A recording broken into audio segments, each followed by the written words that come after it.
Chapter 145. Yukino remained silent for a long time, before whispering, "Whatever." Natsukawa Snowball raised his head, looking at her in surprise. Honestly, he didn't expect Yukino to agree so easily. After all, this was quite intimate contact, and being righteously refused by her was the norm. His original intention was just to tease her a little. After being rejected, he would change the topic and use his eloquence to express the idea of cherishing your body more. He didn't expect Yukino to actually agree. "Are you sure? Seriously? Didn't you say so yourself?" The Snow Woman student raised her head, frowning and glaring at him, looking like she wanted to get angry. I did say that." Natsukawa Snowball was a little embarrassed. He couldn't very well say that things were developing unexpectedly, could he? "If you don't mind, then I'll start." Yukino suddenly regretted it, feeling that she had been inexplicable just now. How could she have agreed to such a thing? But soon she had no time to think about anything else. "Eep." Natsukawa Snowball looked over, silently staring at her with his head tilted. I wasn't ready." The Snow Woman student subconsciously shrank her neck, her cheeks a little red. So Natsukawa Snowball withdrew his gaze and continued the contact. Yukino still made strange noises.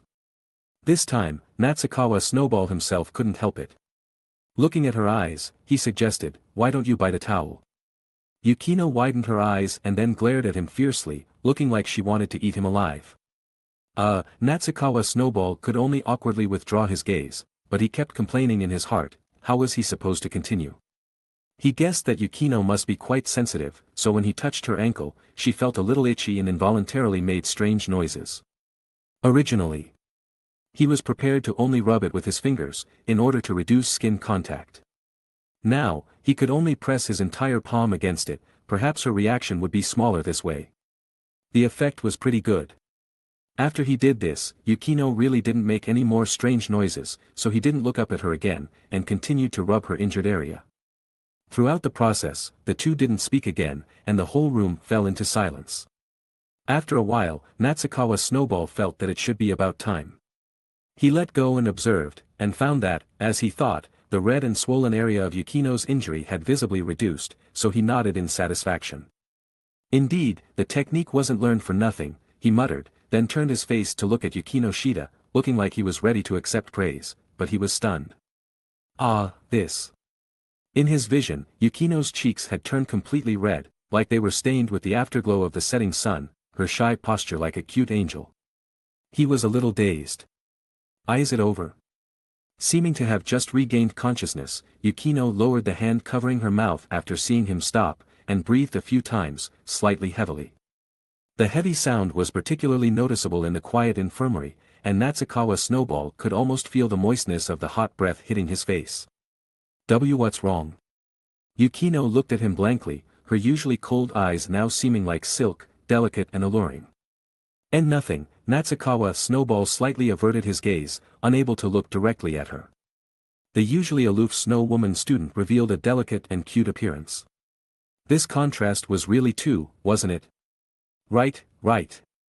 Natsukawa Snowball struggled to withdraw his gaze, and slowly uttered a few more words. "Need to apply a little more spray." After focusing his attention on the treatment, he was able to calm down a bit. He picked up a treatment spray produced by Kobayashi Pharmaceutical from the medical tools and sprayed it a few times on Yukino's injured area. The cool and comfortable feeling quickly made Yukino groan again. It could be seen that she was really sensitive, and she made a sound again without being prepared. But this time Natsukawa Snowball didn't plan to look at her. He lowered his head slightly and silently finished the treatment, then slowly lifted her leg onto the bed. "It's definitely over this time," Natsukawa Snowball reminded her in a low voice, then got up and silently went to wash his hands. After putting the medical tools back in the small box and finding a place to put it, he turned back and found that Yukino had already put on her socks again at some point. Her cheeks were no longer as red as before. Although there was still a little afterglow, but it was obvious that she had calmed down. Yukino Shida lowered her head slightly, stammering. She had just looked at her wound and found that it had actually reduced the swelling a little. She originally thought that the other party was fooling her, maybe just wanted to take advantage of her, but it wasn't. Anyway, Thanks again this time. After saying this, she felt a little more relaxed. Natsukawa Snowball blinked while wiping his hands, looking at her awkward and embarrassed appearance, and thought that Yukino was really cute. No wonder everyone wanted to bully her when they saw her. It's nothing, you're welcome, Natsukawa Snowball waved his hand and said, but he accidentally said something cheap again. It's more like thank you for the treat. Yukino was still a little tangled, but after hearing his words, she immediately calmed down, and then stared at him expressionlessly, while also snorting coldly. Humph. In the middle of summer, Natsukawa Snowball felt as if a drop of cold sweat was flowing from his forehead. Although Yukino hadn't said anything yet, he felt that she had said everything, and might even add a sentence of 3 consecutive insults in the next second. But he's really not a foot fetish. No. You misunderstood. I meant the expression, no. I meant the cookies before. Yes, I was referring to the cookies before. Not because I like your feet, but because I saw Yukino's cute expression, so I said, thank you for the treat. Explaining it this way would definitely cause problems, right? Anyway, it's a good thing he came up with a clever idea and didn't reveal the truth. The cookies you sent before were very delicious and very much to my taste. So I wanted to express my gratitude, or something. It seemed that his credibility was still working. Although Yukino still had a suspicious expression, her eyes finally became less cold than before, but her tone was still a little aloof. Is that so? Natsukawa Snowball nodded repeatedly. So Yukino didn't speak, and then the two fell into silence again. Although he had recently re-established contact with Yukino due to various factors, he really didn't know how to get along like ordinary friends. With other people, most of the time they would take the initiative to bring up topics. And then they would chat along the way, but Yukino, she was really not good at communicating, and basically wouldn't take the initiative to bring up topics. Well, that's normal. After all, she's the kind of person who can say that depends on what the definition of a friend is, to reply to someone's question of. You don't have any friends, do you? If she was good at communicating, it wouldn't be like this. After thinking for a while, Natsukawa Snowball took the initiative to suggest, since you're okay, do you want to go back together? Yukino pursed her lips, actually a little tempted, but in the end she shook her head and said. No, I still have something to do. If they went back together, they might happen to meet her sister, never mind. Seeing that Yukino was unwilling, Natsukawa Snowball didn't insist on getting close. After nodding, he gently instructed a few words. Then be careful on the road, and don't overuse your feet too much. Although it has improved, it's still best to take care of it until it's completely recovered. Yukino nodded calmly, as if acknowledging his words. After saying a few more words, the two walked out of the infirmary. Yukino Shida left first because she had to change her uniform. She and Natsukawa Snowball were going in different directions. After saying goodbye to the other party, Natsukawa Snowball locked the door and left the activity building directly. When he walked out of the gate, he found that the sky had already started to darken gradually. The people who were still sweating on the playground were gradually leaving. After leaving the school, he walked for a while and came to a relatively lively commercial street. Because it was getting late, the shops here were gradually opening for business. There happened to be a takoyaki shop by the side of the road, and it seemed like they had just set up the stove. Natsukawa Snowball went to line up and bought a serving. After getting the snack, he turned back and found that the sky had completely darkened. Natsukawa Snowball suddenly felt a little hungry, so he stood by the side of the road, opened the box, and stuffed a takoyaki ball into his mouth. After carefully tasting it, he was about to put it away when he felt his pants leg being gently tugged several times. He looked down and found a golden retriever that appeared out of nowhere, squatting obediently next to his leg, looking at him with its tongue out. Is it someone's lost dog? Natsukawa Snowball muttered, thinking that it was also hungry and wanted something to eat. Do you want to eat this? Natsukawa Snowball looked at it. The golden retriever tilted its head quite humanely, and then gently leaned over. So Natsukawa Snowball handed it over with a spare skewer. After the golden retriever swallowed it in one bite. It obediently lowered its head again, as if meaning for him to touch it. So Natsukawa Snowball simply reached out and gently stroked the head of this big cutie. Good boy, very good. He squatted down and carefully observed this golden retriever. It was very close to people, its fur was also very beautiful, and it also had a collar and rope on its neck. So it should be someone's lost child, but the most important thing was Natsukawa Snowball felt that it looked familiar for some reason, as if he had seen it somewhere. After stroking its dog head for a while, Natsukawa Snowball began to think about whether to send it to the police station first or something, but suddenly he heard a clear girlish shout coming from the side. "Pace! So you're here. Really, how can you run around? You can't cause trouble for others." Then she looked at Natsukawa Snowball, in a gesture of wanting to apologize to him. "I'm very sorry, my pace has caused you trouble, eh? President?" "That's right, it's me." Natsukawa Snowball nodded slightly. He was very familiar with the girl in front of him, Fujiwara Chika. No wonder he said that this golden retriever looked so familiar. It turned out to be the Fujiwara family's dog. Oh. It's President. No wonder Pace suddenly got excited. It turned out that it smelled the president's scent. Natsukawa Snowball twitched the corner of his mouth. Although there was nothing wrong with this statement, it made it seem like he had a strong smell. He was obviously very clean. Okay. Come to think of it, it's been a long time since I've seen President, Fujiwara Chika muttered. "Nonsense, we just saw each other at noon, right?" Natsukawa Snowball glared at her, but was met with Fujiwara Chika's objection. "I'm definitely talking about the time outside, you stupid president." "Heh, the guy who likes to call others stupid is the real idiot," Natsukawa Snowball retorted.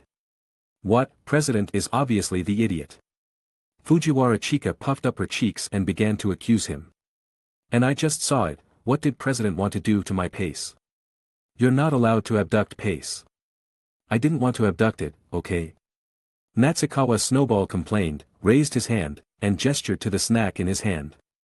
"It came up to me on its own, I thought it was hungry, so I fed it a takoyaki ball." Unexpectedly, after saying this, Fujiwara Chika directly started to change the topic, as if the act of caring about her dog just now was fake. "Wow, it's takoyaki. I want to eat it too." Natsukawa Snowball looked at her speechlessly, thinking that even your dog wasn't as excited as you were. "That being said, this skewer has already been used by it." Natsukawa Snowball raised his hand and gestured, then pointed to the golden retriever next to him. "Oh, it's okay, there's no problem at all," Fujiwara Chika shook her head. Natsukawa Snowball widened his eyes and looked at her, thinking, "You don't mind sharing food with the dog?" As a result, he didn't expect that she would actually come over and pick up another skewer, stick a takoyaki ball on it, and stuff it into her mouth.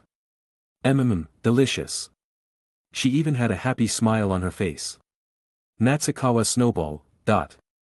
Okay, he misunderstood. He thought she was, but it's also weird to use a skewer with him, right? Doesn't she mind at all? But thinking about it carefully, this seems normal, right? After all, there were times when they shared bento boxes, and it seemed that he had also fed her dishes directly into her mouth, so sharing a skewer didn't seem like a big deal. And seeing Fujiwara eating so deliciously, he naturally didn't want to spoil the atmosphere. With Fujiwara joining in, the takoyaki in my hand disappeared exceptionally quickly. Including the two I ate myself earlier, all the rest went into Fujiwara Chika's stomach. Then, she gently licked the corner of her lips, revealing a somewhat unsatisfied expression. What should I do, President? I feel like I'm getting hungrier the more I eat." Chapter 146. Why don't you go eat if you're hungry? It's about that time, isn't it? He didn't know when, but a leash suddenly appeared in his hand, naturally connected to the Fujiwara family's golden retriever.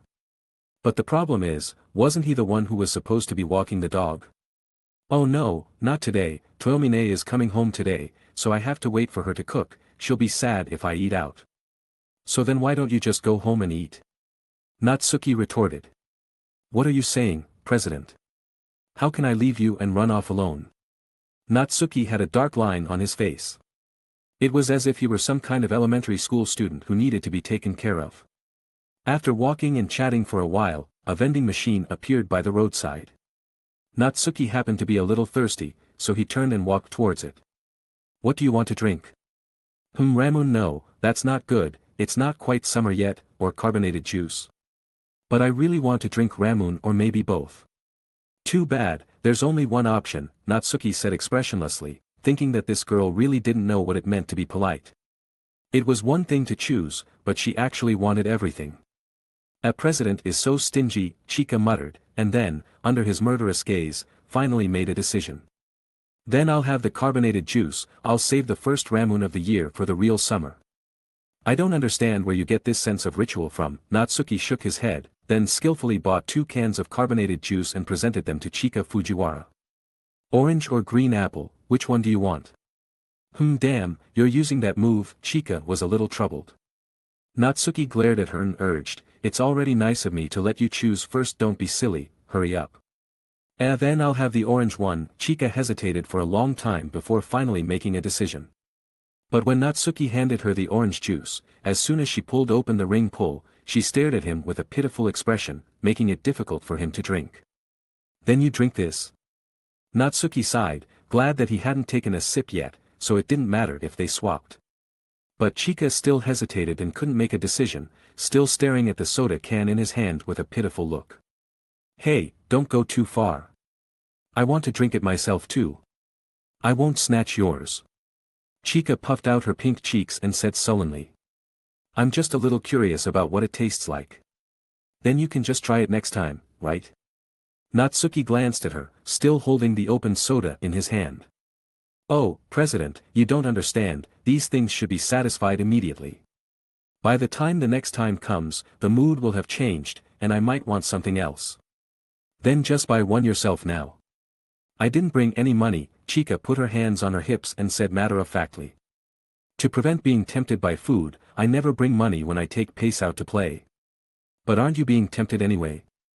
Natsuki mocked. That's not it. It's the president's temptation. It's the president's fault. Wow, I'm treating you to food and drinks, and you're saying it's my fault, there won't be a next time. Natsuki pretended to threaten. He didn't really think so, anyway. Chika Fujiwara just liked to talk nonsense.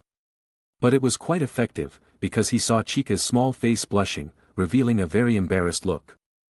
I didn't mean that, I just. So which one do you want to drink? Do you want to switch back or not? Chika was also very troubled. After hesitating for a while, she hesitantly opened her mouth and said. Or let me try a sip and see. Then you should have said so earlier, why hesitate for so long? Natsuki retorted, then reached out and handed over the soda. Chika took it blankly, but her movements became even more awkward than before. What are you waiting for? Make a decision quickly, I'm almost dying of thirst if you're not thirsty. So Chika calmed down, but looked at him with a very strange look for some reason, and then slowly took a small sip from the soda can. She first smacked her small mouth, tilting her head as if she was carefully savoring the taste, and then commented to him, it's not good anyway, it's definitely not as good as the one in my hand. It's as if you've drunk that one before. Natsuki retorted, then reached over and took back the soda can. He naturally didn't care about Chika having just drunk from it. This kind of thing was quite indifferent to him. As long as the other person didn't mind, it was fine. After taking a big swig, Natsuki wiped his mouth with the back of his hand, revealing a satisfied expression. Eating takoyaki and then drinking a can of carbonated juice is really super comfortable. Chika held the drink, her face also showing a satisfied and happy expression. As expected, she was also a gluttonous idiot. Let's go. After she finished drinking the soda, Natsuki spoke, then turned in another direction. It's getting late, I'll take you back. I don't want to go home yet. Pace doesn't want to go home either, right? How can you be so embarrassed to say such a thing? You use your dog as a shield every day. Didn't you say you were hungry? Then go home and eat early, so your family doesn't have to worry. That's true, Chika pouted and muttered. It's rare to run into the president, I want to wander around outside a little longer. Natsuki naturally didn't agree with her, thinking that this guy was treating him like free labor. She found an excuse to come out and play but didn't want to walk the dog, so that's why she said that. Then we can go out and wander around next time, of course, without Pace. Oh, Chika nodded repeatedly, then squatted down and whispered to the golden retriever beside her. Look, Pace, the president is a bad person, he told me not to bring you next time, it's too much, right? Then she patted its head and continued to talk nonsense, so Pace needs to continue to work hard, strive to make the president like you too, so that he will always be thinking of you in the future. Hey, don't try to drive a wedge between us. Natsuki curled his lips, also squatted down, and patted the golden retriever's head. Don't believe your idiot master's words, you are very cute, very likable, I don't hate you. Putting aside everything else, just the fact that this golden retriever understands human nature is a big plus, and it's always quiet and doesn't make noise, highlighting emotional stability. It can even tolerate a master like Chika Fujiwara. Humph, it's just nice words, Chika hummed. Natsuki simply ignored her, then stood up again. Okay, stop messing around, get up quickly, I'll take you back. I remember the president doesn't live on the other side. Chika stood up and hurried to catch up. You don't have to take me, I can go back by myself. Natsuki put his hands in his pockets, what if you get lost? I'm not a child, how could I get lost? Chika said angrily, feeling like she was being looked down upon. And I have pace with me. Then what happened before when you were separated from it? Natsuki retorted. Although she said it was because of him before. He didn't think that such a well-behaved golden retriever would abandon its master and run to find a stranger it had only met twice, even though that stranger seemed to have a pretty good relationship with its master. I said it was because I saw the president, Chika stammered. Natsuki stopped looking at her and focused on walking the dog. The journey seemed less boring as they chatted. Speaking of which, summer is almost here, even though winter just ended, Chika complained. It's normal, because we're in an industrial society now, which easily creates a heat island effect, Natsuki explained to her. Plus, there's global warming, and excessive human intervention has changed the Earth's original ecological environment. So, is it actually our human fault? Chika looked thoughtful. You can't say it's entirely like that, Natsuki shook his head. The struggles that creatures make to survive can at most be seen as instinct, but human instincts are particularly numerous and vigorous, and they also have the ability to change the surrounding environment because of this. If he had to choose, he would naturally prefer to stay in a modern industrial society like this rather than return to the old days, even though this kind of era is not all good, but overall, ordinary people can still survive more easily. Regardless of whether other creatures or the Earth itself are willing, the fact that this world is dominated by humans is a fact, and the specific direction still depends on this group. Seeing that Chika was also interested, Natsuki couldn't help but analyze a little more. In other words, if humans are willing, they can also make the Earth more beautiful. As long as the direction is right. Theoretically, that's how it is, Natsuki nodded. But in reality, it's basically impossible. It's like the eternally unchanging topic war and peace. Everyone knows that war is terrible and will bring unparalleled serious consequences, but war still exists and happens from time to time. As long as there are more than two individuals, disputes are inevitable. The only thing ordinary people can do is to do their best. Chika nodded, seeming to have some understanding. In that case, only by becoming someone who can influence other people's thoughts can one ultimately better transform society, right? Natsuki glanced at her, also a little puzzled as to how the topic gradually turned to this. Don't overthink it, your current task is to study hard, it's okay to think about this kind of thing later. Chika looked at him with some surprise. I thought you would say, doesn't the president think I'm just thinking nonsense? How could others know what everyone is thinking? Maybe in other people's eyes, your kind of consideration is just thinking nonsense. But I think that no matter what the purpose is, since there is thinking, it proves that it is not completely useless. I think, therefore I am, the same principle can also be applied here. A bit obscure, Chika shook her head in distress. It's normal, because this sentence was said by a philosopher, and as everyone knows, philosophers are one of the most difficult groups in the world to understand. One of? Chika tilted her head, as if she had grasped a blind spot. Are there other difficult groups to understand? Yes, Natsuki glanced at her lightly, then added. Similar to that, there are also mental patients and female groups. They are considered one of the most difficult groups in the world to understand. Chika was stunned for a moment, then suddenly reacted, as if she was also a girl, so she puffed out her cheeks and protested. Bias. It's all bias. Natsuki was silent. Mainly, as far as he personally was concerned, the thoughts of philosophers were actually slightly easier to understand. After Chika made a fuss for a while, the two of them reached their destination. As mentioned before, in order to facilitate going to school, Chika and her two sisters lived outside, in a relatively luxurious house with a yard. Natsuki had been there before. At that time, The entire house was surrounded by various large bodyguards. Today, there were none, not even a gatekeeper, which made people feel a little more relaxed. "We're here, go in, I have to go back too," Natsuki spoke to Chika beside him. "Won't the president come in and sit for a while? And stay for dinner or something?" This golden retriever was really very understanding. It was obviously very sleepy, but it still struggled to stand up and slowly walked to Natsuki's side and licked his hand. Okay, I'll come see you next time." Then he looked at Chika, looking a little helpless. "Asking the dog to keep guests is something only you can do." "What's wrong with that?" Chika pouted. "And Toyomine's cooking is quite good." "I know, I've eaten it before," Natsuki nodded, but still refused. "Let's talk about it next time, I'll come for a formal visit when I have the chance." That last time didn't count, he should bring a greeting gift next time. Okay, then bye President, see you tomorrow." Chika waved her hand with a slight regret to bid him farewell. Natsuki also responded, "Yeah, see you tomorrow. I made up with Mahiru." "No, we weren't really fighting in the first place. It's just that the angel was too shy and had been avoiding me for the past few days, but today she finally allowed herself to get a little closer." After dinner, Mahiru sat on the sofa as usual, hugging her cushion and whiling away the leisurely time. I sat next to her, and we chatted idly. "I wish we could chat happily like this in the classroom too," the angel suddenly exclaimed, probably inspired by the camaraderie of classmates in a TV drama. She couldn't help but prop her cheek with her hand, pouting in a slightly sulky manner. "We finally got into the same class, but it's already the middle of the semester, and we still haven't really talked much. What's wrong? Do you feel like our usual interactions aren't enough?" "It's not like that," the angel shook her head. "It's just that the atmosphere at home and at school is different, and it's just different." The angel suddenly hit me with her pillow.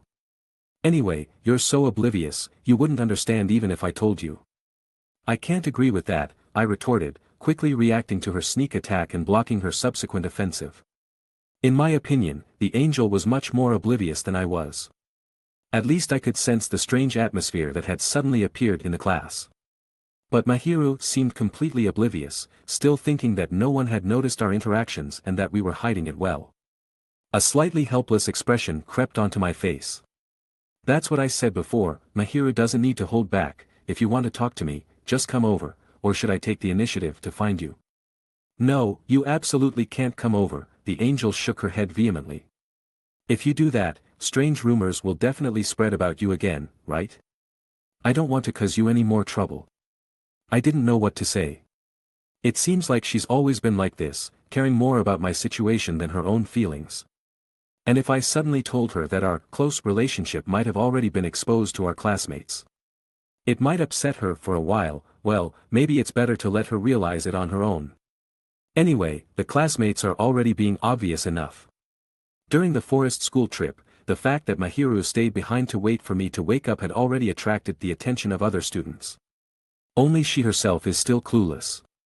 Seeing that I had suddenly fallen silent, Mahiru pursed her lips and looked at me with dissatisfaction. "You absolutely can't come looking for me." She had to remind me again because she knew very well that if I started talking to her in class, her feelings might be completely exposed, and then it wouldn't just be a matter of causing me trouble. Yes, I know," I sighed helplessly. "You sound like you're just placating me," the angel pouted, dissatisfied. Chapter 147. "That's not true," Natsukawa Snowball naturally shook his head. Seeing that she seemed to be in a slightly bad mood, he reached out and gently stroked her head. Recently, the angel seemed to have become fond of being petted on the head.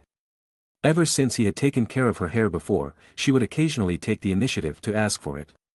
And every time he stroked her, she would be as docile as a cat. But today, this trick didn't seem to work. "You're not thinking you can just smooth things over by patting my head, are you?" Mahiru looked up at him with her small face. Although the expression on her face still conveyed, "she's happy," her mouth was still unrelenting. "No, I'm not." Natsukawa Snowball winked at her, his hand still moving. But, I was quite happy today, so I'll let you off the hook." Shina Mahiru began to squint her eyes and enjoy it. "That's very kind of you, Angel-sama," Natsukawa Snowball chuckled softly in response. It seemed that Mahiru had been somewhat appeased by him. When he gently strokes her with his heart, her expression becomes very soft, as if it contains sweet honey. Which makes Natsukawa Snowball himself very happy to see. It's easy to feel the happiness she exudes, so he can't help but continue, unable to calm down. I told you not to call me that, the angel muttered, but without any other action. Natsukawa Snowball didn't respond to her, as he never listened anyway. You really like being petted on the head, Natsukawa Snowball said softly. The sound of the TV was a bit noisy, so he absent-mindedly used his other hand to press the remote control. Because Snowball's hand is warm, it makes me feel safe, Mahiru nodded her head gently.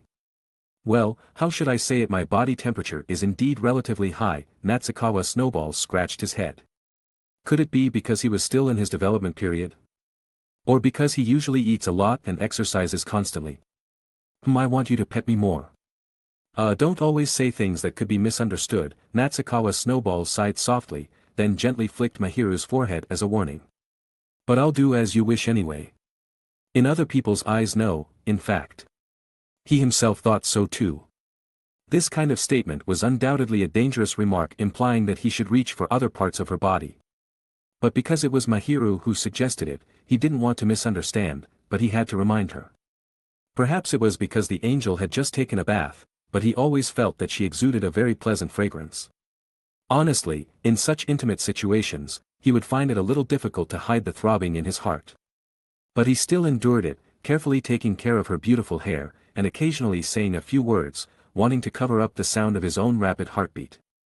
Then, as he petted her, the angel slowly formed a very relaxed expression. Sometimes wrinkling her small nose, revealing a look as if she felt itchy. Then she suddenly raised her head and looked at Natsukawa Snowball's face, her expression very serious as if she was planning something. What's wrong all of a sudden? Natsukawa Snowball asked, puzzled. It's always you petting me, it's not fair, I want to pet your head too, the angel looked at him with a serious expression. What's so fun about petting a guy's head? Natsukawa Snowball leaned back slightly, a slightly embarrassed expression on his face. You actually said it's fun, Shina Mahiru muttered, then looked up at him with a serious face again. It's fun. Probably petting snowballs looks like it would be fun, right? She herself didn't seem too sure. Don't use that rhetorical question tone, Natsukawa Snowball said helplessly. Her words made him feel a little strange himself. And I'm not a toy, well, just petting, it doesn't matter, right? But there's really nothing fun about it, okay? Natsukawa Snowball reminded her again. Although his hair quality was also pretty good, the smooth type, it was definitely not as good as a beautiful girl like Mahiru. At least he thought so himself, so if they traded, he definitely wouldn't lose out. At least that's what he thought. Anyway, he had nothing to lose, so he threw that little bit of insignificant embarrassment to the back of his mind. Anyway, no one could see it. So Natsukawa Snowball nodded and said, please. Then the angel patted her lap at him. This is... Natsukawa Snowball was a little dazed. Considering the height and posture, I feel like it would hurt Snowball's neck, right? Or does Snowball think it would be better to squat down? Squatting down is okay, Natsukawa Snowball rubbed his face, feeling that if he really did that, he would be like a dog, even more embarrassing. Since you said so then I won't be polite, Natsukawa Snowball said politely, but without hesitation, he lay down. No boy could refuse a cute girl's lap pillow invitation, at least he couldn't, so of course, he chose to listen to his heart. Mahiru's figure was the petite type, so her thighs were also relatively slender, but in fact, they were soft just right. Her muscles were certainly not developed, so the word supple would be more appropriate. These legs were very tight, fully retaining the feminine softness that could be felt even through clothes. How should he describe this feeling? It felt great, and coupled with the sweet smell that entered his nose, it was simply wonderful. And looking up, one could probably experience a superb view. Mahiru was just slender, but in fact, she had everything she needed. Although she wasn't as broad-minded as Kasumigakaka-senpai, she was still more skilled than Kagaya and Yukino. But he didn't dare to keep his eyes open to look, for fear that he would have some unwanted reactions that would make him feel ashamed, so he honestly turned to the side, turning his gaze towards the TV. The angel certainly couldn't detect his wavering, and still gently stroked his hair with her small hands. Her slender fingers ran through his hair, the inside of her fingers gently brushing against his skin. This feeling was really comfortable, no wonder Mahiru would also show a cat-like expression when he stroked her. And compared to him, the angel's movements were much gentler. Under her stroking and combing, although Natsukawa Snowball couldn't see her expression now, he must be enjoying it. I heard lap pillows are a boy's romance. How does Snowball feel? The angel's movements were gentle, and her expression was also very warm. Who did you hear that from? I want to express my gratitude in person. Hee hee. I'm glad you like it. Natsukawa Snowball didn't respond. Although this feeling was indeed very comfortable, if it continued like this, he would be drowsy and fall asleep. Then how about some additional services? Mahiru suddenly pinched his earlobe and gently rubbed it. Add additional services. Natsukawa Snowball's breathing became a little rapid. The angel's breath patted down from above. Even without looking, Natsukawa Snowball could feel that Mahiru should be leaning over slightly, closer to his cheek, so the hot breath she exhaled kept stirring on his face and ears. Like cleaning your ears? Ah, it's cleaning ears. Natsukawa Snowball was suddenly inexplicably disappointed. He thought it was something more. Do you need it?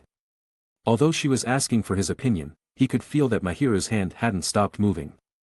Yes, please add it. Natsukawa Snowball was a little reckless in his words, because even cleaning his ears was a wonderful experience, especially provided by the angel.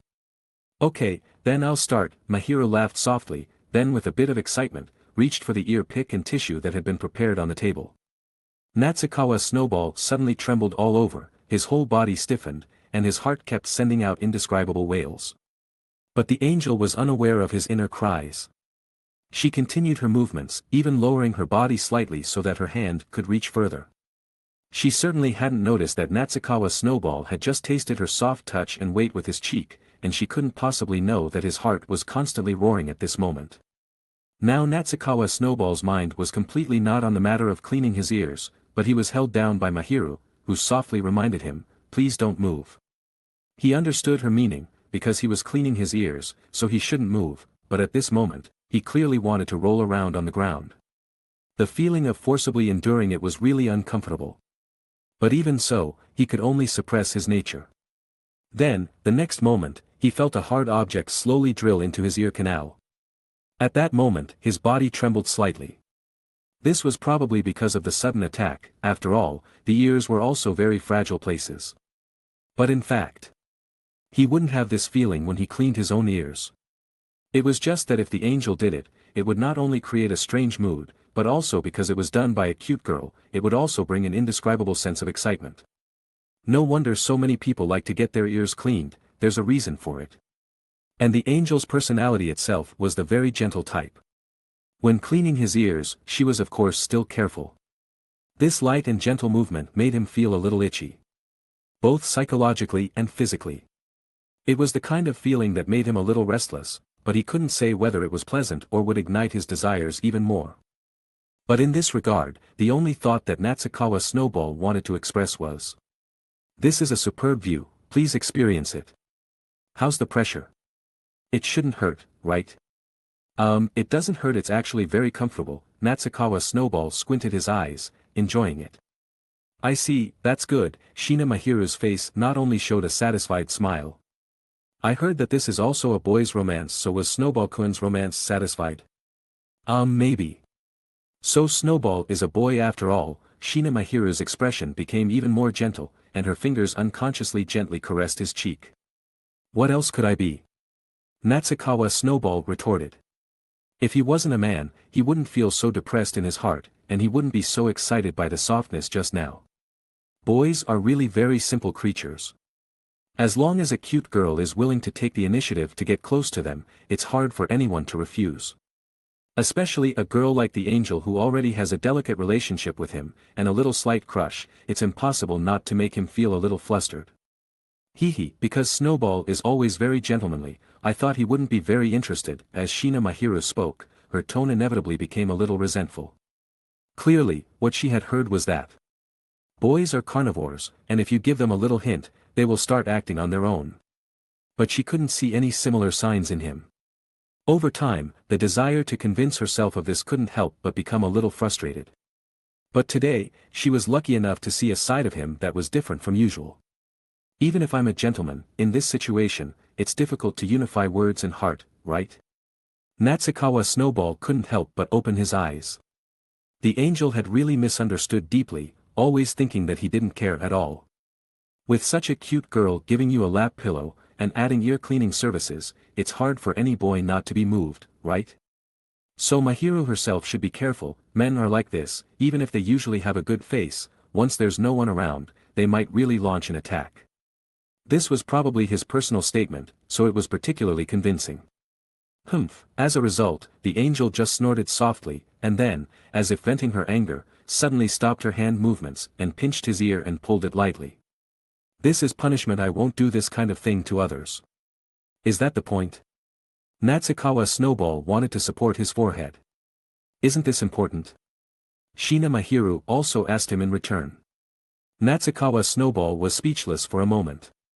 Indeed, this was also important, because no matter what, he didn't want to see the angel get close to others, except for girls. Because watching girls get close always makes people feel better. But from his point of view, he couldn't directly affirm it. It would seem like he still had ulterior motives towards her. At least he couldn't let her notice. Natsukawa Snowball didn't know how to respond, so he was silent for a long time.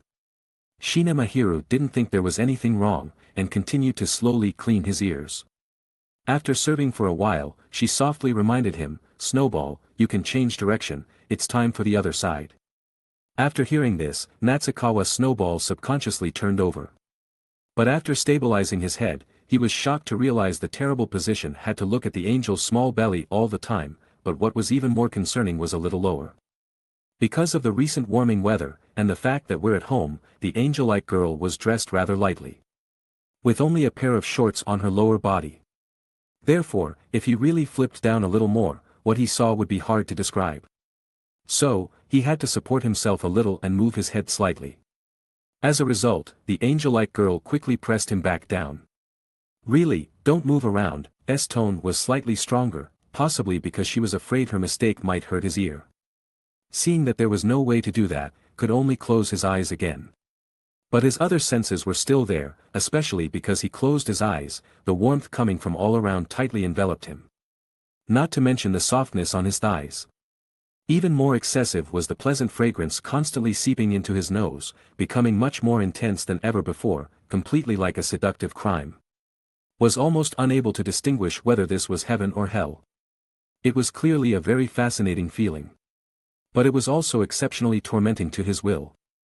For him now, it was roughly like having half his body in heaven and the other foot stepping into hell. "What's wrong? Your body was shaking just now." "And nothing. Never mind. Maybe I just feel a little cold." He tried to quibble, because there was no way he could truthfully report his inner state at this time. Not to mention whether could accept his heaven-defying statement, he himself would be ashamed to find a tofu to crash into and die. So, at this time, he could only do this, honestly close his eyes, and accept the service from the angel-like girl. Tilted her head slightly, a little puzzled by his condition, but hearing him say that, she stopped her movements and pulled the small blanket she often used to cover herself from the side of her body, and then put it on. "Well, that's good, you shouldn't be cold now, right?" Had no way to respond to her. If he said he didn't need it, what was with his earlier statement? But accepting it like this made him seem like a child. Now he was clearly lying in his mother's arms acting spoiled. But he had to say that the angel-like girl's maternal instincts were too strong, right? If they continued to get along like this, he might really be spoiled into a child. Because he didn't know what to say, could only hum a few times in a perfunctory manner, but the angel-like girl didn't care. No, it should be said that her mind wasn't on this at all, she had her own considerations. "After this is over, can I stroke your hair a little longer?" The angel-like girl asked him gently. This feeling was like she was asking for a reward. This also proved that really liked the feeling of being stroked on the head. But in fact, for even if didn't use a lap pillow as a condition, he could always do it, as long as she brought it up. "Yeah, of course, for as long as you want," muttered, his body still immersed in the fascinating but also tormenting service. Clearly, if he ran away immediately, he wouldn't have to suffer so much torment. However, sadly, he was. After all, a healthy high school boy, so at this moment, not only was his head dizzy and wanted to indulge in it, his body had long been captured, and even the strength to move a finger was about to be sucked away by the angel-like girl. Alas, he was indeed a person with a weak will after all. Compared to S. random thoughts, S. emotions were quite simple and clear. Her whole body was filled with an atmosphere called joy. She liked the feeling of stroking her, and she felt it was never enough. She felt that time could continue like this forever, but instead it made people happy. Then it'll be over in a little while, please endure a little longer. Chapter 148. Indeed, I should endure, Xia Chuanzu thought, then felt the angel begin to move again, but her movements were gentler and slower than before, as if with a touch of regret that it was almost over. This emotion infected him as well, and he couldn't help but feel that the remaining time was even more precious, even faintly anticipating the next such benefit, wondering when it would be. Okay, all done, the angel gently reminded him. A slightly itchy but sweet and pleasant sensation ended as she completely withdrew the ear pick, followed immediately by her fingers gliding through his hair, bringing a comfortable enjoyment. Ah! Xia Chuanzu finally realized that when she said, touch your head a little more, she didn't mean she wanted her head touched, but that she wanted to touch his head. Is something wrong? The angel asked curiously. No, it's nothing, Xia Chuanzu muttered, swallowing the subtle emotion. Boys, especially boys of this age, really don't like being patted on the head all the time. It gives them an unpleasant feeling of being looked down upon as children, but this is only from a psychological perspective. The actual physical sensation is not like that. As far as now is concerned, the angel's hand is gently smoothing his hair, and her elegant movements do indeed seem to be coaxing a child. But inexplicably it doesn't give one the feeling that she's looking down on him, only complete doting, even conveying an attitude like, I hope you'll be even more spoiled. Xia Chuanzu's mood was, of course, quite subtle about this. Because if he could, he certainly wouldn't want to be treated like a child, but it seemed that only in this situation could he enjoy the preferential treatment from the angel, so he was a little conflicted. At this moment, he was fully experiencing the fragrance and warmth of the female body. This situation was even more intense than when he had carried Hui and Xuanai before. Because at that time his mind wouldn't focus on strange things, but now it was completely a situation that would make people lazy, so he couldn't help but be a little immersed in it. Moreover, it didn't stop there, because he was also enjoying the angel's gentle caress at the same time, so the happiness and comfort he received were even greater. Honestly, the current situation was truly extremely tempting, and several times he almost couldn't help but start doing or saying something. Thinking that if he could enjoy such treatment every day, wouldn't that be wonderful? Although doing so might lead to a completely different path of becoming a useless person, it didn't seem completely unbearable compared to the enjoyment he would gain. But such thoughts were just thoughts after all. Leaving aside what kind of trouble it would cause Jinzhou, just saying, every day, was very dangerous. Perhaps she would misunderstand thinking that he wanted to develop a closer relationship with her like before. Although this time it would be slightly different, truly out of infatuation, but it seemed that the opportunity was a little less pure. Out of such considerations, Xia Chuanzu certainly wouldn't just follow his feelings and start talking nonsense like before. Perhaps it was also because of the consequences of various things over such a long time, he was now more accustomed to considering all aspects of things clearly before making a decision. And then some things would be delayed due to various considerations, causing his brain to gradually cool down, so he would no longer follow that uncontrollable impulse. Perhaps it was because he was using his brain too much, unconsciously. Xia Chuanzu gently exhaled, and moved his head again, finding a more comfortable pillow position to relax his body, and the next moment he heard a small laugh. Zhou is rarely acting spoiled, the angel laughed softly, with a smile that she couldn't put down on her face. Xia Chuanzu suddenly felt a little ashamed. Coming back to his senses and realizing that the additional service provided by the angel had ended, Xia Chuanzu changed back to looking up, so that his eyes could meet hers a little. So. Although it was difficult to express, he looked at her with a resentful gaze, as if to say, whose fault do you think it is? I see, it's my fault, the angel nodded gently, then let out a sweet laugh, and continued to stroke his hair gently. Because when I see Zhou, I just want to indulge him, I want to stroke him, and actually, Zhou's hair feels great, you know. Even if you say so, Xia Chuanzu sighed, feeling that she really didn't know what tact was. Why could she always praise people so directly? For boys, it doesn't really matter, after all, they don't rely on their hair to support the scene, Xia Chuanzu complained. Anyway, Their world wasn't some kind of card player's world, they didn't need to use a shiny, strangely shaped hairstyle to show their protagonist status. Since they didn't need to play cards, then it didn't matter what their hair was like, right? I understand, after all, Zoe is already very attractive just with his appearance, so he can adapt to any hairstyle. The angel responded gently, but the more she said, the more troubled she became. Clearly this was also one of his advantages, but it was very annoying that he attracted too many other girls because of it. Well, since Zoe also thinks that hair doesn't matter, then why not just shave it all off? The angel suddenly looked at him, looking a little serious. Xia Chuanzu widened his eyes, feeling a little horrified. He was saying that hair wasn't that important, but he didn't say to go to that extent. It was too much to be acceptable. Please spare me on this point. Anyway, I will cherish my hair more in the future. He thought that Junzhou wouldn't tease him after saying that, but it seemed that she was even more angry and dissatisfied instead. I don't understand. That's why he felt that girls were a group that was even more difficult to understand than philosophers. Long with books, short with silence. In the blink of an eye, more than a week had passed. For students about to face midterm exams, this was a time when they needed to focus their minds. The thoughts of going out to play after school would basically be put away during this time, and they would honestly cram for the exams. Xia Chuanzu himself didn't really need to cram, but since the atmosphere was like this, he also studied a little harder. So as not to be gossiped about, like, the student council president looks down on people, and doesn't study when the exams are coming up. As usual, he first came to the student council after school, and after dealing with some affairs for a while, the other student council members also arrived one after another. It could be seen that everyone's enthusiasm was not very high because of the exams. Even when chatting, they couldn't stop talking about related content. Among them, especially Fujiwara Chika was the most worrying. Her mental state was a little subtle.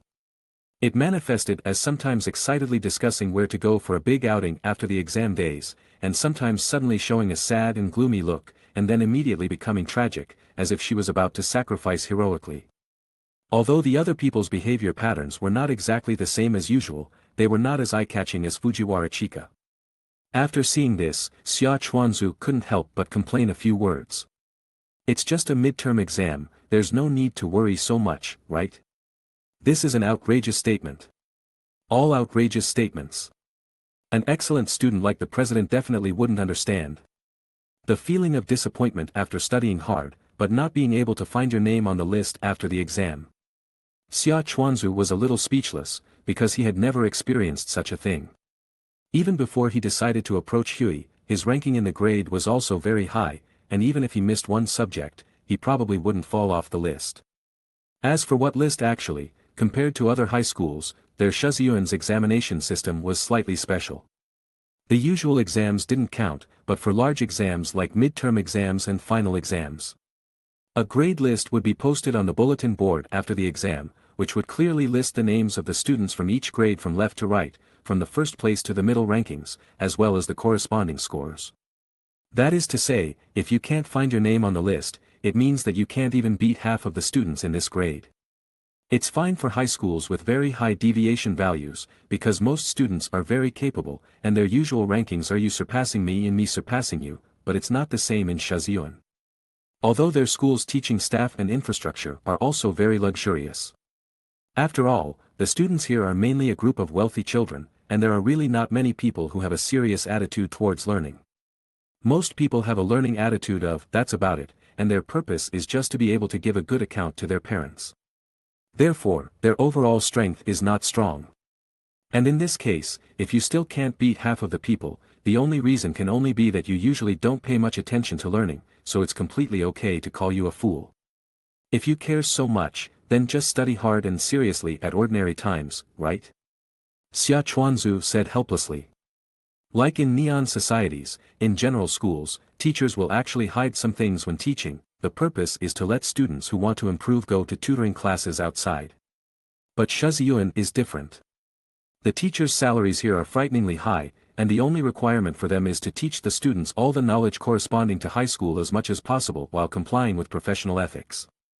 Therefore, Shizuyuan will still teach those contents that are not taught in general schools. In this way, As long as you usually listen carefully in class and do your homework carefully after class, it is really rare for academic performance to fail. Woo-woo, how would I know that the results of this exam are linked to my pocket money? If I had known this earlier, I would have studied hard. Learning is not for pocket money. Okay, Xia Chuanzu shook his head. Originally he was a little helpless, but after hearing Fujiwara Chika say this, he showed a funny expression. You deserve it, I told you to slack off all the time, it's too late to regret it now. Wow! Hearing him say such sarcastic remarks, Fujiwara Chika suddenly cried, and then pounced on Si Gonghuai, who was next to her, and began to shed small pearls on her shoulder. Wu Hui-chan, look at the president, he's still laughing at me even though I'm like this. Si Gonghuai's expression was slightly helpless, but she had no intention of blaming Xia Chuanzu at all. She just stretched out her hand, put her arm around Fujiwara Chika, and gently patted her back to comfort her. Yes, then don't pay attention to the president anymore in the future, don't play with such a bad-hearted person like him. Then Fujiwara Chika cried even louder, hugging Si Gonghuai and not letting go, acting spoiled in her arms all the time. Xia Chuanzu looked at the interaction between the two, and sighed helplessly. Originally, he wanted to say to Fujiwara, if you ask me, it's not impossible to help you with a last-minute cramming session before the exam. But now he couldn't open his mouth, so he could only find a chance later. And then there's Shi Shang and Yi Jingye, what's going on with you two? Xia Chuanzu looked at Shi Shangyo and Yi Jingjiazi, who had been silent all the time. Their state couldn't be said to be completely normal. The latter was a little better, wearing headphones and seeming to be reviewing while listening to music. While the former was a little more noticeable, holding his head in both hands, lowering his head and muttering something. Because he was a little far away, Xia Chuanzu couldn't hear clearly, but in any case, this scene looked a little scary at first glance, making people wonder if he had suddenly studied too much and become stupid. Probably because his name was mentioned that he finally reacted. Shi Shangyo didn't raise his head, and the movements on his hands didn't stop either. Please don't talk to me now, otherwise I'm afraid that too many words will leak out. Xia Chuanzu suddenly opened his mouth wide, and was a little stunned. It was the first time he had heard such a statement, and a subtle emotion surged in his heart. So this was the world of poor students. It was really eye-opening. After hearing Shi Shangyo say this, he certainly wouldn't bother the other party anymore, and focused his attention on Yi Jinjiazi. However, after looking at her for a while, seeing that she was a little focused, he didn't call her out. After all, this junior sister's academic performance was also obvious to all, there was no reason for it to be his turn to worry. So he withdrew his gaze, preparing to put his mind on work first, so that he could finish it early and be completely idle. Unexpectedly, Si Gonghuai suddenly turned the topic to him. So what about the president? How is your recent study situation? If you don't work hard I might surpass you, you know. Xia Chuanzu then raised his head and looked over there. Fujiwara Chika didn't know when she had broken free from Si Gonghuai's arms, and then stood there fixedly, pouting her small mouth and looking at him with dissatisfaction. While Hui next to her blinked her eyes, and then said to him as if she was challenging him. Last time the president was 2 points higher than me, but it's hard to say this time. Si Gonghuai smiled cleverly, and her small thoughts were already exposed. Originally, the fact that her consistently top-ranked grades were surpassed by someone else was a shameful thing for her. However, because the object was Xia Chuanzu, this guy who gradually began to steal all her attention and now made her unable to stop, she gradually let go of her obsession. But if conditions allowed, how could she not want to occupy the top spot again? Even, if possible, not just in academics, but also in love. Taking the initiative is an action that fits her aesthetics. And this opportunity is just right. Si Gonghui nodded secretly. According to her observation, the president doesn't seem to have paid much attention to studying these days. Not only does he still maintain perfect attendance, but he also seems to have focused his daily activities on work, even to the point where he hasn't noticed that she has slightly reduced her workload these days. And if the president doesn't study, it's the same as her studying a little more. Plus, she recently changed her rest time a bit, staying up a little later, sleeping at 11 instead of 10, studying an extra hour each day. And that also means the president is studying 1 hour less each day. Therefore, with this ebb and flow, she must be the one to get the top spot this time. And of course, this can't be considered her being despicable. After all, she hasn't actively done anything to interfere with the president's studies, has she? She even issued the challenge very openly, a few days before the exam like this. Si Gong Hui thought very well, but in reality, things wouldn't go as she expected. If it were Xia Chuanzu in the past, who was pursuing Hui, he wouldn't even need her to take the initiative. He would find a good opportunity to challenge her again, and would have made complete study preparations long before. But now, he is in another state, indifferent, completely indifferent. Someone always has to lose the game, so why can't it be him? Anyway, he doesn't have burdens like what? Grades drop and allowance gets deducted. Like Tingyuan and Qianhua.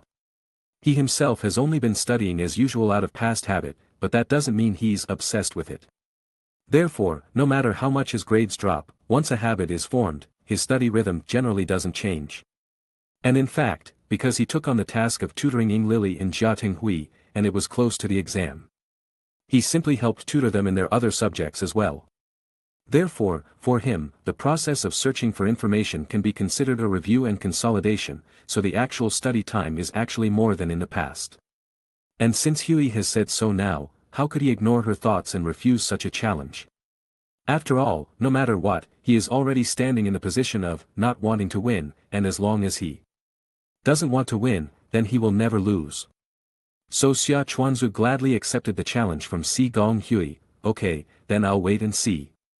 Then Hui's smile seemed to be even brighter. In her opinion, the fish had taken the bait. After they made the agreement, Tingyuan and Qianhua, who was on the side, suddenly interjected, showing her presence. Okay. Then let me be the notary and witness the president and Hui Jiang's competition this time. Since it's a competition, then the loser must have a punishment, right? So I announce. The person who loses this competition has to agree to one condition from the winner. After she said this, Si Gong Hui was overjoyed, thinking that this friend was indeed not made in vain. Tingyuan Qianhua is indeed her best friend. Then, in the next second, she heard her continue to say, and then, because I and Hui Jiang are together, so if she wins, it's the same as me winning, the president also has to agree to one condition from me. Si Gong Hui. Are you trying to do something, you Earth Cancer? No, what does this have to do with you? You obviously didn't participate. Don't say he looks down on her. If nothing unexpected happens, even if he misses one subject, his total score will probably be higher than this idiot. As a result, Tingyuan Qianhua put her hands on her waist, facing him with a righteous look. Because I am the notary. And, although only Hui Jiang is competing with the president, but if Hui Jiang loses, then I can also agree to one condition from the president. Oh. If that's the case. Xia Chuanzu raised his eyebrows. If it's this kind of condition, it's not unacceptable. After all, winning is equivalent to holding a gold medal in his hand. When he encounters this idiot doing something stupid again, like when she did something stupid to him in the infirmary before, he can use this to severely curb her. And losing probably doesn't matter, after all, Hui won't make any excessive requests. The character of the eldest lady is naturally guaranteed. Only this pink octopus head needs a little more attention, but it doesn't matter, although she is quite unreliable, she is actually a good child, and should not make any particularly excessive requests probably. In short, thinking this way, he doesn't lose anyway. And besides, the usual efforts are there. Although Hui looks confident this time, it's hard to say who will win. He doesn't need to worry, does he? So he nodded and took it. Okay, I agree to this condition, I hope you keep your word when the time comes. Yes, yes, yes, a gentleman's word is as good as a bronze tripod. Tingyuan Qianhua nodded constantly. Si Gong Hui watched everything expressionlessly, and then didn't say a word. She actually thought a lot and even felt that she was being used, but the person who came up with the idea was Tingyuan Qianhua. So, is it as expected? This Tingyuan guy is still. Just as she was thinking, Tingyuan Qianhua leaned to her side, and then tiptoed and said something in her ear. Like this and then like this. Si Gong Hui's eyes lit up. Sure enough, this Tingyuan guy is indeed her best friend for life. Anyway, everyone has nothing to do now, even if you go back, you still have to review, right? Then why don't we go to the library together now? Not only is the learning atmosphere good, but we can also help each other if we review together. If there are any difficult problems, you don't have to get stuck in a rut anymore, just take them out and discuss them. Hearing her say this, Xia Chuanzu raised his head and glanced at Tingyuan Qianhua lightly, and began to think about her true purpose. He is not a fool, she just proposed the competition suggestion, and in the blink of an eye, she suggested that everyone go to the library to study together.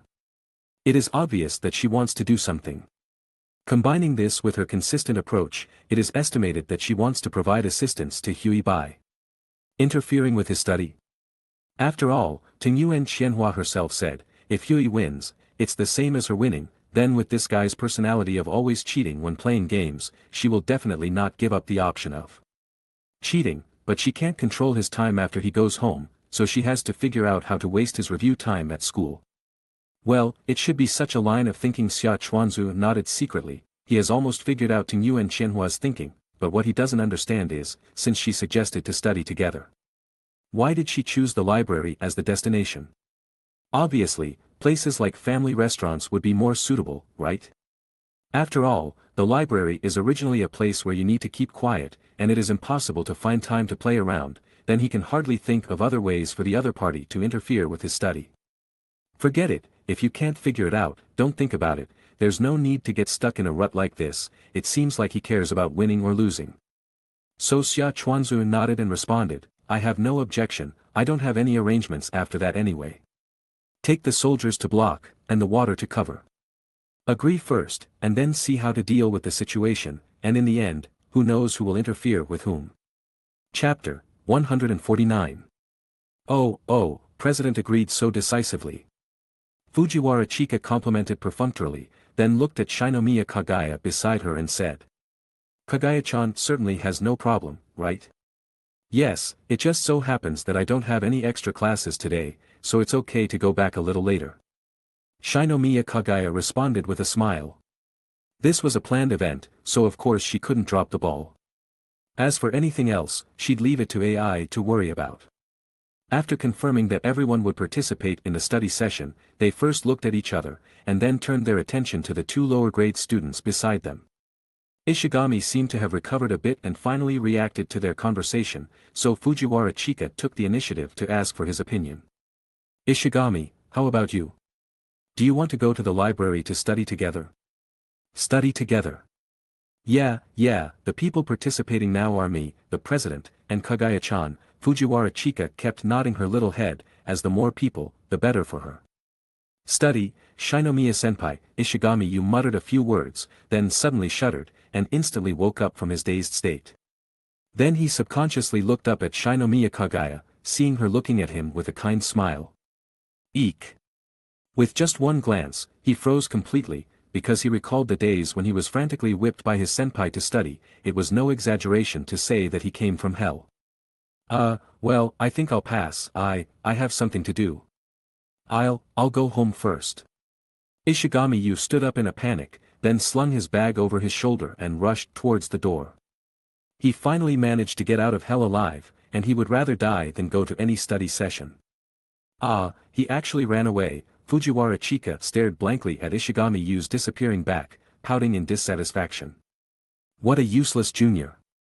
In that case, then she looked at Aino Miko beside her, finding her sketching on her handouts, clearly focused on reviewing. She's really able to concentrate like that, Fujiwara Chika exclaimed, feeling that she couldn't help but admire this little junior. Then she sat down next to Aino Miko and waved her hand several times above her handouts, finally attracting her attention. Is there something you need, Fujiwara-senpai? Aino Miko looked up, took off her headphones, and looked at her. It's like this, Miko-chan. Fujiwara Chika blinked, wondering what kind of song she was listening to that could make her so focused, or was it just because the volume was too loud? Kagaya, the president, and I are going to the library to study together for a while. Would you like to come too? Fujiwara Chika encouraged. You can experience the study atmosphere of upperclassmen in advance, and you can ask us directly if you don't understand anything. It's a great idea, right? Aino Miko sat up straight and raised her head, her eyes darting back and forth between Xia Chuanzu and the others, before finally opening her mouth hesitantly. I don't mind, but won't I be bothering you? Normally, apart from single groups of boys and girls, or club activities, there are very few situations where students of different grades act together. Especially with a personnel combination like theirs, with only one lower grade student and all the others being upperclassmen. If someone saw this, they might be rumored to say, "That guy is so arrogant, is he trying to suck up to the seniors?" And then be slowly isolated by the people around them. The key is that this isn't just talk, it's too common in Japanese student social circles indeed. You can certainly respect your seniors, and it's okay to show some respect when you meet them, but what does it mean to always act together on a regular basis? Does it mean you think you're superior to other peers and that your classmates aren't worthy of being with you? Expulsion. Such arrogant guys must be expelled. Things like this happen often. After all, the most important standard for measuring whether a person's popularity will be good here is whether they can read the atmosphere, and other conditions are secondary.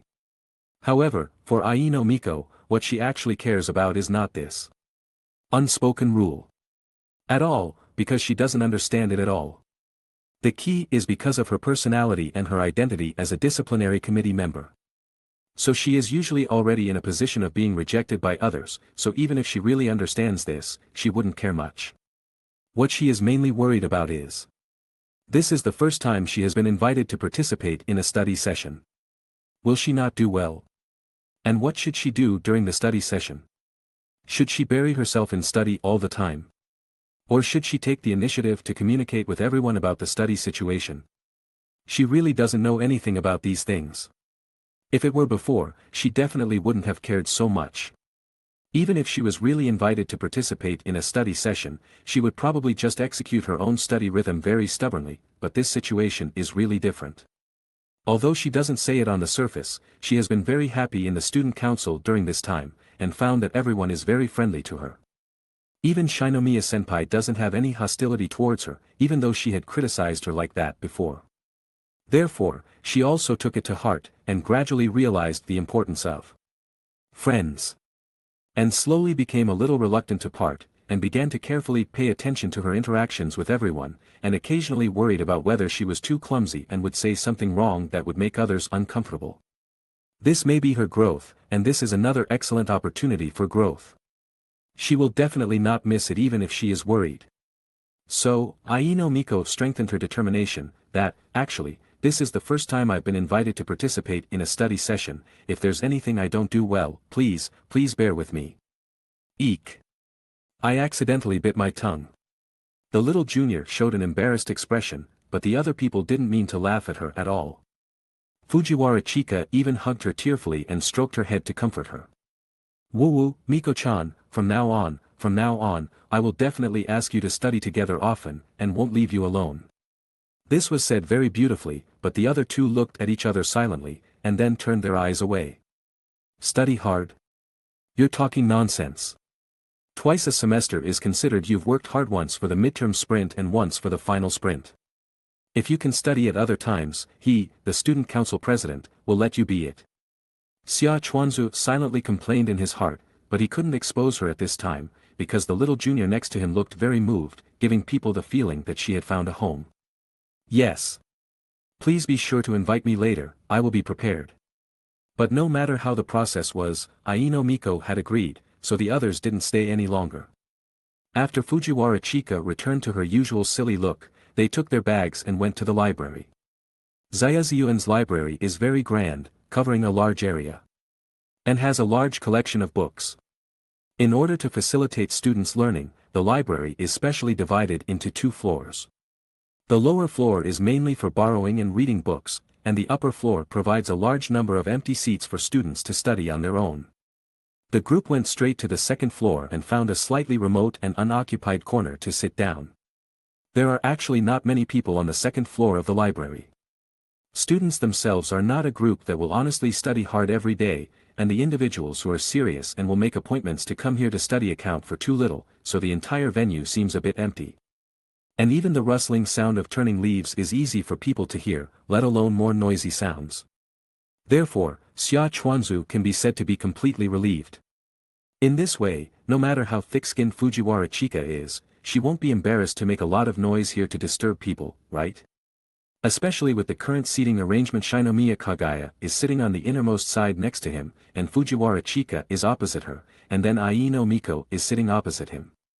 In that case, Fujiwara Chika really has no way to deal with him. After all, she is sitting on the diagonal corner farthest from him. As for her ally Shinomiya Kagaya, he is not worried.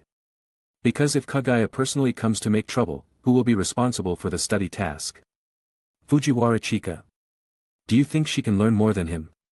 To put it bluntly, what's wrong with letting her take a course? Therefore, Xia Chuanzu completely relaxed and quickly entered his study state. The others were almost the same.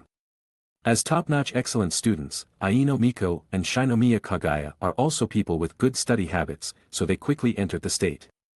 In the end, only Fujiwara Chika, after taking out a few exercise books, had only done a few questions before starting to spin her pen and stare blankly. She was the only one in the audience whose actions were completely different, seeming very redundant, so she felt a little uncomfortable. Ugh, I can't stand it anymore. Can you guys say something? It can be seen that she still has some quality. As a result, none of them paid attention to her and continued to study on their own. Now Fujiwara Chika was even more depressed, realizing that the plan was not what she thought at all. These people were just here to study. So boring.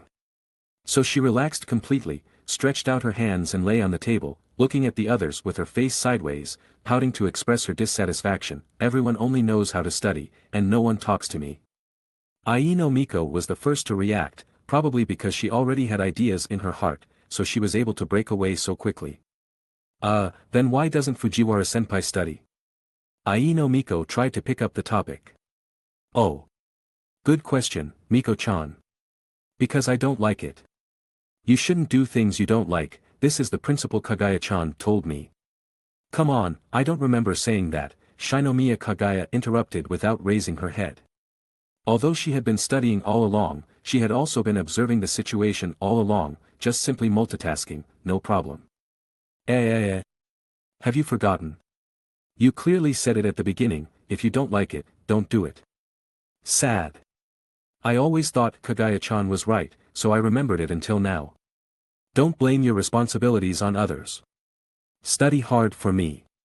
It was you who first proposed to start the study session, but in the end, you're the only one who's not studying seriously, even the junior next to you is more serious than you, don't you feel embarrassed? Xia Chuanzu sighed. He had known for a long time that this guy would do something, but he still couldn't help but complain a few words at this time. After all, it had only been a few minutes, right? She has no patience at all. That's not true. Fujiwara Chika's voice was slightly raised. Probably feeling that her voice was a bit loud, she suddenly covered her mouth. Then looked around again, finding that there were really not many people around, and those who were farther away were not paying attention to this side before she turned back to continue talking. The study session in my impression is not like this, okay? Everyone only cares about studying on their own, it's not interesting at all. So since it's a study session, what else is there to do if you don't study? Are you going to drink tea and chat? That's clearly called a tea party. Let me ask you first, then what should the study session in your imagination be like? Of course, everyone sits together to discuss their study situation and then asks each other for difficult problems. After a period of hard work, they eat some snacks to reward themselves. Fujiwara Chika waved her hand. And, not only can you do this, but you can also play some games. Even chatting is no problem. At this time, you can talk about love topics. In short, it's definitely not like this, where everyone only cares about studying on their own. What's the difference between this and being at home alone? The others raised their heads and looked at her after hearing this, especially Aino Miko, who agreed with her the most after all. She herself thought so too. If it was just ordinary study, she would definitely be more comfortable alone, but now she can't even put on her headphones and can't listen to what she wants to listen to. But she felt that she was just a junior, and after the president and vice president made the move to study, of course, she couldn't suddenly sing a different tune. But fortunately, Fujiwara-senpai was there, she really deserved to be the Fujiwara-senpai she respected. Shinomiya Kagaya thought even more simply, focusing all her attention on the word love topic mentioned by Fujiwara Chika, but she was also a little puzzled, was this the same thing as planned? But no matter what, it suited her very well, she deserved to be her good friend Fujiwara Chika. Ah. Xia Chuanzu was a little speechless, because he suddenly felt that what Fujiwara Chika said actually made some sense, at least the first half was like that. Because the reward mechanism after learning can't be said to be useless, it also helps to improve mood and continue motivation, but it felt a little strange to him to hear these words from Fujiwara's mouth. Even if you say so, but we are in the library, right? You can't eat here, it's against the rules. Xia Chuanzu shook his head and said, although he felt it made sense, but as the student council president, he had to pay attention to his image in the school, at least don't obviously take the lead in violating school rules. President is so rigid, as long as you don't make it dirty and clean it up, it's fine, Fujiwara Chika pouted. That's not the point. Xia Chuanzu shook his head, his hands still moving, simply multitasking, and the homework to be completed was also national language content, something that was almost muscle memory, and he could get the answer without much thought.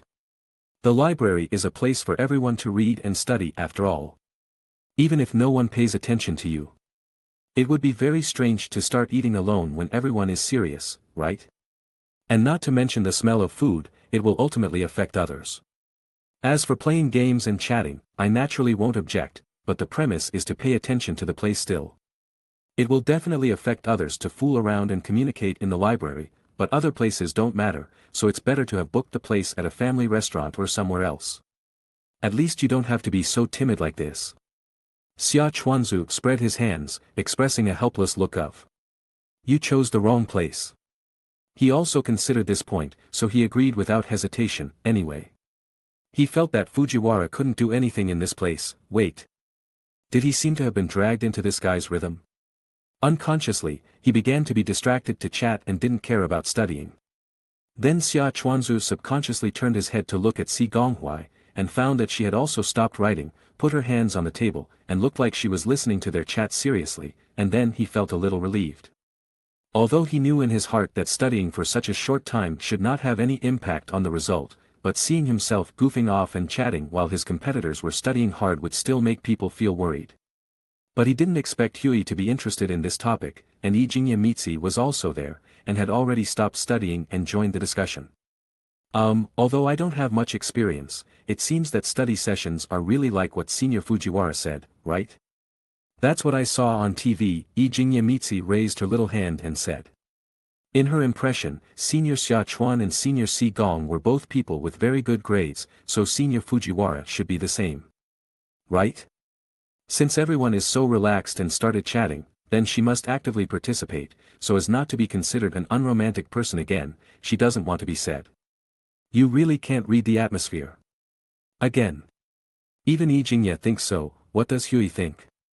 Xia Chuanzu looked at Si Gonghui and asked for her opinion. Si Gonghui turned her head slightly, showing a beautiful smile and looking at him. Her mood has been really good these days. Every day she hears the president calling her name, she feels so happy and excited. She originally thought she would gradually get used to it, but she inexplicably feels more and more itchy. Especially every time she meets the president's eyes, she feels that he must have more to say, those hidden under his charming eyes. A loud shout from the side suddenly interrupted her thoughts. Si Gonghui turned her head helplessly and looked at Ijinya Mitzi who had just made the sound. I'm sorry. My voice was too loud. The little junior covered her mouth with both hands, constantly looking around, and only breathed a sigh of relief after finding that no one was paying attention here, and then turned back to look at a few people apologetically. I'm very sorry. I accidentally shouted out because I was surprised. Surprised? What's wrong? The other two also looked at Ijinya Mitzi with curious eyes, and Fujiwara Chika next to her even asked with concern, What's wrong, Mitzi-chan? No, actually there's nothing, I accidentally made a sound myself, anyway, you don't have to pay special attention to me, you can continue. The little junior weakly shrank her head, feeling embarrassed to be stared at by everyone, because the things she considered didn't feel like noteworthy content. Oh, don't be so polite, just say anything you care about, everyone is good friends, no one will laugh at you, Fujiwara Chika kept comforting her. Although the intention may be good, the statement is obviously very wrong, making people suspect that there is a kind of bad intention to watch the show. But the simple little junior doesn't understand this, and she was really a little moved after hearing her words, so she slowly said her thoughts. Actually, it's because, I was a little concerned about hearing Senior Xia Chuan call Senior Si Gong's name. Are the two seniors already dating? Ijingye Mitzi looked at the two people opposite hesitantly. Because I had heard rumors before that the student council president and the Si Gong princess seemed to be dating, but she really didn't see any intimate behavior between the two after she joined the student council. On the contrary, the relationship between Senior Fujiwara and Senior Xia Chuan seemed to be closer. And today I suddenly heard Senior Xia Chuan calling Senior Si Gong's name. Of course I would be surprised. Especially after those things happened before. In her heart, she already regarded Senior Xia Chuan as a good person. So it will definitely make people care about the relationship between the two. After hearing Ijingye Mitzi's words, Si Gonghui was immediately startled. Wow, what's wrong with this junior? Does she have such a good eye? Sure enough, she thinks she and the president are a match made in heaven. Although I don't know what this junior is thinking, but based on the other party's words, the position of student council president after the president's term will definitely be the other party's. No one can compete this time, she said it. However, although she was happy in her heart, Si Gonghui still looked very calm and composed on the surface, gently resting her chin on her side face, looking at Xia Chuanzu next to her with an elegant posture. Of course, she wouldn't take the topic first at this time, otherwise no matter what she said, it might be misinterpreted by the president. And if she was underestimated and teased again, it wouldn't be good, then she might not be able to calm down, so at this time, she naturally has to see what the president's response is.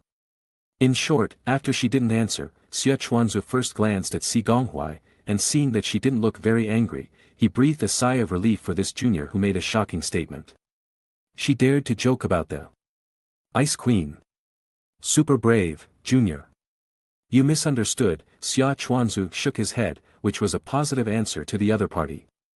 It's just calling names, this is very common among friends, and haven't you heard it before? Why are you suddenly curious again now? He himself didn't have too many feelings. He always felt that calling names or surnames was the same. This kind of title doesn't represent anything, but it seems that everyone cares about this kind of thing. And it seems that calling names and surnames will be slightly different in intimacy, so he also followed the custom and changed according to their titles for him. Ijingye Mitzi opened her mouth, just wanting to say when she had heard it, and then suddenly remembered that on Monday, it seemed that when she had just entered the student council room. She vaguely seemed to have heard Senior Xia Chuan called Senior Si Gong that way, but at that time her mind was all on the two people's bad posture, so she didn't care much about this inconspicuous thing, and she suddenly remembered it when she was reminded now. Doesn't this show that she cares about the relationship between the two? Could it be that she will be misunderstood? The body of Ijingye Mitzi became a little twisted. In Xia Chuanzu's view, the other party was obviously embarrassed, so he very considerately wanted to help change the topic, but Fujiwara Chika next to her became a little excited. That's right, Mitzi-chan wasn't there at the time, Fujiwara Chika murmured, then moved to Ijingye Mitzi's side slyly and whispered to her. Oh, it's just calling each other's names, Mitzi-chan, don't make a fuss, everyone is doing this kind of thing, okay? Xia Chuanzu immediately gave her a blank look. Think about it, who started making a fuss first? It's obviously you. Everyone means. Is it, Senior Fujiwara is also called that by Senior Xia Chuan? That's right, the president has called me by my name, Fujiwara Chika nodded and said. But I think, Fujiwara sounds better. Chapter 150. Aino Miko suddenly felt a little envious. Senior, she's so free, not even caring on the contrary, does it seem like she's overthinking things? Miko-chan, why don't you try it too? We've been together for so long anyway, it's about time we called each other by our first names, right?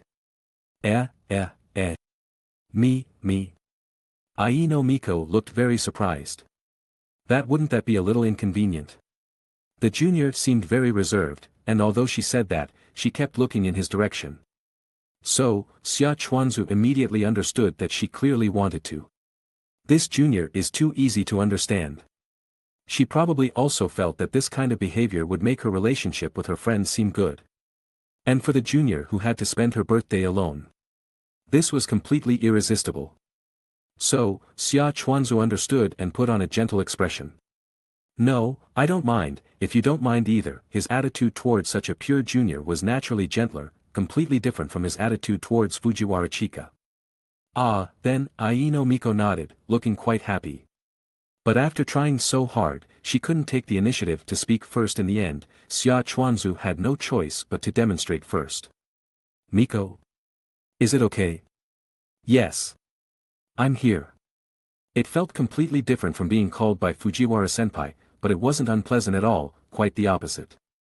Seeing that she was a little uncomfortable, Xia Chuanzu spoke up in a timely manner. Don't be so nervous, if you're not used to it, it's okay to call me senior as usual, or start by calling me Xia Chuan-senpai, call me whatever you want. No, well, I should return the favor. Aino Miko shook her head. Although she was indeed very embarrassed, this was a rare opportunity to get closer, and she didn't want to miss it. Xia Chuanzu's eyes were slightly subtle. Return the favor, it's not necessary, is it? The junior clenched her fist again, as if cheering herself on. Then I zo senior. So, Xia Chuanzu nodded and responded very naturally. Just like he said, he didn't really care about these things. And because of Mahiru Irie and the others, he was called by his first name a lot, so he didn't feel too uncomfortable hearing a girl call him that. But seeing him looking so indifferent, Aino Miko was slightly disappointed. She had worked so hard, but in Senior's eyes, it wasn't a big deal as expected. Senior is very used to it. But it was still very impactful for her, because it was also the first time she had called another boy by his first name. It's normal to care. Kagaya Shinomiya looked left and right, feeling that the atmosphere was a little strange. Shouldn't this be her stage? Clearly, the two people opposite her were loyal members of her Kagayazo party, so why were they trying to get closer to the president one by one? Look at her. Look at her, the main character. In any case, Kagaya Shinomiya was unwilling and thought about saying something to attract attention, but someone was faster than her. Okay, now it's my turn. President, try calling my name too. You. Xia Chuanzu glanced at her, thinking, what are you joining in on? Didn't I call you that before? And you said that the name, Fujiwara, sounds better. Before was before, now is now, it's different. Fujiwara Chika retorted. And I haven't called the president by his first name yet. At least let me call him once. Then just call him directly, it doesn't matter. It's not that it doesn't matter, if I take the initiative to call him first, well, I'll be a little embarrassed. Fujiwara Chika shook her head, then twisted her body, acting like she was serious. I don't understand your thoughts. Xia Chuanzu sighed helplessly, but decided to do as she wished. It wasn't a big deal anyway. Chika, is that okay? Wow. So perfunctory. A perfunctory attitude of I just want to say it quickly and be done with it. No, it's just calling a name. Are you expecting me to roleplay and bring some emotion to it? Xia Chuanzu said unhappily. This guy has too many requests, right? It's not impossible. Fujiwara Chika suddenly blinked, then looked at him with an expectant expression. As expected, it would be better this way. After all, just casually calling a name doesn't feel anything. So, I said it's just calling a name. What feeling do you need? It's not like I'm a voice actor dubbing a character. I really don't understand you, Xia Chuanzu first complained, then took a deep breath and slowly uttered a few words. Chika, actually I. Now he was really using emotion, the kind that was sickeningly sweet, the kind that even he would find disgusting. What is it? So, Xia Chuanzu decisively said the rest of the words. Actually, I have always thought you were an idiot. After saying these words with a serious expression, watching her change from a somewhat awkward to a dazed and finally to a seemingly embarrassed and annoyed look, his mood suddenly improved a lot. Bring in emotions, right? But it didn't say what kind of emotions. Fujiwara Chika was still staring at him, her cheeks puffed out, almost turning into a rolling ball beast. If she wasn't sitting too far away from him, she would probably have pounced on him and bitten him by now. But after all, he managed to deal with her, so he didn't care what would happen next. He simply chose to shift his gaze and ignore her. Anyway, they were still in the library, and all she could do now was stare him to death.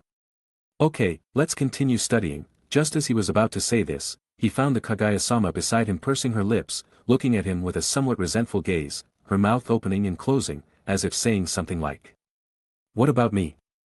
So, you want to join in on the fun too?"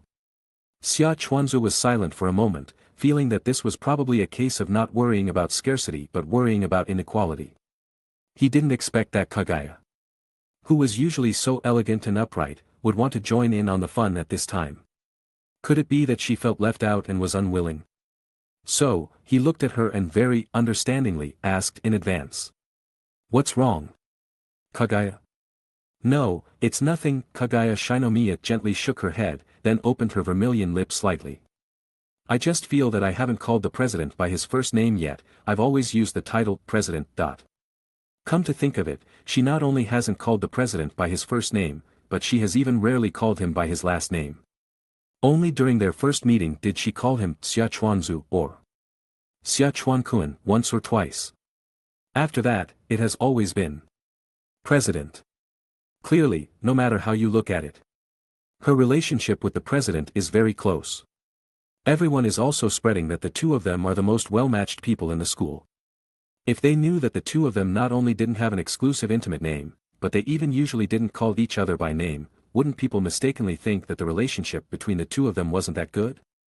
It's inevitable that other guys will misunderstand and feel that they can think about the president again. So, I want to try calling the president by his first name. Can I? Since you've already said that, what else can he say? If he complains about something else, it would seem like he doesn't understand the atmosphere. Of course, you can call me whatever you want, Xia Chuanzu shrugged. The girls in their student council are still too thin-skinned. They can care about this kind of thing for a long time. Unlike senior, who can say things like Zurabushi-kun, Junior-kun, or Scumbag-kun without caring about his feelings at all. She's clearly much bolder than them. Then Zo. Kaguya Shinomiya tilted her head slightly, her expression very gentle. But don't look at her as if she's very generous. In fact, the back of her hand is almost red and swollen from being pinched by the other hand. If it weren't for that, she wouldn't be able to calm down at all. I said it. Now even the president can understand her hint, right? And then he will start responding to her. Let's start by changing the way we address each other. And then we'll confide in each other when we can't restrain ourselves. Of course, the president must say it first, and then she will agree with an attitude of, I can't help it, since the president is so inseparable from me.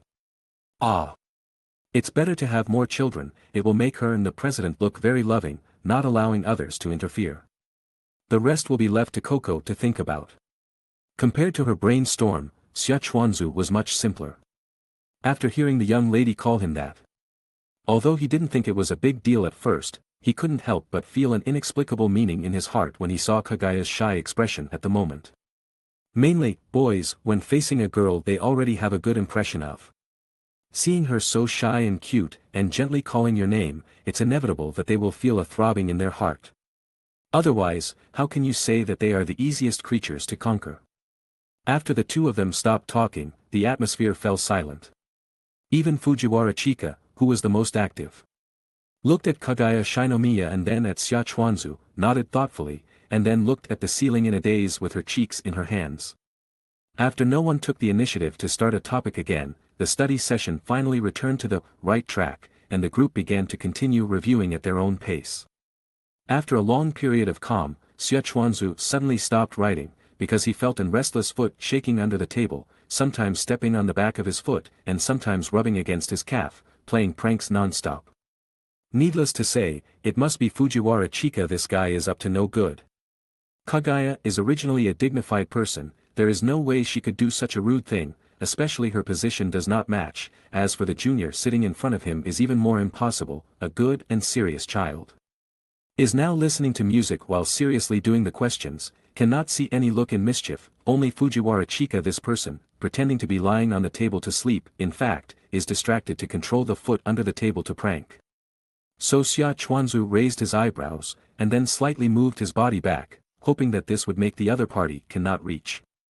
But it seems that there is still no use, he even cannot feel the other party's hesitation, and still maintains a kind of inexplicable regular action, began to invade his territory. Xia Chuanzu suddenly looked black, feeling that his tolerance seems to be regarded as very good to bully, heart felt that cannot be so retreat, sometimes you have to choose to fight back. So he seized the gap of the other party's shaking, reached out and grabbed the outstretched calf, and then kept still. He even bothered to look up at the other party's expression, nothing more than some small actions were detected after the shame and begging for mercy such expression, but he completely ignored, adhering to the at least also call you uncomfortable for a while. Such attitude to punish each other. After a while, after completely solving the questions he was doing, Xia Chuanzu finally raised his head slightly. Wanting to observe Fujiwara Chika's current situation, and found that she was still lying on the table, her body undulating in a regular manner, as if she had already begun to take a nap. TSK, have to say this guy is still very backbone, calf has been caught by him to now still keep silent, do you need to always use force to extend over like this? But although he does not understand the reason, but also do not intend to let go, feel that since this guy is a look to endure. As if nothing happened, then he cannot let her wish, have to go back to mischief to let her see, he is not so easy to talk to. So tightly clenched the pen in hand, even the other hand was also used. First slowly and not disturbing others under the circumstances extended to the bottom of the table, and then seized the position to grab the other party's indoor shoes off, and then in the position of the pen cap against the other party's almost foot-heart position. He has not fully acted up, looking at Fujiwara Chika, the intention is to hope that she finally react, apologize to him for mercy, the result of this guy is still a look indifferent, it seems to begin to die support it. Looks like you do not see the coffin do not shed tears oh, afraid not feel that he will not really do it. Xia Chuanzu heart doubts. Originally, he really just wanted to threaten it, but looking at her a look completely unafraid look, feel that he seems to be underestimated, this can endure. Anyway, that guy had played all sorts of pranks on him before, like a perverted woman groping his abs, so it shouldn't be a problem for him to tickle her feet a little in retaliation, right? Thinking this, he did just that, gently applying pressure and letting the pen cap slowly wander across the sole of her foot. He thought that this would definitely elicit some reaction from her, but Fujiwara Chika didn't move at all. Instead, Aino Miko, who had been keeping her head down next to her, suddenly gasped softly, making a strange sound. Natsukawa Snowball, Huh. Natsukawa Snowball subconsciously thought he had misheard or seen something. How could that sound have come from Aino Miko? Although the sound was indeed a bit quiet, his sense of direction wasn't wrong. So, he subconsciously applied a little more pressure and poked her again.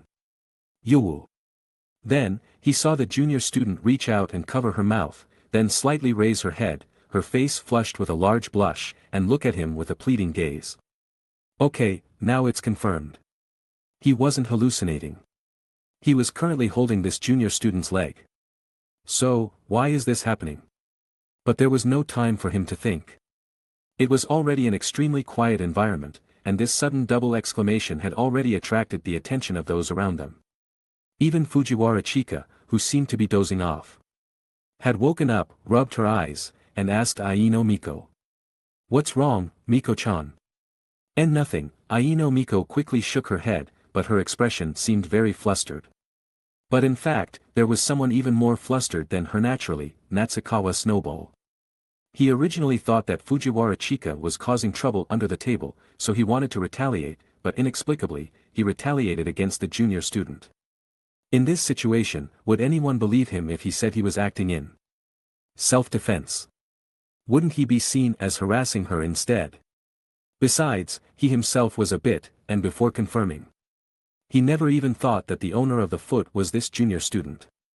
And although he was panicking inside, the only thing he could do was pray that she wouldn't say anything carelessly, or even reveal the truth. Fortunately, although Aino Miko was flustered and her expression was very suspicious, the words she said were also thought through, making it easy to gloss over. I accidentally bumped into the table leg while shaking my leg. It hurt a little, so I couldn't help but shout it out, I'm sorry for disturbing everyone. Oh, is that so? Fujiwara Chika nodded, then yawned deeply again. If you feel a lot of pain, you can also go to the nurse's office to take a look. After saying this, she lay down on the table again and tried to stretch, showing that she wasn't really awake yet. As for Shinomiya Kagaya, she had also withdrawn her gaze. After all, others had already expressed concern for the junior student, so there was no need for her to be redundant. Unless it was related to the president, she didn't really want to compete for such a warm-hearted sister role. Seeing that the situation had been glossed over, not only did Aino Miko breathe a sigh of relief, but Natsukawa Snowball also finally let go of his hanging heart. But then, he quickly received a strong gaze from the junior student. It carried a very complex feeling, mostly of shame and anger, but also with a hint of pleading, as if saying something like, "Please don't tease me in a place like this." Natsukawa Snowball suddenly realized that he seemed to still be holding the other party's leg, so he quickly let go and gave her a very apologetic look. He didn't know if she could understand, but in this situation, he could only give a look as a signal. However, after gaining freedom, Aino Miko didn't even look at him again. Not only did she sit back a little, but she also kept her head down the whole time, looking like she was very angry. She must be angry. It's impossible not to be angry in this situation, Natsukawa Snowball sighed inwardly. He was too flustered just now and didn't think much. Now that he was brainstorming, he immediately understood the truth. It must have been that the other party accidentally brushed against him while shaking her leg while listening to music. And then he thought it was Fujiwara Chika playing a prank, so he took action without thinking, but it turned out like this. But can this kind of thing really be explained? Because it's like saying in front of the other person that he and Fujiwara Chika are so close that they can be so intimate and playful in private, he might be misunderstood. No. He still has to explain, right? Because even if that's the case, it's at least better than being considered a perverted senior who sexually harasses junior students. Chapter 151. In short, holding on to the thought of, "I definitely have to explain later." Natsukawa Snowball patiently endured a rather agonizing period.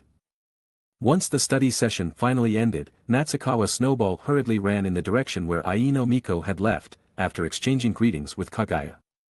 This junior, though she looks small, actually walks very fast. Perhaps she also wanted to run away quickly. In any case, he chased for a while before barely catching up. "Miko, wait a moment, listen to my explanation first." He just wanted to tell the truth to clear his name, but saying such classic, scumbag lines inexplicably made it feel like he was confirming his guilt. But he couldn't care less now. He had to explain it clearly in time. As expected, this elementary school girl cared a lot. After he stopped her, although he didn't know why she didn't try to run away again, she held her book bag in front of her chest, clearly looking defensive. Fortunately, despite the vigilance, it was good that they could at least talk. "Listen to me." Natsukawa Snowball's tone seemed a little urgent. "Name." "Ah. What? You called me by my name again just now." "Ah." Natsukawa Snowball was stunned for a moment, then quickly explained. "Sorry, because you said to call you by your name before. Should I still use Aino to address you after all?" "No, it's okay, just like this." The junior shook her head, but she didn't seem to be forcing herself. "Ah." So Natsukawa Snowball was a little puzzled again. He thought that the previous incident had caused his impression points to plummet to the bottom. He thought it would be normal to switch back to the original unfamiliar attitude, but now it didn't seem like she was being polite. Then why did she suddenly bring it up? To be honest, he didn't understand. But now wasn't the time to figure out such things. The key was the matter just now, so Natsukawa Snowball first took a deep breath, then patiently explained the ins and outs of the matter to her. And also emphasized Fujiwara Chika's mischievous personality. This was not only to prove the credibility of his statement, but also out of kindness to help this junior see the other party's true nature as soon as possible. That Fujiwara-senpai is actually such a person. Although I've noticed some of it during this time, it's still a bit unbelievable to hear it from someone else. Actually, it's normal. This is the so-called admiration is the furthest distance. Natsukawa Snowball nodded. Seeing that he could divert the other party's attention, he was of course happy to, so he continued the topic. "I remember you mentioned before that the reason why you respect her so much is because you saw her playing the piano on stage when you were little, right?" "That's right." So President remembers. Aino Miko nodded lightly. She never thought that the other party would remember such a thing. It wasn't important at all. "Well, that's how it is." Natsukawa Snowball nodded, and after thinking for a moment, he added. "But no matter what Fujiwara Chika's nature is, since she could move your heart with music at that time, then she must still have something you aspire to now. Just treat her as usual and continue to get along with her." After all, everyone was colleagues. Even if the idol effect was shattered, he didn't want the relationship between the two to deteriorate because of it. However, after he said this, Ai no Miko didn't reply. Instead, she was silent for a while, then looked up at him with a strange look, and then slowly said something that made him very embarrassed. So, does Senior also want me to treat you like this? Natsukawa snowball. So the emotions he had finally brewed up couldn't hold back, and his face showed an embarrassed expression. So that was a misunderstanding. But the fact is that you did it, right? Ai no Miko suddenly looked up with a serious expression. Yes, Natsukawa snowball drooped his head and responded weakly. Then, it's not too much if I ask for compensation, right? Yes, it's not too much. Although that's what I said, but I can't think of how to compensate me. Ai no Miko tilted her head slightly, looking at him as if asking for his opinion. Natsukawa snowball hesitated for a moment, because he couldn't say how to compensate, and then a short period of time he spent with her at the barbecue restaurant on the weekend suddenly flashed in his mind. This maybe let's use this. How about I treat you to barbecue again? You can choose the restaurant, as long as it's not too excessive. He originally thought that such a proposal would definitely satisfy the other party, but he saw this junior showing an embarrassed expression. Do I look like such a gluttonous person? She puffed her cheeks slightly, grabbing the books very hard with both hands, as if restraining the dissatisfaction in her heart, not letting herself grab the books and hit him. Then let's do something else. No, let's do this, I think it's pretty good. So what exactly do you want? If he wasn't at fault this time, he would have made a fuss. After much persuasion, his compensation was settled like this, and Ai no Miko showed a very satisfied little expression, and was even in such a good mood that she was willing to wave goodbye to him. Then that's it for today, see you tomorrow, Senior. Yeah, see you tomorrow, Natsukawa snowball responded with a forced smile, but was actually a little weak. Today's events were quite speechless for him, and he inexplicably lost some pocket money. Although the amount wasn't much, giving it away for nothing would always make people a little frustrated. But as the saying goes, it's better to lose money to avoid disaster. Thinking on the bright side, at least his image was preserved, right maybe? But speaking of which, he felt like he had missed something, but after thinking for a long time, he couldn't figure out what it was, so he didn't care anymore, and turned back to the teaching building, preparing to bring back the things he had left behind. After going out again, he found that the sky had basically darkened. It was drizzling. Natsukawa snowball stood at the entrance of the train, quietly looking at the rain and fog outside the window like silk threads, silently savoring the faint sense of sorrow brought about by the impending loss of money. He wouldn't have been like this originally, but considering Ai no Miko's good appetite he had to feel sad. In the blink of an eye, after arriving at the next station, the train doors opened, and a long-haired girl with hair reaching her waist came into view. Their eyes met. Humph! Exclamation point. The girl snorted softly, stepped onto the train, and the black butterfly in front of her forehead swayed gently with her steps, as if about to fly. After getting on the train, the crowd was crowded, so she could only stand next to Natsukawa snowball, but seeing that he was always looking out the window, as if ignoring her, she quickly couldn't bear it and took the initiative to speak first. Idiot President, why don't you talk? I'm afraid you'll get angry if I talk. I get even more angry when you talk.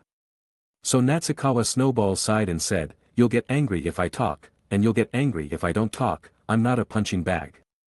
Who told you to call me an idiot? Fujiwara Chika puffed her cheeks, clenched her pink fists, and wanted to punch him, but when she looked up, she suddenly saw a figure flashing past outside the train door, and her eyes widened. That person just now was. Idiot President, get off the train with me.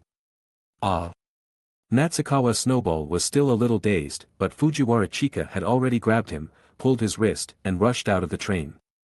Wait, he didn't have time to say anything, but his body had already moved subconsciously, and finally followed Fujiwara Chika out of the train.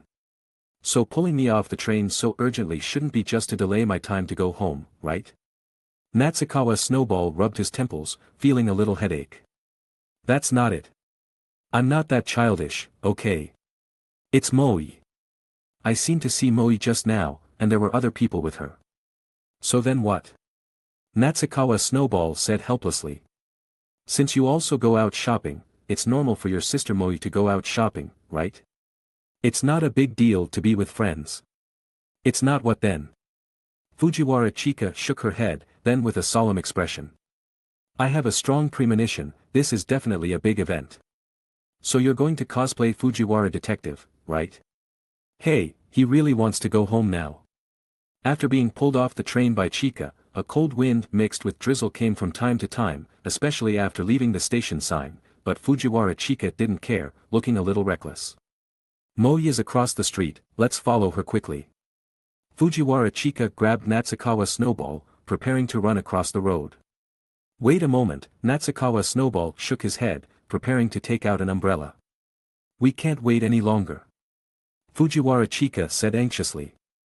If we lose Moi, maybe. Maybe what?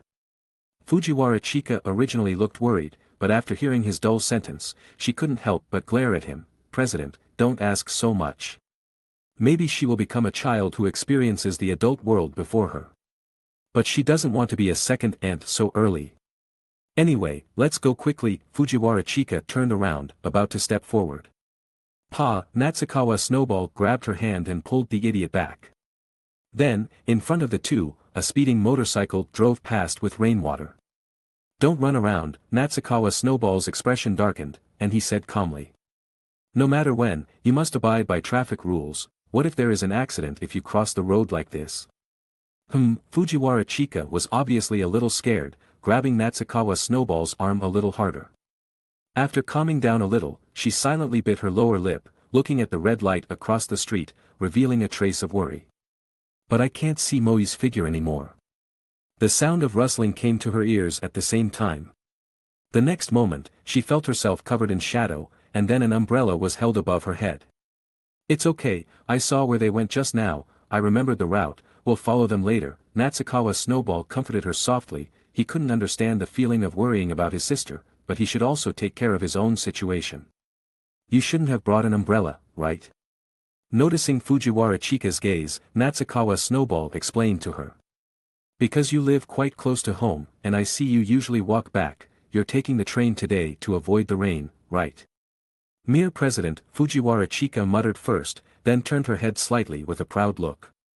But I'll praise you now, but it can only make today's matter written off. Natsukawa Snowball blinked, and with his understanding of her, he immediately thought that she should be talking about the time during the study session when he teased her. You really are an idiot. You can actually remember it until now? Isn't it said that idiots don't hold grudges? Hey, it seems like it's going to rain heavily. I don't know if Moi brought an umbrella. I didn't see her holding an umbrella just now. Don't worry, I don't think your sister is stupid enough to be out in the rain. She must have brought one, otherwise she would have found a store to avoid the rain. Let's look carefully one by one. After Natsukawa Snowball comforted her a few more words, he found that the green light on the opposite side had lit up, so he grabbed Fujiwara Chika's hand and started to move. Let's go, the green light is on, let's cross the road first. Fujiwara Chika nodded, then followed him. A cold wind blew past, and a few drops of drizzle floated into Fujiwara Chika's neck in the oblique wind. The sudden bone-chilling coolness made her cry out subconsciously. Eek! Fujiwara Chika shivered slightly, so she leaned further into the umbrella, hugging Natsukawa Snowball's arm. It's so cold U003 EU003C. Natsukawa Snowball gently turned his head to look at her. Originally, he wanted to complain a little, but considering her mood, he thought it over and decided not to. But Fujiwara Chika had already felt his gaze, and her face was slightly red, seemingly embarrassed, but slightly pouting her mouth to find a good reason for herself. It's all because the president's umbrella is too small. Hey, that's too much. This is originally a single umbrella. It's already kind to let you come in to avoid the rain. You still complain about this and that. Then you should make your body smaller. Natsukawa Snowball sighed. Although he thought so in his heart, the umbrella in his hand was slightly tilted towards her side without revealing any traces. I'm really sorry that the umbrella is so small. Natsukawa Snowball tried to put on a stern face, making his expression seem like he was about to get angry.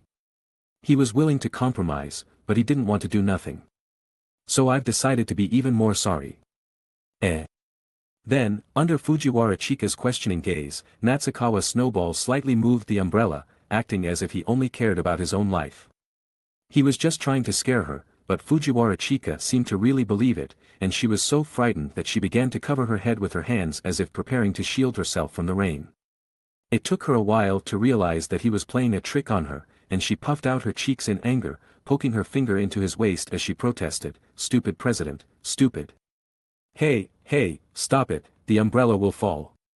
The two of them talked and played around as they searched for Meha in the crowd. Although they had confirmed the last place she disappeared, the street was so big that it wasn't easy to find her in a short time. Gradually, the sky began to darken, and the fog became hazy.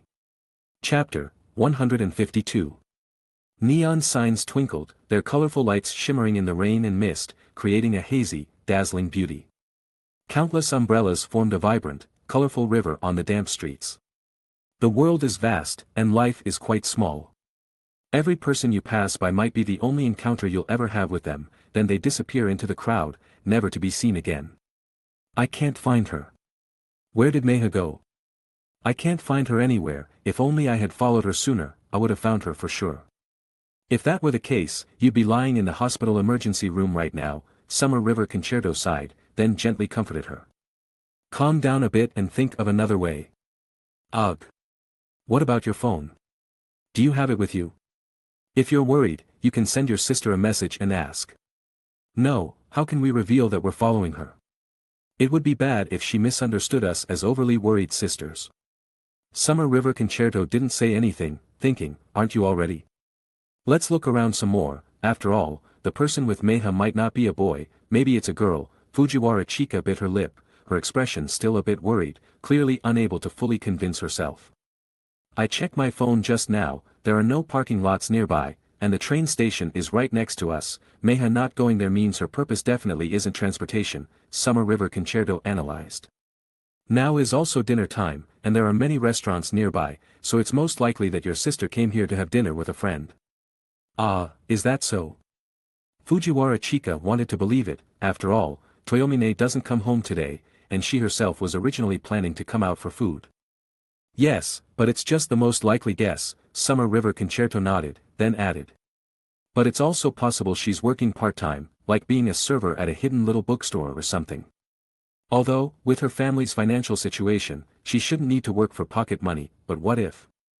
There are all sorts of reasons, like Yukino, although he hasn't asked her about it yet.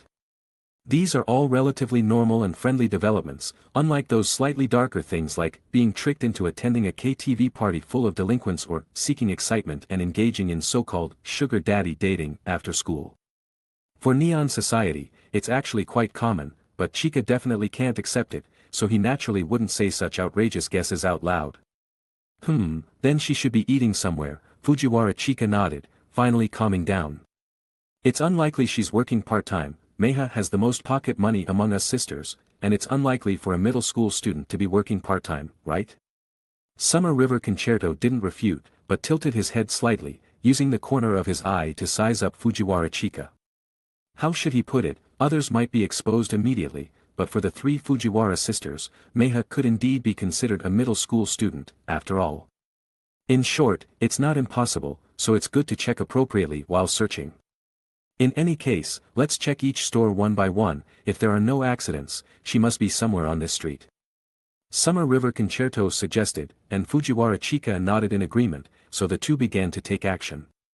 This city is very expensive, and many restaurants are basically underground, requiring you to walk down the stairs to see them, so it's really hard to see people on the street. If you want to determine Meha's location, you definitely have to go in and search each one yourself. Fortunately, the two were quite lucky. After spending a little effort, they found Meha in a family restaurant with a good atmosphere. I found Meha. Fujiwara Chika's eyes lit up. Summer River Concerto's expression was calm, his gaze passing over Fujiwara Meha and landing on the girl next to her, as well as a boy sitting across from them. No wonder Chika seemed a little anxious. They actually found a boy among her companions. It's normal to be a little worried. After all, boys at this age are hard to say. In short, finding someone is a good thing. Fujiwara Chika doesn't seem so worried anymore. But standing at the door is definitely a bit inconvenient and conspicuous, so the two simply found a corner seat and sat down, using the menu as a cover while observing the situation over there. Although we found her, I'm still really concerned about their conversation. I can't hear anything at all. Fujiwara Chika hunched over, lying on the table, holding up the menu to cover her face while observing her sister's situation. It's just a classmate gathering, there's no need to eavesdrop, is there? That's a bit too much. Summer River Concerto reminded, because she looked too suspicious. The waiter who came to take the order looked at a loss, so Summer River Concerto had to take on the task of ordering. He was naturally interested in eating, but considering the situation, he ordered some small snacks and desserts. If they really had to move immediately, it would be more convenient. That's not how it is, okay? President doesn't understand at all. Meiha has never gone out with a boy before, this is her first time. How could I not care? Summer River Concerto didn't know what to say. Perhaps that's how you feel when you're worried your own cabbage will be snatched up by a pig? To be honest, he really wanted to remind her that you're only 2 years apart, and you're even going out alone with a boy right now, and it's not a big deal, is it? But Fujiwara Chika wanted to mess around like this, and since he came along, he could only accompany her.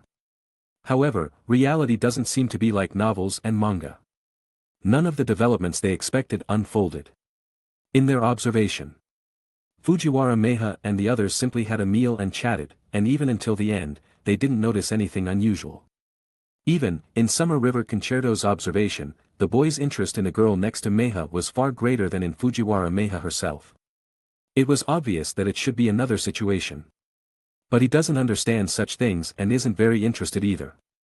Watching other people's romantic comedies isn't as good as eating a few more crispy fried fries. Oh. They seem to be moving. Quick, President, let's hide. Fujiwara Chika's reaction was quite fast, but the action she took was just lowering her head, pretending to be eating seriously at home. If someone really saw it, they would definitely find out immediately, right? And the fact was indeed as he expected. The trio, who were walking well, when they reached the intersection, for some reason, Fujiwara Meiha casually glanced over and saw them here. Perhaps it was because their student uniforms were too conspicuous, or perhaps it was because Summer River Concerto had no intention of hiding at all. The familiar face was therefore exposed in her field of vision. Then he saw with his own eyes. Fujiwara Meiha was stunned for a moment, then scanned his surroundings, and when she discovered a certain pink-haired person with "I'm eating" look on her face, Fujiwara Chika, a look of interest suddenly appeared on her face. Summer River Concerto had seen this expression many times. It was the kind of should he say it has a little devilish feeling, in short, it doesn't seem like she has good intentions. So he looked with a little pity at Fujiwara Chika in front of him, who didn't know what had happened at all, and began to pray in his heart for what would happen to her later. Considering the fact that their whereabouts had been exposed, when Fujiwara Chika proposed to quickly follow them again. Summer River Concerto kindly dissuaded her, but of course she didn't listen, so Summer River Concerto sighed and had no choice but to follow her and start taking action.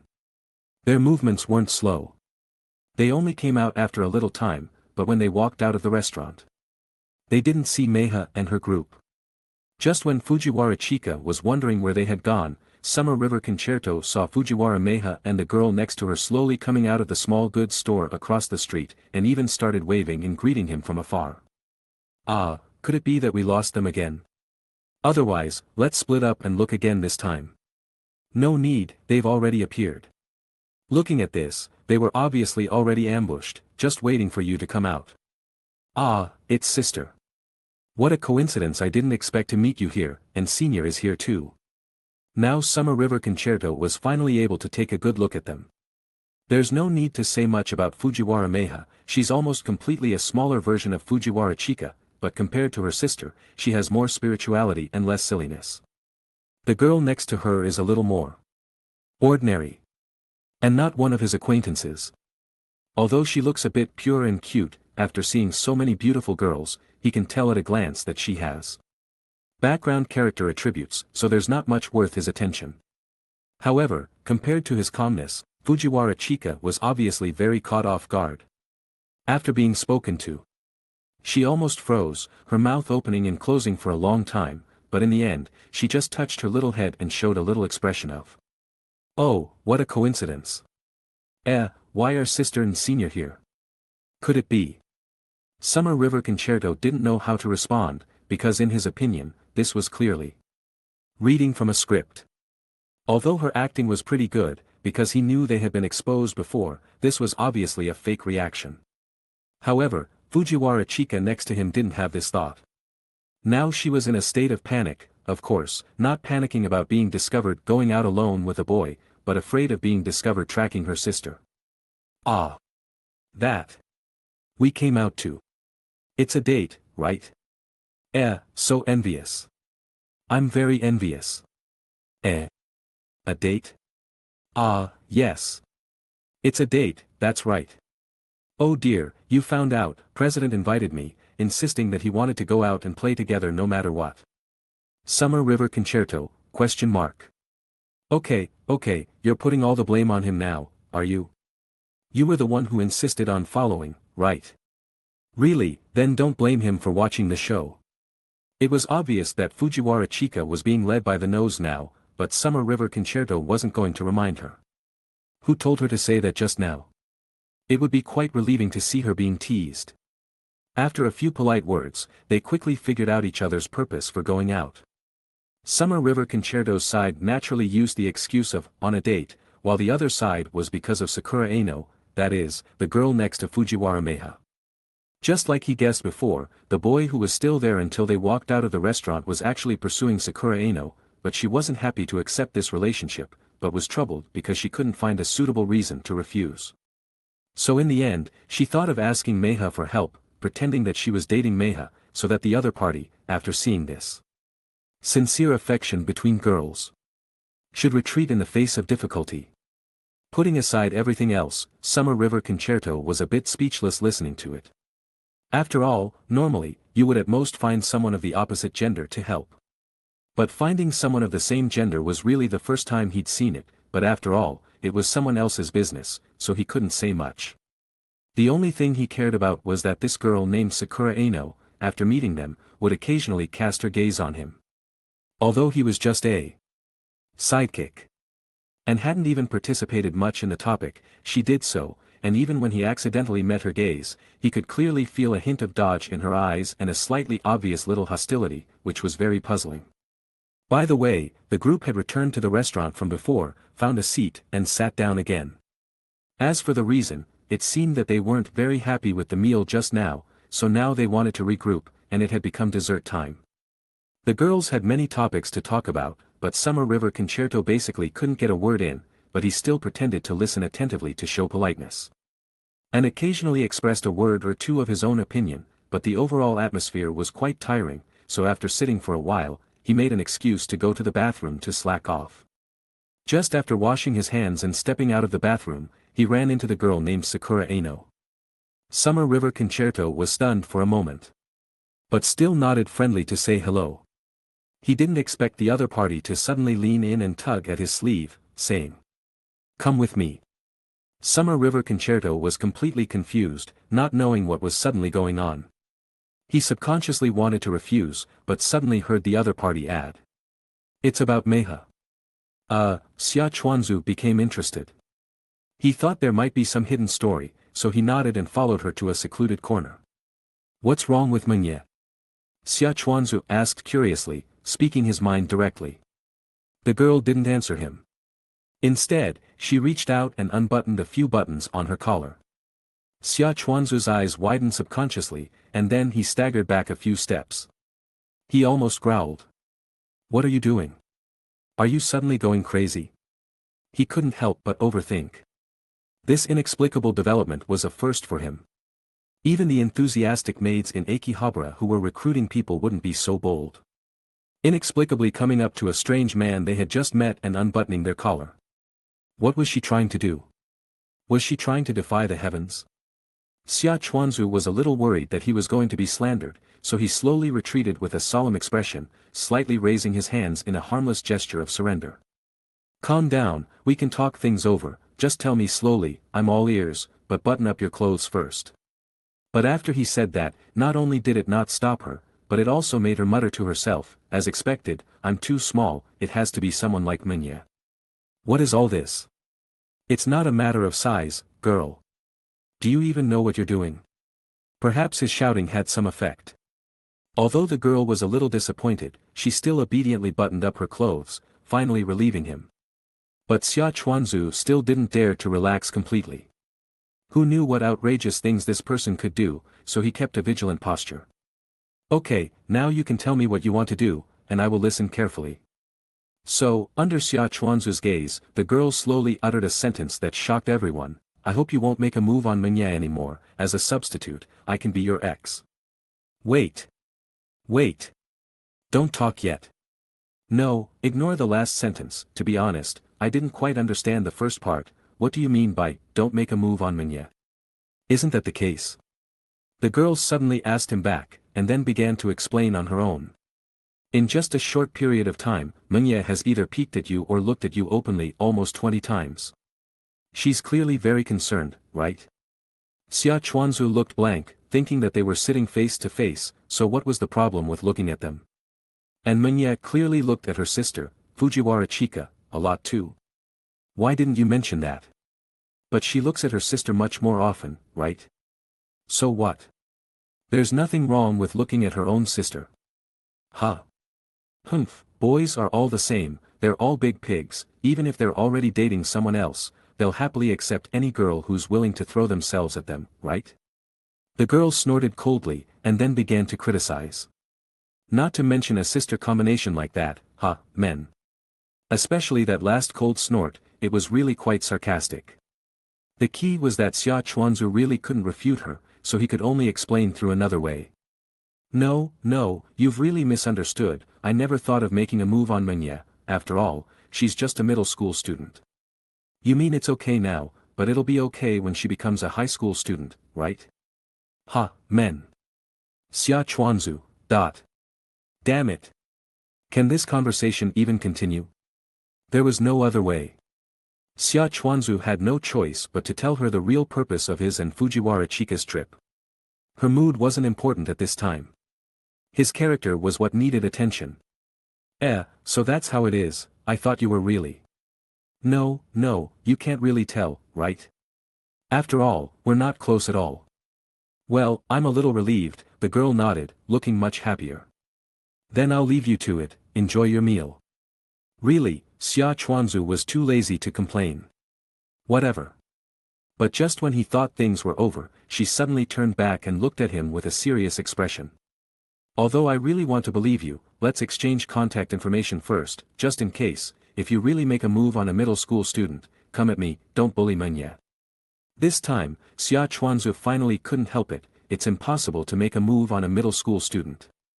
The girl looked disgusted, but didn't say anything more. Instead, she forced him to take out his phone and exchange contact information. Sigh, Xia Chuanzu sighed, feeling like he had just participated in a high-pressure sport. He was completely exhausted, so he went back and rinsed his face with cold water to recover a little. When he returned to his seat, he found that the girls were still chatting and laughing about girl topics.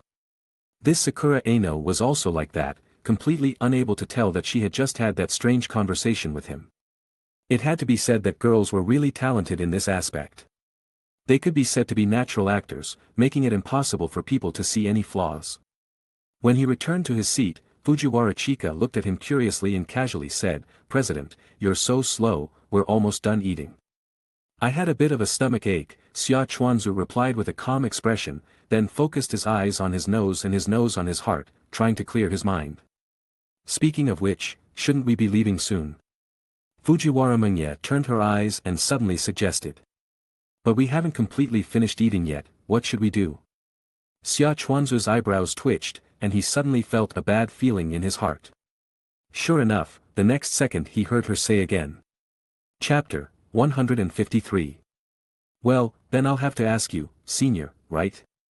After all, boys definitely have bigger appetites, so, senior, could I trouble you?"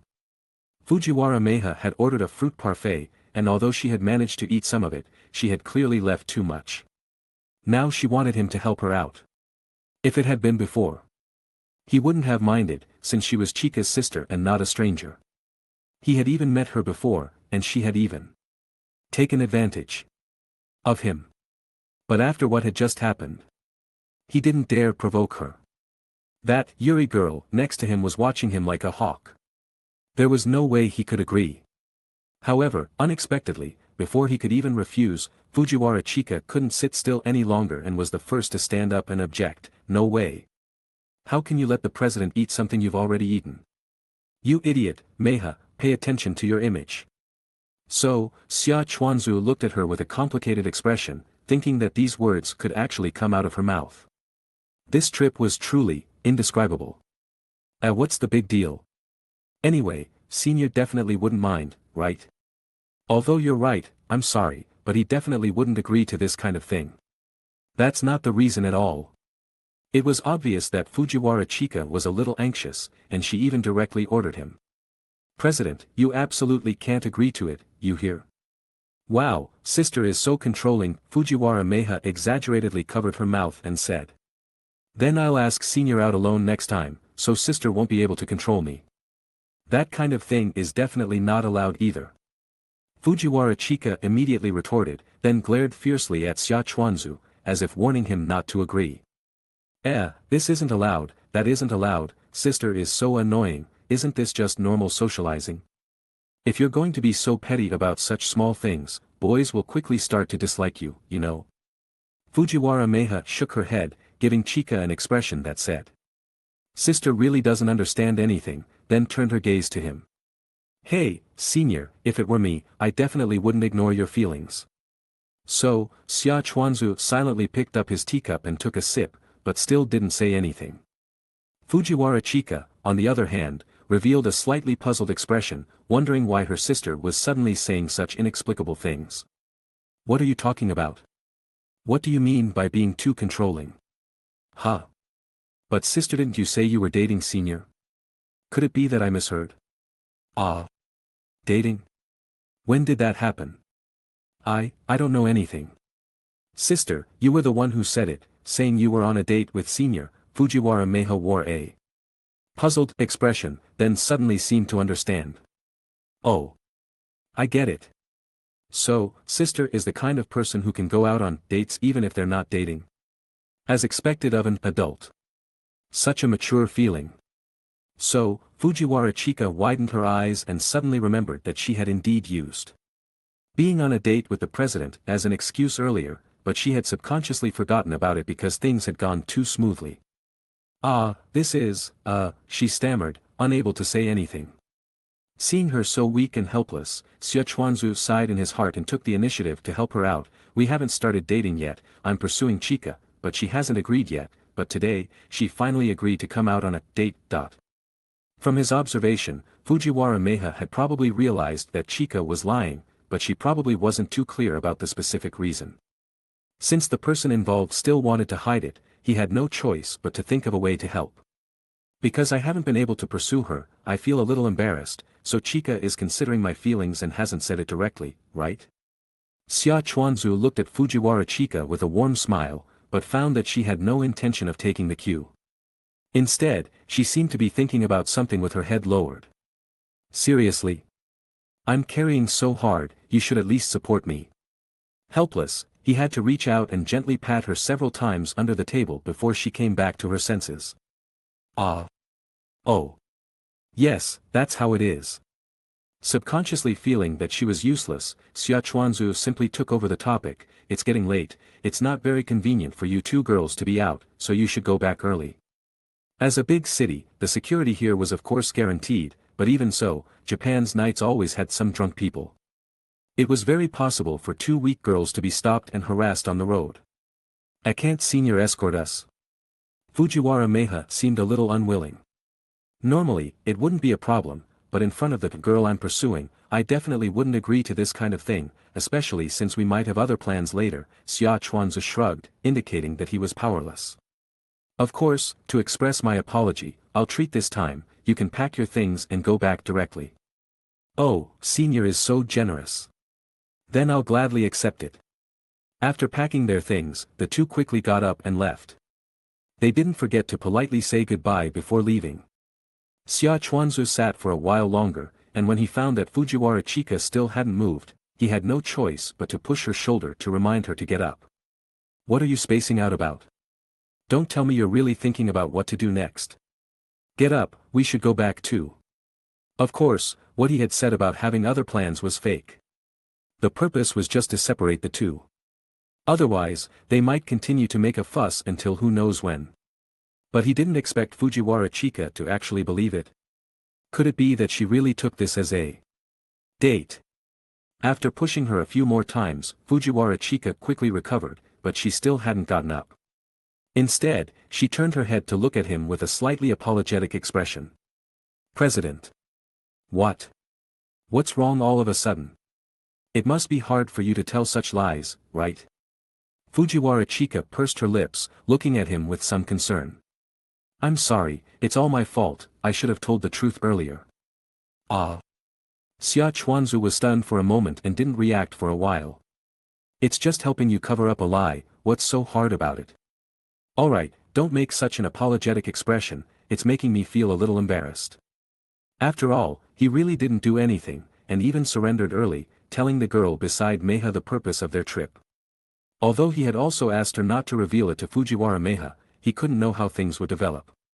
Even if you say that, President, Fujiwara Chika suddenly paused, as if she had understood something. No, in any case, it's not good to have you help me lie, right? Maybe some strange rumors will spread because of it.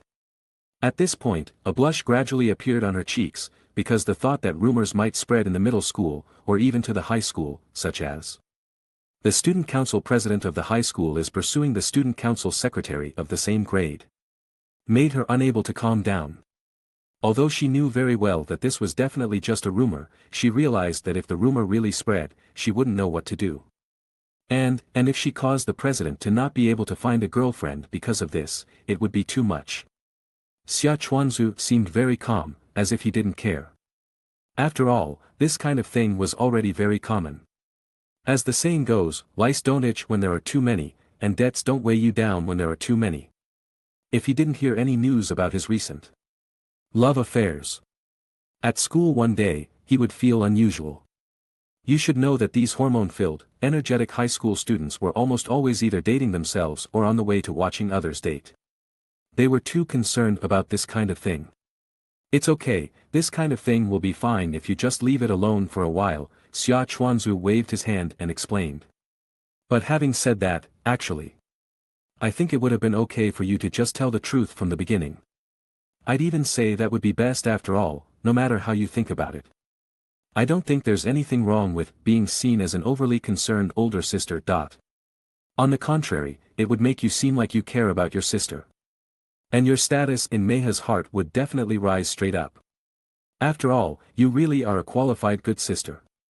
Fujiwara Chika silently bit her pink lips, slightly turned her pretty face away, and a faint blush surged up on her ears, then quietly spread across her entire face. Why are you suddenly saying such things?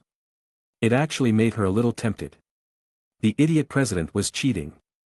But when she turned back and found that Xia Chuanzu had a very calm expression, and even looked a little dull, she suddenly became a little angry.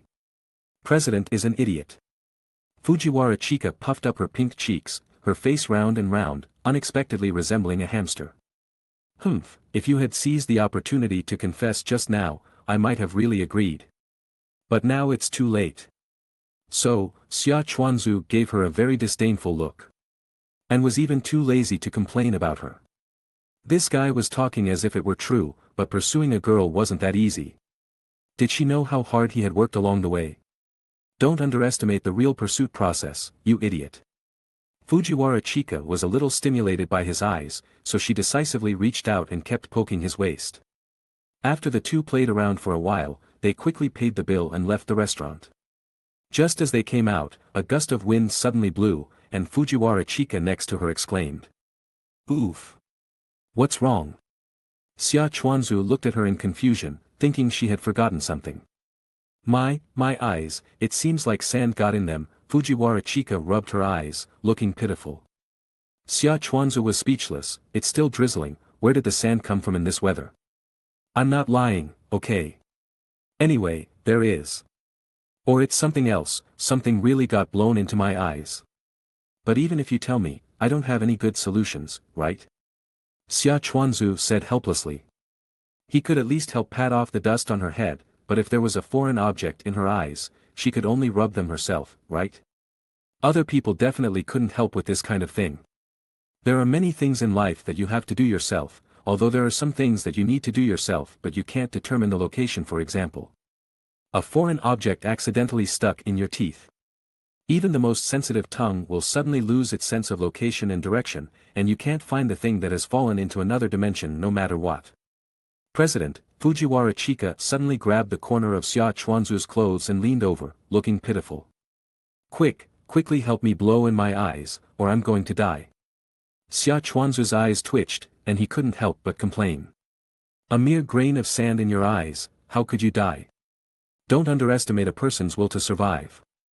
I don't care, just help me quickly, it's so uncomfortable. Fujiwara Chika's eyes were teary, looking pitiful, weak, and helpless. Woo-woo, a strange thing entered a sensitive place, woo-woo, it's so uncomfortable, I'm going to die. Xia Chuanzu sighed.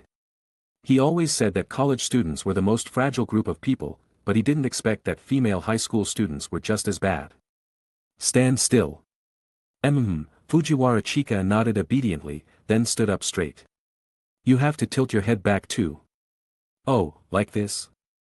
I'm telling you to tilt your head back, you don't have to stand on tiptoe, Xia Chuanzu said speechlessly. Although there was a slight difference in height, it wasn't enough that he couldn't see clearly without her standing on tiptoe. Your eyes? It's your left eye, right? Open it and let me see. And no, I can't, Fujiwara Chika shook her head. My eyes are so uncomfortable, I can't open them. Looking at Chika's teary eyes, Xia Chuanzu had no choice but to choose to take action himself. His left hand slowly reached out and landed on Chika's head to stabilize her body, while his right hand slowly moved over, helping to open her eyelids. His face also moved closer, and soon they were at a super close distance where they could feel each other's breath. At this moment, Xia Chuanzu could clearly smell the pleasant fragrance on Chika's body, which was a fresh floral scent. It wasn't very strong.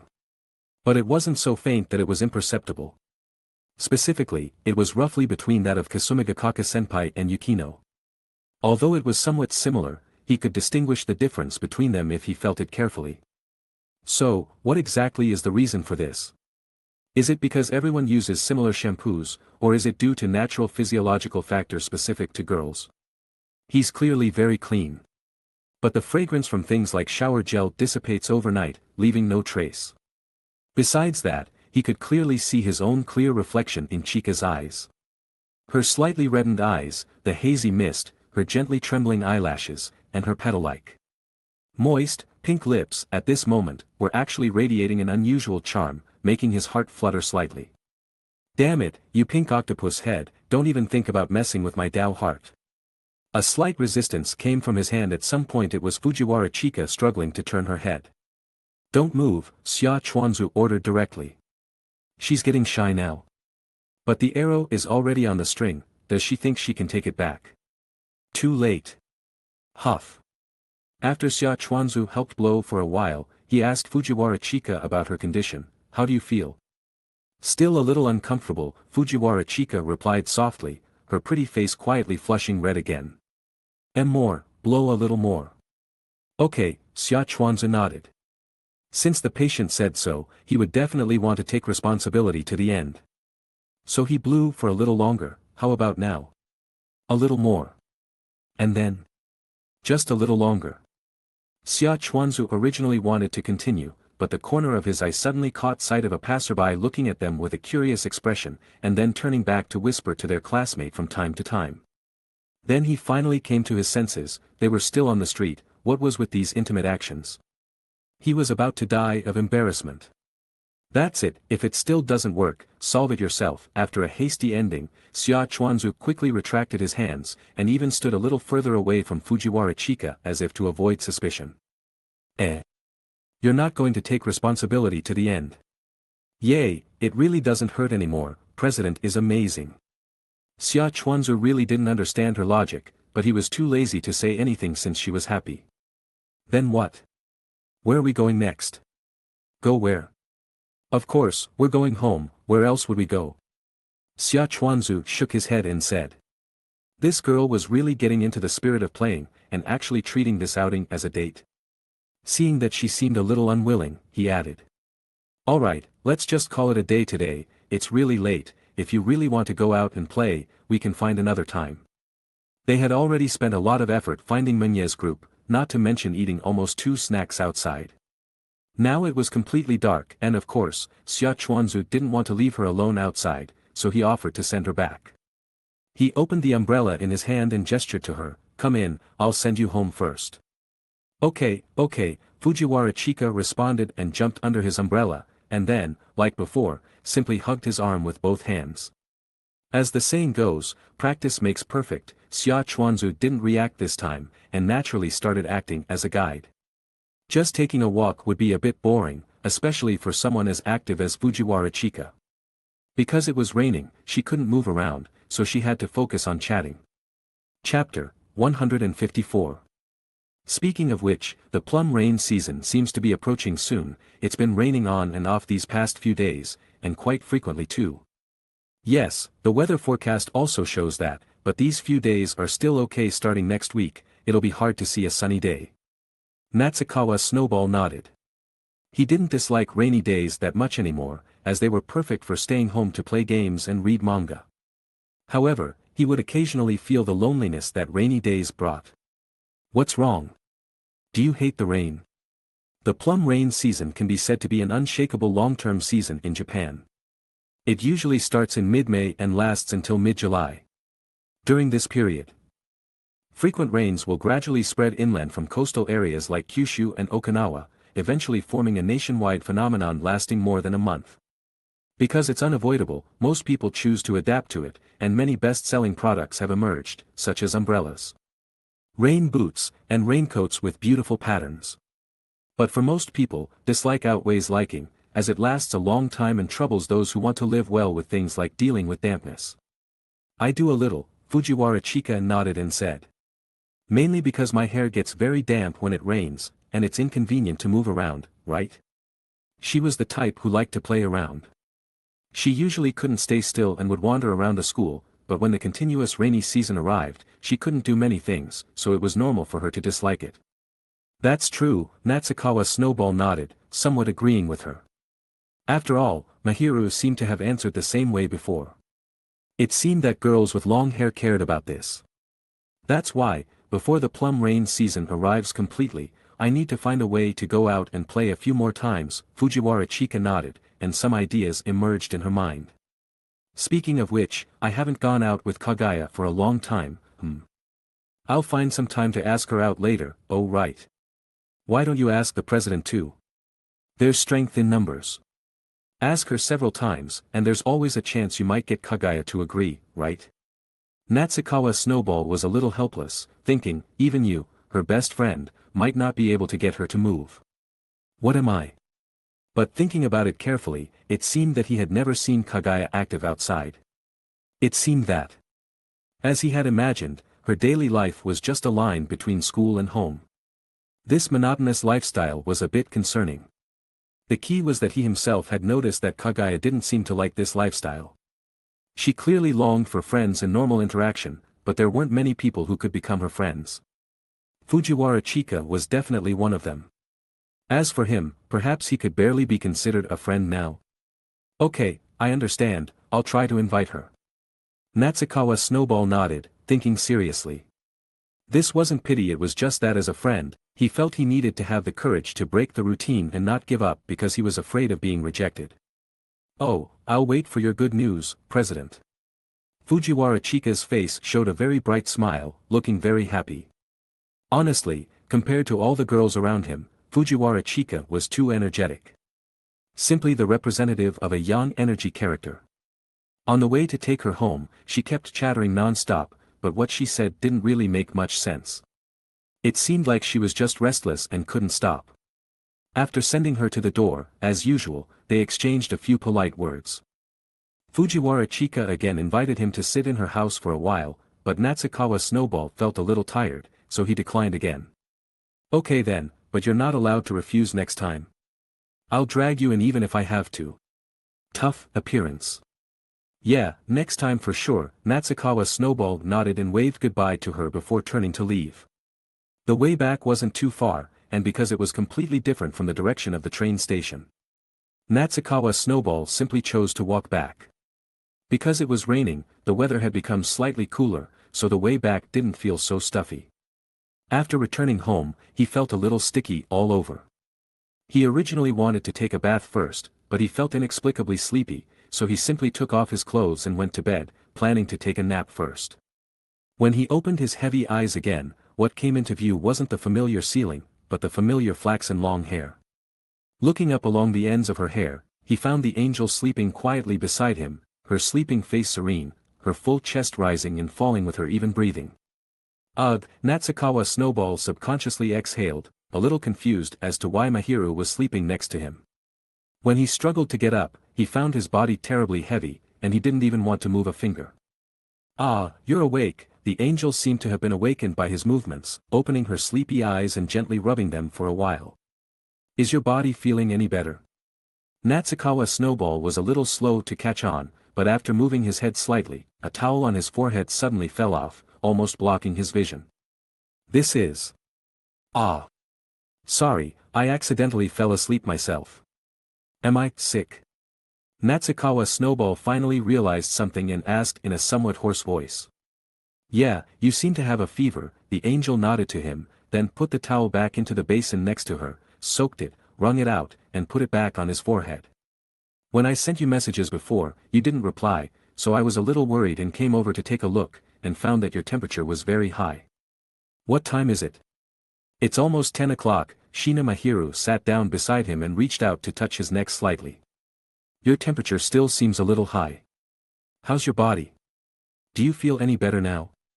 But it definitely wasn't sudden. He must have been feeling it for a while but had been holding on until now, and the key was that he hadn't even told her. Ugh. Natsukawa Snowball carefully felt it, but found that he didn't feel any better. Compared to when he had just fallen asleep, he was completely out of energy. He didn't even want to move a finger.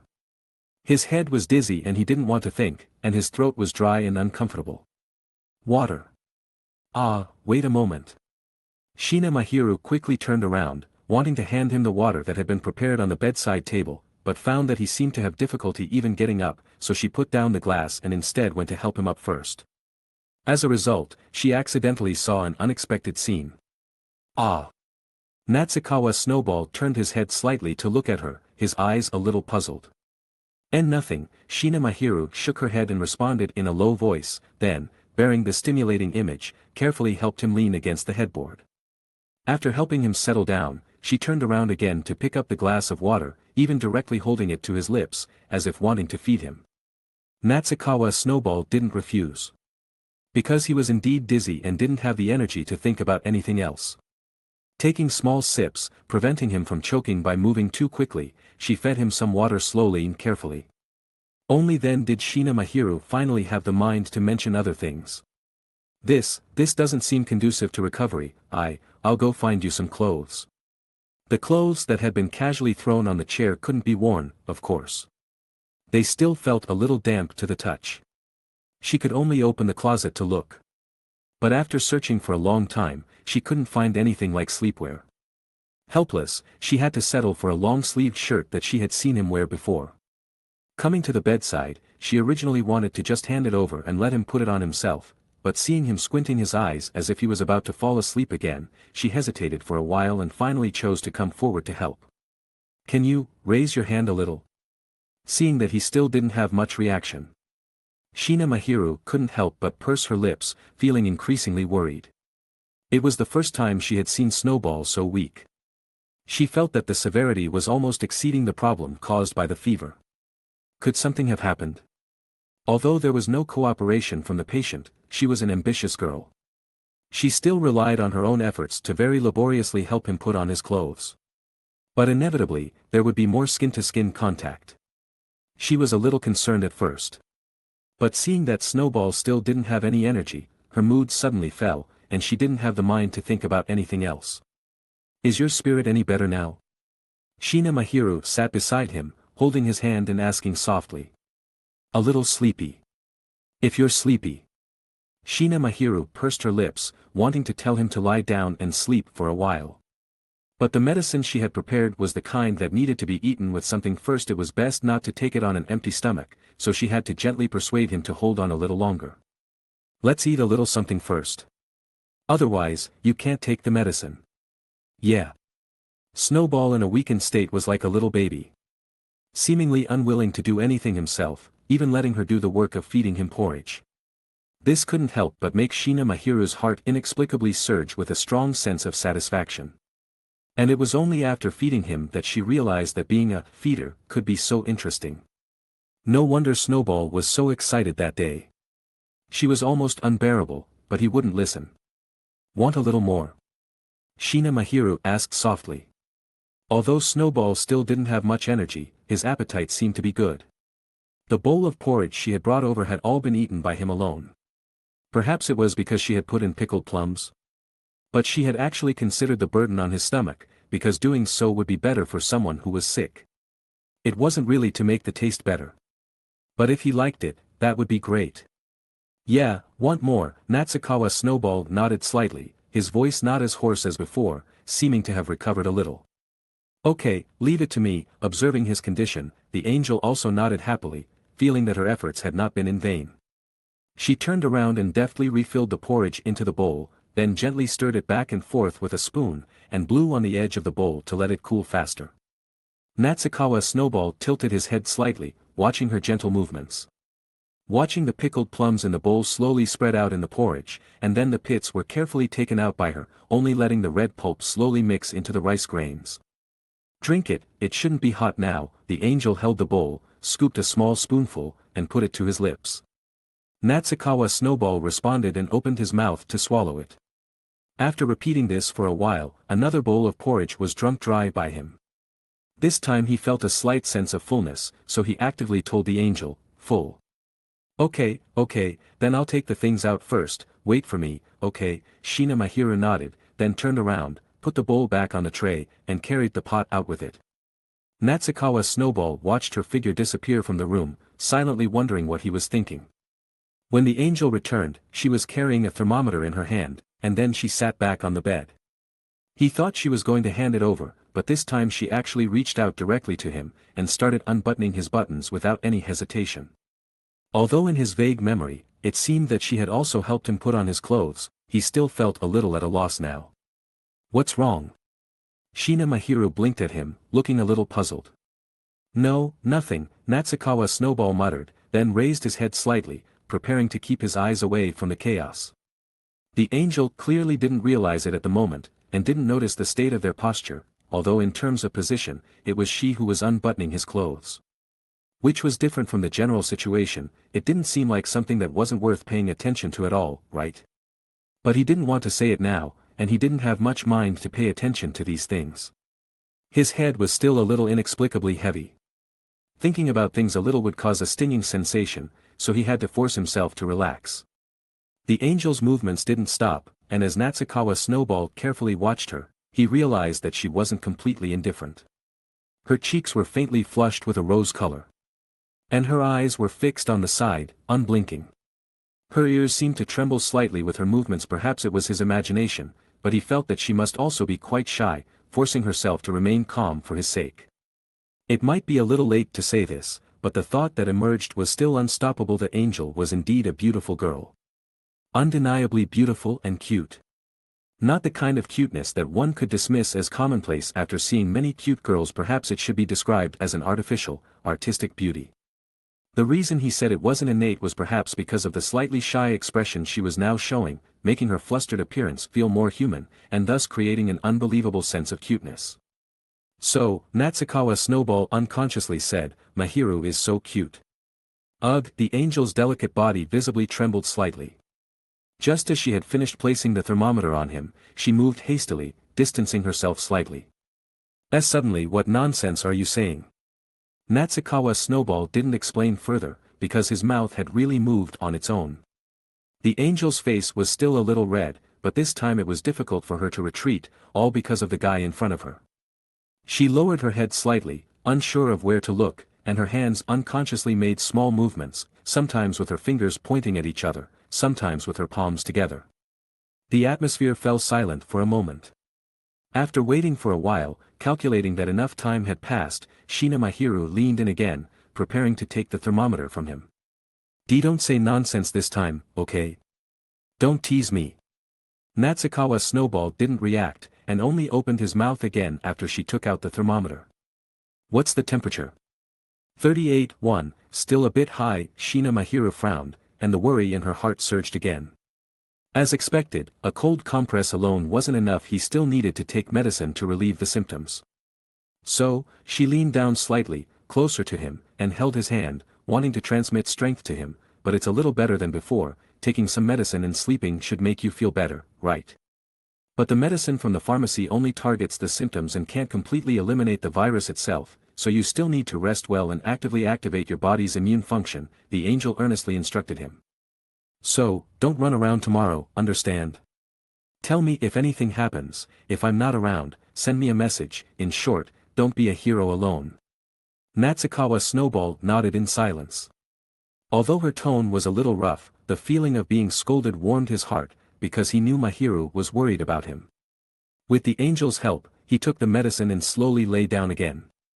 "Okay, just go to sleep quickly, I'll come see you tomorrow," the angel smiled gently, and then, under his gaze, slowly reached out and gently stroked his forehead several times. Natsukawa Snowball felt like he was being treated like a puppy, but he was too weak to resist. After stroking him for a while, the angel finally withdrew her hand with satisfaction, then slowly got up and left the room, not forgetting to remind him again as she left, "Absolutely don't be a hero." Natsukawa Snowball slowly closed his eyes. A night passed. "Snowball, wake up." A gentle voice came, calling him. Hearing such a whispered, intimate, and soft tone, Natsukawa Snowball replied softly, from his comfortable sleep, then raised his heavy eyelids and slowly opened his eyes. Perhaps because the fatigue was still there, his vision was slightly blurred, but the cute girl reflected in it. Faintly illuminated by the sunlight outside the window, clearly occupied his entire vision, and then her cute face gradually became clear. She was kneeling on the bed, leaning forward slightly, very close to him. Her flaxen hair hung down naturally like a weeping willow, swaying constantly, and some strands playfully reached his face, tickling him gently. "Mahiru?" Natsukawa Snowball was a little dazed, so he subconsciously confirmed. "Yeah, good morning," the angel nodded, very happy to see that he had regained some vitality. "Good morning." Natsukawa Snowball's mind was a little confused, wondering why she was at his house so early in the morning. "Why is Mahiru here?" Doesn't Snowball remember what we talked about yesterday?" the angel asked him softly. So, Natsukawa Snowball tried hard to recall, but he still couldn't remember agreeing to anything. Instead, he felt a headache because of the dream he had last night, so he subconsciously reached out and covered his head. Chapter 155. Shina Mahiru thought that making him use his brain might be a bit difficult, so she quickly began to explain, "I'm talking about what I said yesterday when I left. I'll see you tomorrow." Natsukawa Kanade didn't know what to say, because he thought that meant she would come to see him after school, right? He looked at the curtains that had been opened, carefully examined the light outside, and a guess came to Natsukawa Kanta's mind. "You wouldn't have, not gone to school, would you?" "Yeah," Shina Mahiru nodded, answering very frankly. Matters of studying and such could never be more important than Kanta. She had originally thought about staying yesterday, whether sleeping here or in the living room, at least to be closer to him, but she gave up because she was afraid of causing him trouble. Then, early this morning, she went out to buy ingredients and other things, both light and nourishing, as if she had made complete preparations. "Is that okay?" Natsukawa Kanade said with some worry, because in his impression, the angel had never done such a thing. Being late or absent would never happen to her. "Yeah, of course it's okay," Shina Mahiru shook her head, because she didn't need to try so hard to be a good girl anymore, because even if she didn't, there would be someone willing to keep watching her. "How's your body? Do you feel a little better?" So Natsukawa Kanade sat up and tried to move a little. "It's okay." Although the feeling of weakness was still quite obvious, it was nothing like last night. At that time, he almost couldn't feel the existence of his body. He didn't expect that a mere fever could bring such serious symptoms. He underestimated it. After yawning several times in a row, Natsukawa Kanade shook his head, then began to take off his shirt, and then he heard a delicate and shy voice of "Ah" from beside him. But he didn't feel anything in his mind, and finally completed the action of undressing on his own. When he threw his shirt aside, he suddenly saw the angel in a flustered look. Seemingly closing her eyes tightly, her body seemed to be trembling, and her cheeks looked red, very cute. Why are you suddenly taking off your clothes? Shina Mahiru covered her face with her hands, her eyes peeking through the gaps, accidentally glimpsing a stimulating scene, and then subconsciously closed her eyes again. It was okay yesterday, but why today too? Natsukawa Kanta's hands drooped on the quilt, his expression a little dazed, looking very puzzled. Because, I need to change clothes. So I have to take them off first. And, anyway, I'm a guy, so it's okay for people to see. Natsukawa Kanta shook his head, looking a little indifferent. After all, for boys, it's almost like this in the pool anyway, as long as they're not naked from the waist down, it's fine. But, I'm the one with the problem. The angel's words were astonishing. Natsukawa Kanta was speechless for a moment.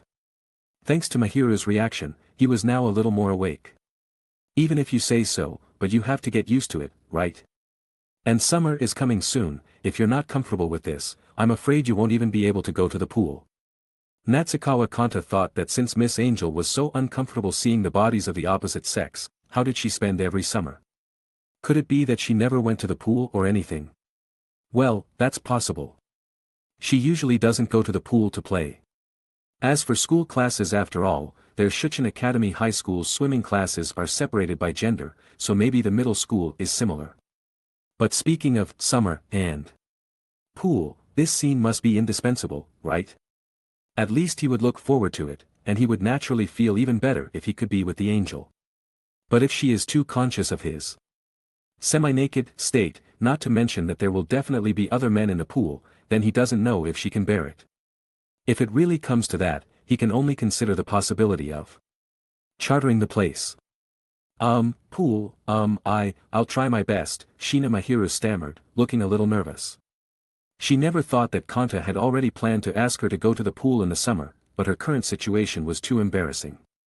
She couldn't accept even a little bit of stimulation, she couldn't make him happy, right?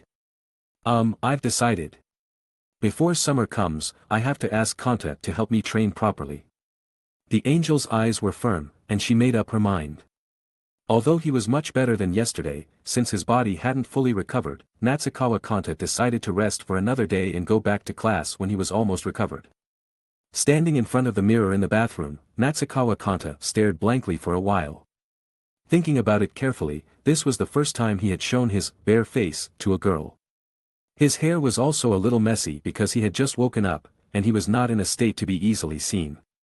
So he fiddled with his fingers a little, adjusted the parts he couldn't see in his field of vision in the mirror, and it took him some effort to calm them down. Although he wasn't someone who paid attention to his appearance, his long-term habits made him subconsciously pay attention to his image in front of girls, thinking that he should at least maintain a clean and refreshing impression. Are you ready? I'm ready too, we can eat. Natsukawa Kanta nodded subtly. This was probably not his illusion. In his opinion, this scene was very much like the morning life of a newly married couple. The hard-working wife gets up early to make breakfast for her husband, and then they have breakfast together before seeing him off to work at the entrance, and finally, before parting. She must add a sincere kiss full of love. Of course, this was just a thought, after all, their relationship was not like this in essence. And he didn't mean to go out today. I'll dig in. After declaring his intention to eat, Natsukawa Kanta picked up his chopsticks and began to eat gratefully. The angel knew his thoughts quite well, knowing what he liked to eat, and making what he liked. Every time he felt these little details, he would be even more moved and become more and more inseparable from her care. I'm planning to take a leave of absence this afternoon too, what about you? Natsukawa Kanta said in a chat, expressing his thoughts. There's no need to worry about my physical condition, I'm completely fine now, but for Mahiru, it would be better to go back to class, right? After all, the angel was the kind of person with a very serious personality, and it was hard to imagine that she would choose to skip class for a man, and, there must be coincidences in everything, but in terms of their class atmosphere. If they both took a day off at the same time, people would suspect something, right? He himself didn't care much, but he didn't want those boring rumors to affect Mahiru and then affect their relationship. After all, the current state of getting along already satisfied his desires. Shina Mahiru was slightly stunned, and then her expression suddenly became a little dim and frustrated. Kanta, don't want me to stay here? Of course not. Natsukawa Kanade raised his voice slightly to emphasize his position. Not to mention that we're like this usually. Of course it would be more convenient for me to have you here, right? And what's that saying when a boy is in a vulnerable state? He will definitely hope that there will be a gentle girl to accompany and comfort him, although my vulnerable state is a bit different, but that's about the meaning, you understand. Right? Shina Mahiru blinked, and then her mood visibly improved. The main reason was that she was happy to hear Kanta praise her for being gentle. But, is it really okay without me? The angel seemed a little hesitant, because after seeing that situation yesterday, she began to worry too much, and even had a nightmare last night because of it. It's okay, I'm not a rabbit, Natsukawa Kanade waved his hand, and then added. Even if I really feel lonely, I won't die, and I can also play games or something. You've only just recovered a little bit, don't think about playing games at this time, the angel complained to him, and then frowned again and instructed again. Even if you feel a little better now, it's still possible that it will become serious at any time, so you should rest more at this time, do you hear me? Why is it like this? Natsukawa Kanade drooped his head, a little disappointed, then what else could he do?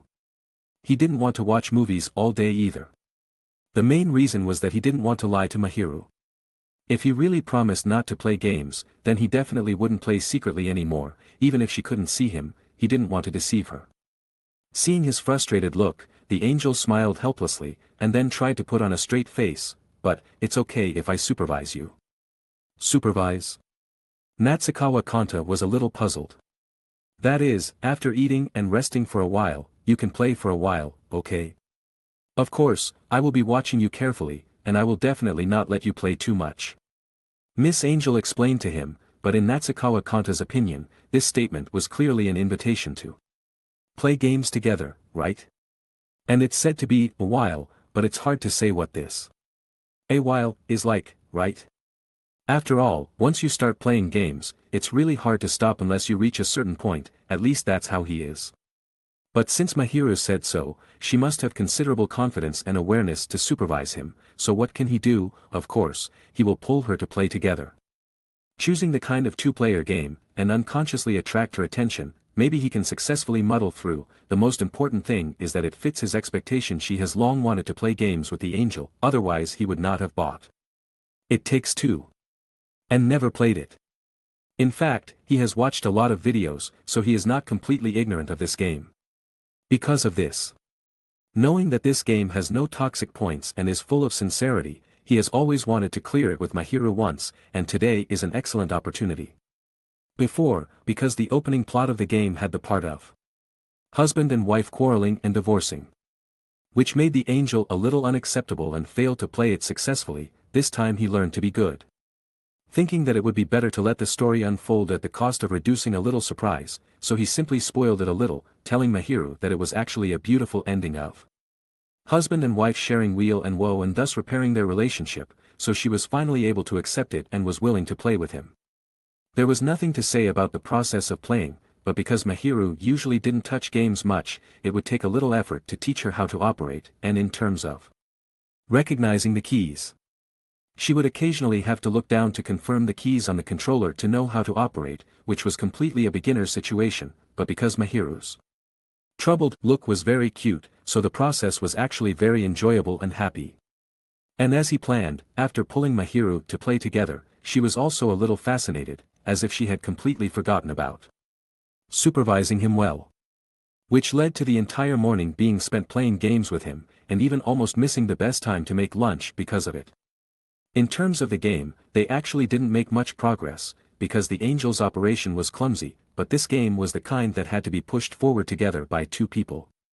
So he was always in a state of being dragged down, but of course he wouldn't have any dissatisfaction, and even felt that this was also a part of the fun. After all, the process of playing games with friends was already the most rare, as everyone knows. Friends are the highest configuration for playing games, especially when this friend is a cute girl and is playing with you offline. What else are you dissatisfied with? Then after eating lunch, he said goodbye to the angel. Natsukawa Kanade rarely sat on the sofa and began to stare blankly with the background sound from the TV.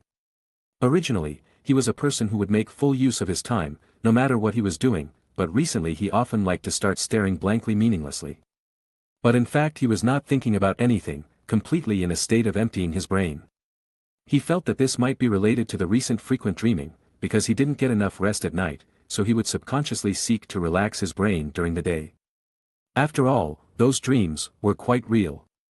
He didn't even believe that he hadn't used his brain to imagine them well.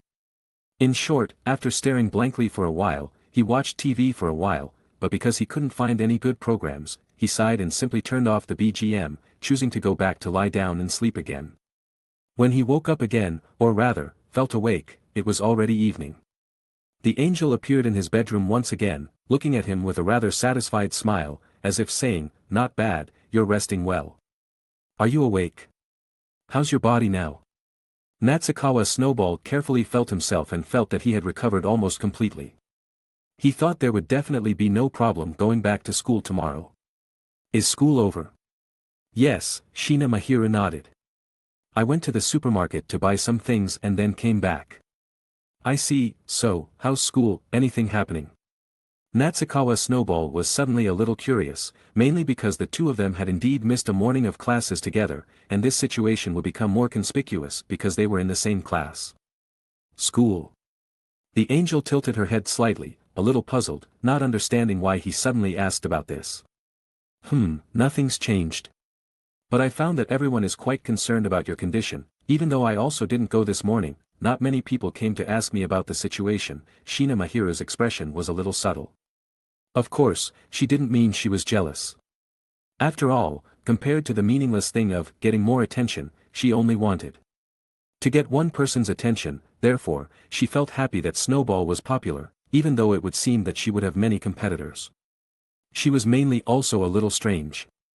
Why would someone come to ask her about Snowball's condition? It was clearly two people's. In short, she had seriously perfunctorily dealt with it, so there shouldn't be any problems. "I bought some fruit, do you want to eat some?" "Yeah, I'll get up right away," Natsukawa Snowball had just replied when he suddenly heard a clear doorbell ring outside. The two of them immediately looked at each other, and the same thought rang in their hearts, exposed. Referring, of course, to their strange relationship in the eyes of others. But on closer thought, it didn't seem right. Even if it wasn't a coincidence, and someone really witnessed Mahiru opening the door and entering his house, they shouldn't think too much about it, and might even think it was her own home. But no matter what, going to open the door was certain.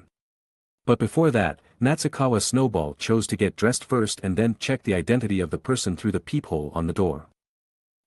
It's them," Natsukawa Snowball muttered. Standing outside the door were his colleagues from the student council, and not a single one was missing. All the officers were there, and even Kagaya was among them. Now he could be sure that they were simply coming to see him at this time. Perhaps they had learned about his illness from his class and came after a collective discussion. This also coincided with the time when Mahiru went to the supermarket and then came back. So it was indeed just a coincidence. So the question is to explain Mahiru being in his house right now? As a friend coming to visit him? But in that case, why wasn't she wearing the student uniform like them, but rather the casual clothes that represent a home state? That would be very suspicious, right? Not to mention there were so many traces of the two of them living together in this room. What should we do now? The angel seemed a little flustered because she hadn't prepared to be discovered by others that the two of them actually lived so close. Calm down first, Natsukawa Snowball comforted her, then quickly thought for a moment. Like this, we'll put away the conspicuous things a bit, and then you go hide in my bedroom. As he spoke, his phone suddenly rang. He subconsciously picked it up and saw that it was Fujiwara Chika calling from outside. This guy doesn't care at all that he might be in a resting state. But the fact was that even his ringtone seemed to have been heard. Moshi Moshi. President. I think I heard your voice. Hurry up and open the door, we've come to visit you. Natsukawa Snowball had no choice but to pretend to reply in a loud voice. Wait a moment, I'll put on some clothes first. While dealing with the people outside, he began to help clean up, and finally let the angel hide in his room. He looked around again, and after feeling that there shouldn't be any problems, he forced himself to calm down and moved to the door to open it. Natsukawa Snowball was actually quite happy that Kagaya and the others could come to visit him, which proved that the friendship between them was not fake and was very deep, otherwise they wouldn't have come as a group the very next day. But this was clearly not a situation where he could relax and be happy. He was very worried that the angel's existence would be exposed. If that were to happen, it wouldn't be something that could be explained in just a few words. "Why are you all here?" Natsukawa Snowball showed a surprised look. "We're here to visit you." Fujiwara Chika took the lead and stepped into the room, starting to look around. Unbelievable. Natsukawa Snowball was rummaging through the shoe cabinet next to him, preparing slippers for everyone. Seeing her strange appearance, he couldn't help but feel nervous. What's wrong? Is there a problem? Chapter 156. It's nothing like that, it's just that it feels a little too clean. Fujiwara Chika shook her head, and then began to elaborate on her views. It doesn't feel like a single guy's room at all. Natsukawa Snowball suddenly felt a slight sweat on his forehead. This guy, she wouldn't accidentally hit the nail on the head, would she? Fortunately, Fujiwara Chika wasn't the only one who came today, and there were even others who took the initiative to help him out of the situation. It's too rude to say that, since it's the president's house, it must be this tidy. Shinomiya Kagaya opened her mouth in a matter-of-course manner, while handing over the fruit basket in her hand. "First time visiting, President, this is a small token of our appreciation, please accept it." "Okay," Natsukawa Snowball nodded awkwardly, his face slightly flushed. After all, the housework here has actually been taken care of by the angel, so it is normal to be tidy and clean. If it were just him, there is no way he could do it to this extent, so praising him now feels more like sarcasm. After receiving the gifts from everyone, he welcomed them into the living room one by one. "Would you like something to drink? Drinks or milk? Or tea or something? Of course, there are cold drinks too, you can get them yourself." Oh, I want juice soda." Me too." "I don't need it, I'm not very thirsty." "Me too, I brought my own water." "It's okay, don't be so polite, just be natural." Natsukawa Snowball smiled at the two male companions, feeling that they were even more restrained than the girls. Thanks to this, when he was in the entrance hall, his mood was still relatively nervous, but now that he had completely welcomed everyone into the house, he felt more at ease, and his behavior was more natural. Just treat it as a normal visit from friends, only by thinking this way can he avoid exposing anything. And in fact, as he expected, everyone's attention was not focused on anything strange, and they quickly relaxed. The two boys, Ishigami and Shirogane, were immediately attracted by his cabinet, and after asking for his opinion, they began to browse through the various games, books, and comics displayed there, looking like they were already fascinated. As for the girls, they sat neatly side by side on the sofa, looking around the room, and occasionally huddled together, as if they were whispering something. Shinomiya Kagaya was very kind to come and help him, preparing tea and snacks for everyone together. "Sorry for suddenly inviting myself over, am I bothering you, President?" Shinomiya Kagaya's face showed a slightly apologetic expression. "How could that be?" Natsukawa Snowball of course shook his head to deny it. Although the timing was indeed not good, it certainly wasn't a bother. "Rather, I'm quite happy that you guys could come." "Okay," Shinomiya Kagaya nodded, slightly happy, because she found that he really didn't seem to be forcing himself to be polite. Speaking of, is the president's health better? She naturally cared about this very much, after all, it concerned whether he would come to class tomorrow. Because for her it had been almost a day since she had seen the president. If this continued, he would definitely miss her so much that he couldn't stand it, right? There was no way, after all, for them, only school time was when they could easily meet, and she couldn't freely arrange other times. Even today's visit had to rely on AI's help to hide it. "Yeah, I've recovered almost completely, I should be able to go back to class tomorrow," Natsukawa Snowball nodded and said. "Thank you for your concern and also for the student council matters, you've worked hard." For him, having such a capable deputy like Shinomiya Kagaya was truly a very fortunate thing, it could be said to have saved him almost more than half of the workload. The most important thing was that she never had the idea of wanting to rebel against her superiors. She was completely and loyally assisting him, and now she was also actively concerned about his health. How could anyone hate a girl like that even if she really invited herself over? It's nothing, I'm happy to do so, Kaguya-sama said with a smile, quite elegantly. Natsukawa Snowball was slightly at a loss, not knowing why she would suddenly say that. After a moment of silence, he felt that his reaction might have been a little too extreme, maybe Kaguya was just being polite with him, so he coughed lightly and tried to change the subject. Speaking of about the bet, do you still remember it? Are you talking about the previous one? The one Chika proposed? Yes, that's the one, Natsukawa Snowball nodded, and added. What I want to say is you should be actively dealing with it, right? So you don't need to worry about my health, that is. Don't have throwing the game behavior, and you don't need to have any psychological burden. Just go all out as usual. After all, to take a step back, health management is also a part of learning. Even if it really affects something, it's my own fault. He had actually thought of this when he saw Kaguya just now, and now that he brought it up. It was also to put her at ease. After all, Kaguya was also a very competitive and serious girl. She was obviously working hard too, but she couldn't ignore this point of her because of her amazing talent. Shinomiya Kaguya blinked her eyes, and then gently responded, yes, I understand.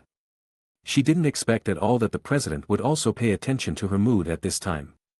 Although he was a little off, she never intended to throw the game at all, she was fully preparing for the battle, and she was sleeping half an hour less every day than usual. How could she suddenly throw the game because the president was sick? Of course, it's not that she doesn't care about the president's health. It's just that one thing is one thing. She cares about his health, but she also wants to win the bet. And since the president himself has said so, then she can't be blamed for being unscrupulous, right? Because such a practice is to respect the president. Shinomiya Kaguya's eyes flickered, feeling that this bet was completely in her grasp. Next, she just needed to think about what to ask the president to do to fulfill the agreement. Of course, this definitely couldn't be something simple, otherwise she wouldn't have worked so hard to fight for it. So she definitely had to choose something that the president would usually find difficult to agree to. She was actually a little unsure about this, but fortunately, she still had AI to help, so she would discuss it with her later. For Natsukawa Snowball, he didn't think about things so complicatedly, he could even say that he wasn't thinking about anything at all, he was completely focused on preparing tea and snacks for everyone. Because of Kaguya's help, the two quickly prepared the snacks and other things, and then carried them together to the coffee table in the living room. After moving a few more chairs, everyone finally had a seat, so a few people began to relax and chat. The way they talked was no different from the usual mode in the student council room. Perhaps because of this, Fujiwara Chika even suggested playing games together again, and even took out a new box of board games from who knows where. Rejected, Kaguya-sama rarely objected for the first time. The president's body has only just recovered a little, he should rest more at this time, let's talk about it after he has fully recovered. Oh, that's right, Fujiwara Chika scratched her head a little embarrassedly, because she had almost forgotten about this matter on a whim, so she cast an apologetic look at Natsukawa Snowball. Sorry, President. No, Natsukawa Snowball waved his hand, just wanting to say that it was okay, but suddenly remembered that this was not the time to indulge in board games. The angel was still trapped in his bedroom. It would be too much to ignore her feelings and play games behind her back, right? Kaguya is right, let's play later after the midterm exam is over, right? Anyway, there's plenty of time, so there's no rush. Then he cast a grateful and affirmative look at Kaguya-sama, making her feel a little ecstatic. Look, AI. As expected, she is the one who understands the president's mind the most.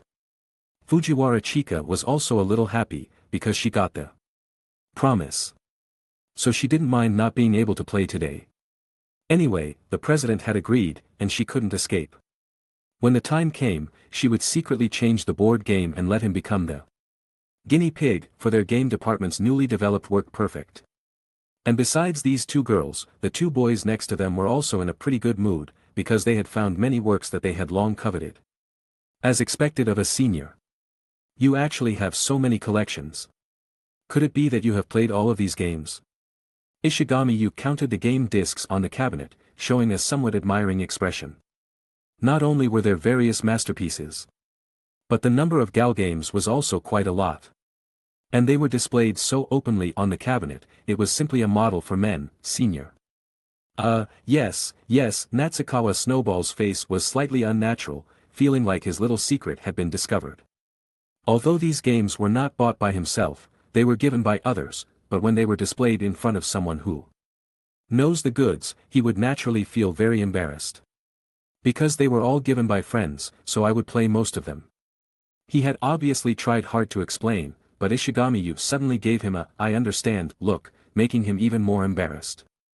Fortunately, the girls next to them were not aware of these things, they only thought that this was a common way of communication between game enthusiasts, and Ishigami also had no intention of exposing this point, so his image was preserved. 1, 2 wait, this is... Ishigami suddenly widened his eyes. This really? Senior, you even have the White Enlightenment game that hasn't been officially released yet? Isn't this going to be released next Monday? Ah, that one. It was also given by a friend, saying to let me experience it in advance, and then give some feedback or something. Natsukawa Snowball nodded, seeing that he was a little excited, he tentatively suggested. This seems to be a test version too, the final version may be different. I've actually played this almost, if you want, you can take it. Really? Can I really borrow it? Yeah, of course, no problem, Natsukawa Snowball nodded and said. The only requirement is not to leak it out, after all, although it's just the final test version, but it's not much different. You can understand what I mean, right? Yeah, I understand, I promise I won't. Ishigami nodded quickly and agreed, he certainly had this integrity. He had originally wanted to go to the trial play at the beginning. But he couldn't go because of classes and other reasons. Now that he had waited until now, he was already impatient. Being able to play it one step ahead was more important than anything. After settling Ishigami, Natsukawa Snowball looked at Shirogane Miyuki again. And found that he was lingering in his collection of books and couldn't extricate himself, so he simply took the opportunity to propose to lend it to him, and quickly received the other party's affirmation and thanks. Then it was time to keep an eye on Aino Mikoa as the only one who was still looking around his room from time to time, although Natsukawa Snowball felt that with the other party's personality, she shouldn't say anything too rude. But at this time, being as careful as possible was not an exaggeration. He had worked so hard until now, it would be too uncomfortable to capsize in the gutter. Perhaps she had also noticed his gaze. Aino Miko immediately turned her head away after meeting his eyes, and then lowered her head slightly, showing a very restrained appearance. Natsukawa Snowball immediately raised his eyebrows, and a bad feeling surged in his heart. Could it be that she really found something? No, it seems he has to keep an eye on her more, at least don't let her observe so recklessly anymore. What's wrong? Miko, is there something you're concerned about? Aino Miko sat up straight all of a sudden, and her attitude became respectful. No, there's nothing, please don't mind me. Don't be so restrained, just relax a little. Natsukawa Snowball smiled at her and comforted her. Just like in the student council room, it's just a change of scenery. From Aino Miko's attitude, he couldn't tell whether the other party had found anything unusual. But the idea of wanting to divert her attention had not changed, so whether she could integrate into the atmosphere of everyone's conversation would be very crucial. Do you like the snacks? Do you need me to prepare something else? Aino Miko quickly shook her head to stop him. No. No need to bother me, senior. Her cheeks were slightly rosy, because she felt a little embarrassed. Originally, she had never imagined that one day she would visit a friend's house, especially a boy's home. Now, realizing this, she felt a bit awkward.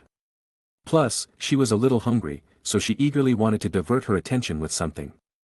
This cup. It's cute. Very suitable for senpai, ah. From her perspective, she could see a bit of the pattern on the cup. It was very cute. A clumsy little bear hugging a heart, with a silly smile. And there was a small bear doll tied to the handle of the cup, looking exactly like the pattern on the cup. There was nothing wrong with the pattern and the doll itself. After all, she also thought bears were cute. But for a boy, especially a boy like senpai who obviously had nothing to do with cute. Would he actually use this kind of cup? And even tie a doll to the cup? Discovering this situation really made her mood a little subtle. Xia Chuanzu was stunned, and then suddenly began to sweat. Crap. He was so busy putting away the hug pillow and slippers, but in the end, they forgot the most important cup. The mood that had been relaxed instantly set off alarm bells again, and the mood became tense again, because he knew that this topic would probably not end for a while. As expected, Fujiwara Qianhua next to him immediately leaned over, stretching his neck slightly and began to observe his cup. Really, it's cute. Although she didn't speak, Xia Chuanzu could inexplicably read such thoughts from her eyes. Oh, my, so the president likes such girly things. It's inexplicably irritating. Originally, Xia Chuanzu was a little panicked, because he didn't think of how to explain it subconsciously, but now he realized that Fujiwara Qianhua seemed to provide him with an answer. Admit that the cup was his own. Although this would slightly change his image, it was indeed better than his and the angel's living conditions being discovered, but that was just now. He thought of another more suitable statement. Actually, this is not my cup. Xia Chuanzu took a deep breath, and then slowly spit out. This is actually my sister's cup. She occasionally comes to see me, and sometimes she stays for a while. This is for her. As the saying goes, if you want to make a lie, sometimes you need to make up for it with more lies, but since it is a lie, there is always the possibility of being exposed, so he might as well tell the truth. Does have a sister.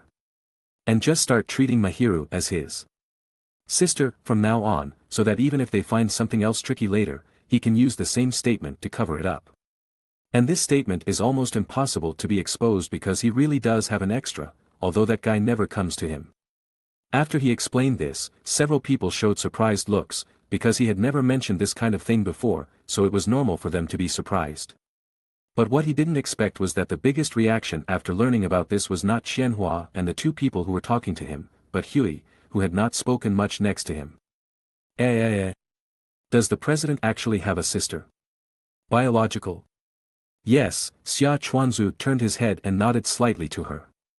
Only 2 years younger than me, about to graduate from junior high school. Wow, really? Do you have any photos? Can I see them? Qianhua, don't be so rude, this involves other people's privacy after all. Huey reprimanded her in a serious manner, then looked at Xia Chuanzu, with an expression as if to express his apology. Sorry, President, because I was too surprised for a while, so. Although she said that, Xia Chuanzu could also feel that Huey seemed to be quite curious, but she was more reserved than Qianhua. It's okay to show it to you, although I really want to say that. Xia Chuanzu shrugged helplessly. Unfortunately, I don't have her photos left in my phone. Why is this? Fujiwara Qianhua's expression was a little disappointed.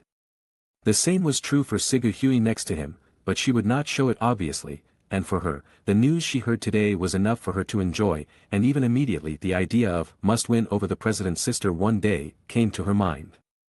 As for Ai no Miko, who was a little younger, had the most thoughts at the moment.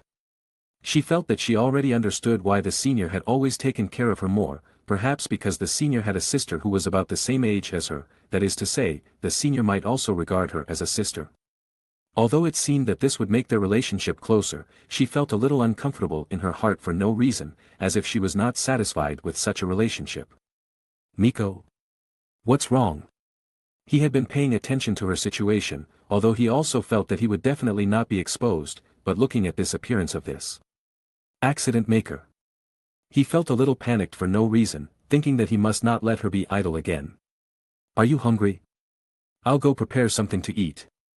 Originally, he definitely didn't want to risk exposing the fact that the junior was a big stomach king to say these things, but now this is the only way to slightly pull back her attention.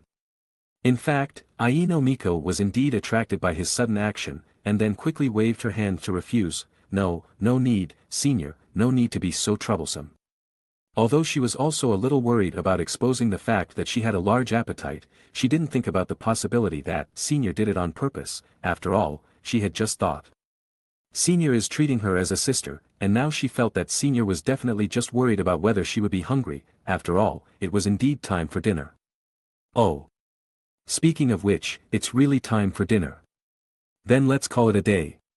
Then I announce that today's visit to the president trip is a complete success. She pretended to applaud, which made Ai no Miko, who was still a little dazed, subconsciously followed her actions, but the next moment she was pulled over by her, and she invited directly next to her. Miko-chan, would you like to go eat something together later? I'm a little hungry too. Huey-chan. Would you like to come too? It could be seen that Huey was a little tempted, but in the end, she shook her head and refused. Let's do it next time. I've been out for a long time this time. If I stay any longer, the servants at home may worry. It's not wrong to say, worry, although that's another kind of worry for themselves, but the key is, it's time for her to go back, otherwise she will cause trouble for Xiaoai again.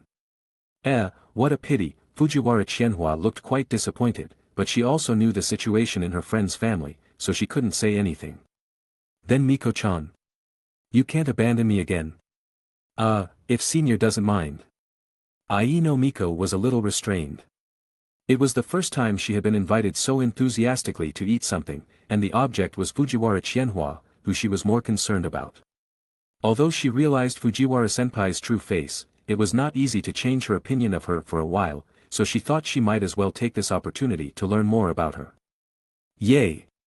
Seeing the junior agree, Fujiwara Qianhua shouted happily, and then looked at Shishang and Bai-in next to him. Shishang and Bai-in, would you like to come together? Chapter 157. No way, I need to hurry home and play games, Ishigami-yu refused directly. What's with the dinner party? Could anything stop him from appreciating art? Absolutely not. So, Fujiwara Chika glared at him very angrily and shouted, it's because you're always like this that no girls want to go out or hang out with you. Humph, women, Ishigami-yu curled his lip dismissively. Just mere works by at most two people, how could they compare to the great works created by huge teams working day and night, exhausting their efforts? Don't underestimate art, you jerk.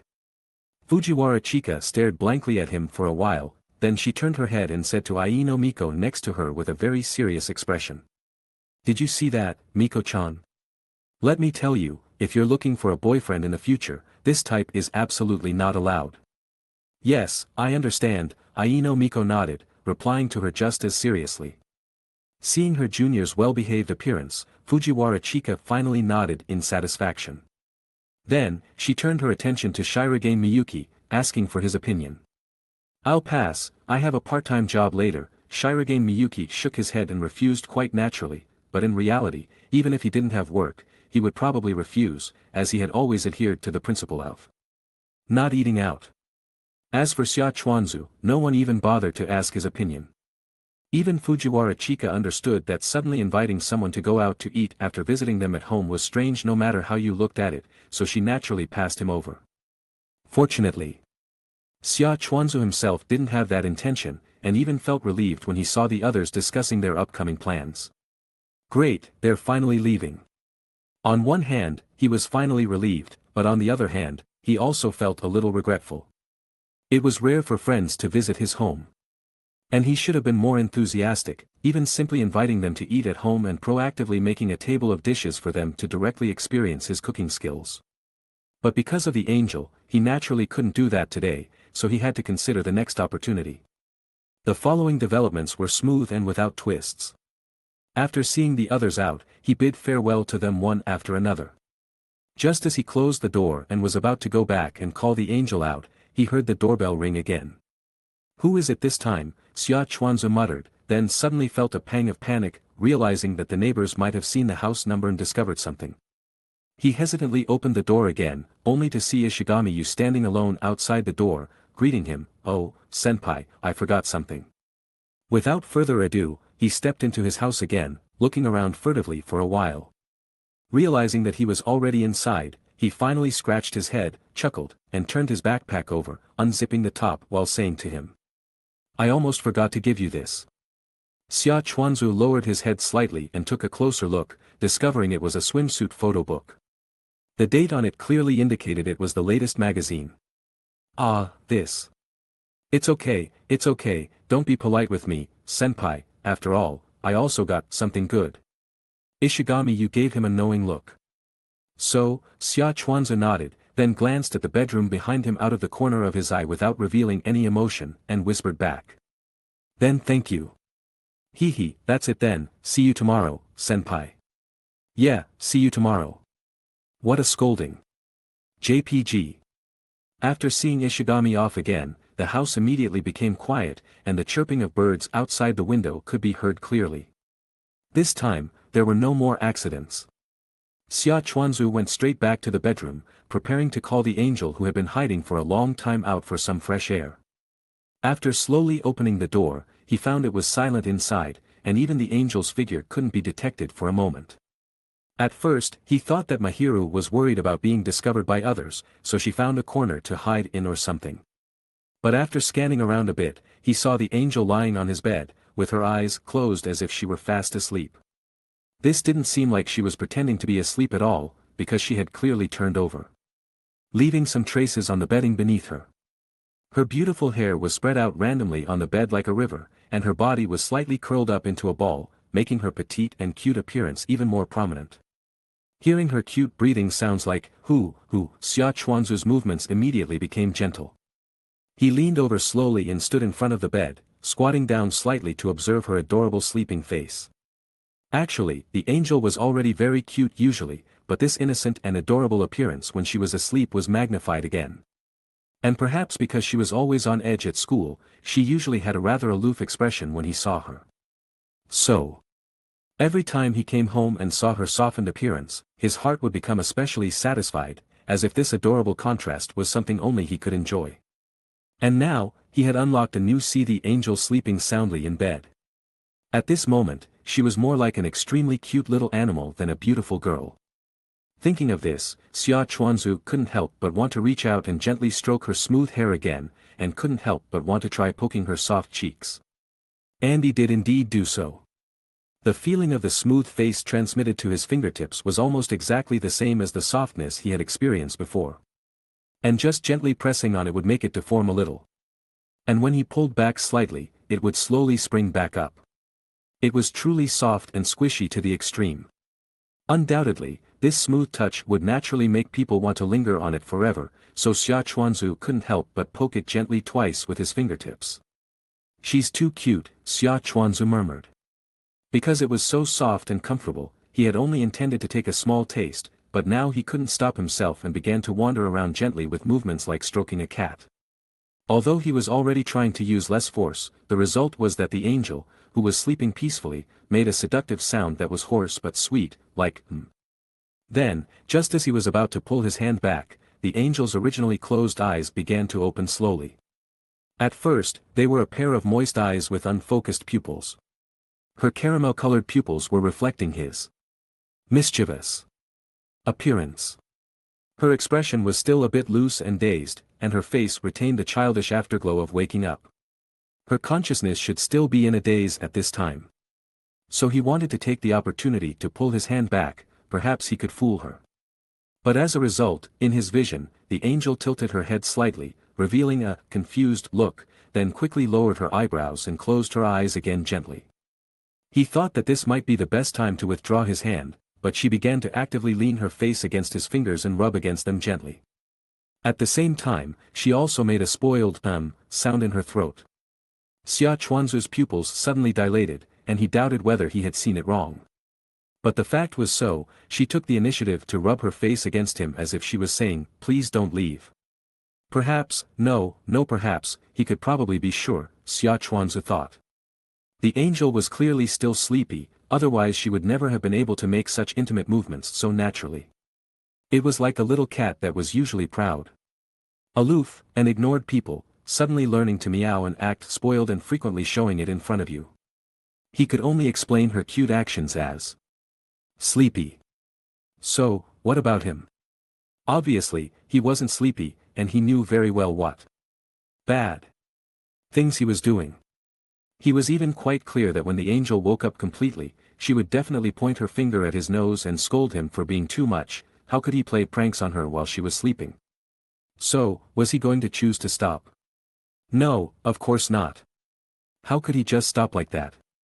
Of course, he would continue to cherish her according to his inner thoughts. Both his inner desires and his mood were saying so, so he did so. After all, he didn't usually get to see such a soft and cute angel, and honestly, he was very interested in how spoiled and cute she could be. So, with the angel's active cooperation, he felt more of her softness, more of her warmth, and correspondingly, some heat began to emerge in his heart and on his face without him realizing it. He didn't know how long such a scene lasted, because Xia Chuanzu had completely stopped paying attention to time. And all his attention was focused on feeling her cuteness. Then finally, she seemed to have finally woken up and opened her eyes again slowly. The angel made a very pleasant sound. After making eye contact with him, Mahiru quickly moved her gaze to his fingers that were touching her, and then seemed to freeze her entire body. Then, immediately after, she moved away abruptly and sat up all at once. Gee, good morning. Good morning. No, I should say it's evening now, right? Xia Chuanzu felt a little regret in his heart, but he was also curious as to why the angel's reaction seemed a little bland, as if it wasn't as intense as he had imagined. Mahiru's cheeks looked a little red. Xia Chuanzu thought that this might also be due to the fact that she had just been confused again and said something outrageous. The angel seemed a little uneasy, constantly looking at him, then looking at his hand that hadn't fully retracted, and her face seemed to show a somewhat resentful expression, but on closer inspection, it didn't seem quite like it. What's wrong? Xia Chuanzu asked curiously, without the slightest awareness that he had done something bad, but instead began to interrogate this innocent girl. Does Zoe like to touch faces? The angel pulled over the edge of the blanket, slightly covering her pretty face. Because, it's happened before, and it's like this today too. Shina Mahiru's eyes flickered. She recalled the scene from before a little. When she woke up, she thought she was still dreaming. When she found Zoe by her side and stroking her with his hand. She felt so comfortable and at ease that she followed along and accidentally enjoyed it. But now that she was fully awake, her mind was filled with shame, but she was unwilling to admit that it was her fault and wanted to put all the responsibility on him. Maybe, yes, I guess. Xia Chuanzu also felt a little embarrassed, because being pointed out by the person involved, the originally somewhat relaxed thoughts became slightly faded. As I thought, Zoe is an idiot. Xia Chuanzu was a little surprised, because he rarely saw Mahiru scolding like this. But he had to say, it was actually a little exciting. What was going on? That idiot, spoken from the angel's mouth, not only didn't feel like being scolded, but instead sounded a little spoiled, so Xia Chuanzu couldn't help but have the intention of teasing her. Although I did do something bad, but Mahiru is also responsible. Who told you to be so cute and so defenseless? So I couldn't help but take action. Xia Chuanzu coughed a few times, suddenly feeling that his statement was really quite shameless. Actually wanting to put all the responsibility on Mahiru, it was simply the behavior of a scumbag. Although he originally just wanted to tease her, was it too much? And I was originally going to take it back, but Mahiru suddenly pulled it over and wouldn't let me take it. How could that be? And how should he say it, although Mahiru seemed quite pitiful now, and was lightly wrinkling her little nose with a pout. Xia Chuanzu could still feel that she was definitely not angry, and might not even have the slightest intention of blaming him, because she was such a cute and gentle person. Even if she was really deceived by him, after reacting, she might just glare at him lightly, thinking that this would be punishment enough for him, right? But, if you do this kind of thing, Zoe is also responsible, right? The angel retorted with a slight pout. She was unwilling to give in like this. I clearly thought that Zoe wouldn't do that kind of thing. I was also pretending to be asleep to confirm that. Is that so? Xia Chuanzu's expression was very subtle. In his opinion, the angel's remarks were too cute. After all, she had just said, I believe he wouldn't do anything to attack me, and then said, I was pretending to be asleep to confirm that, but in fact, she wasn't pretending to be asleep, she was clearly sound asleep, right? Explaining her little mistake as wanting to test if he would have bad intentions made her seem like a very clever girl. Wow, the angel is just too cute, isn't she? Of course, he was quite touched that she could say she trusted him like that. But it was also quite necessary to give her a good lesson, because he naturally hoped that she would never show this to other men except in front of him, so it didn't matter even if he might not be able to experience it himself in the future. Yeah, I'm glad to hear you say that, but, Natsukawa Snowball nodded, expressing his thoughts to her. After all, I'm a guy, okay? Such a cute girl sleeping in my bedroom, sleeping on the bed I usually sleep on. It's absolutely impossible to say I wouldn't do anything, right? I'm a guy, after all. That kind of thing, I still know it. The angel lightly patted the quilt, as if protesting. Oh. Natsukawa Snowball raised an eyebrow, and bad intentions welled up in his heart again. Does this mean, does Mahiru actually want me to do something? How could that be? The angel denied him strongly, her face completely red. Natsukawa Snowball chuckled immediately, because this reaction was completely within his expectations, and he felt very satisfied seeing her blushing and shy.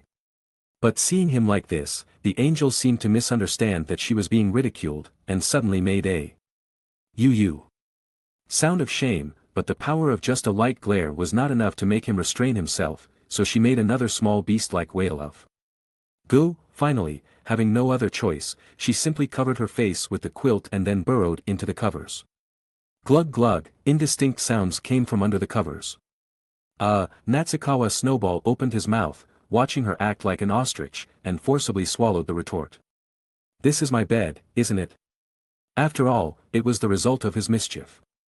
If he even pulled away the quilt she was using to shield her eyes, she might really explode with shame, and she might not talk to him for several days like before. In short, for the sake of his meals for the next few days, he decided it would be better not to tease her until the angel's shyness completely subsided. But even though he had decided to leave her alone for a while, his body didn't think so, and even made a strange sound on its own. Grumble. So Natsukawa Snowball subconsciously covered his stomach and prayed that the sound hadn't been heard by the other person.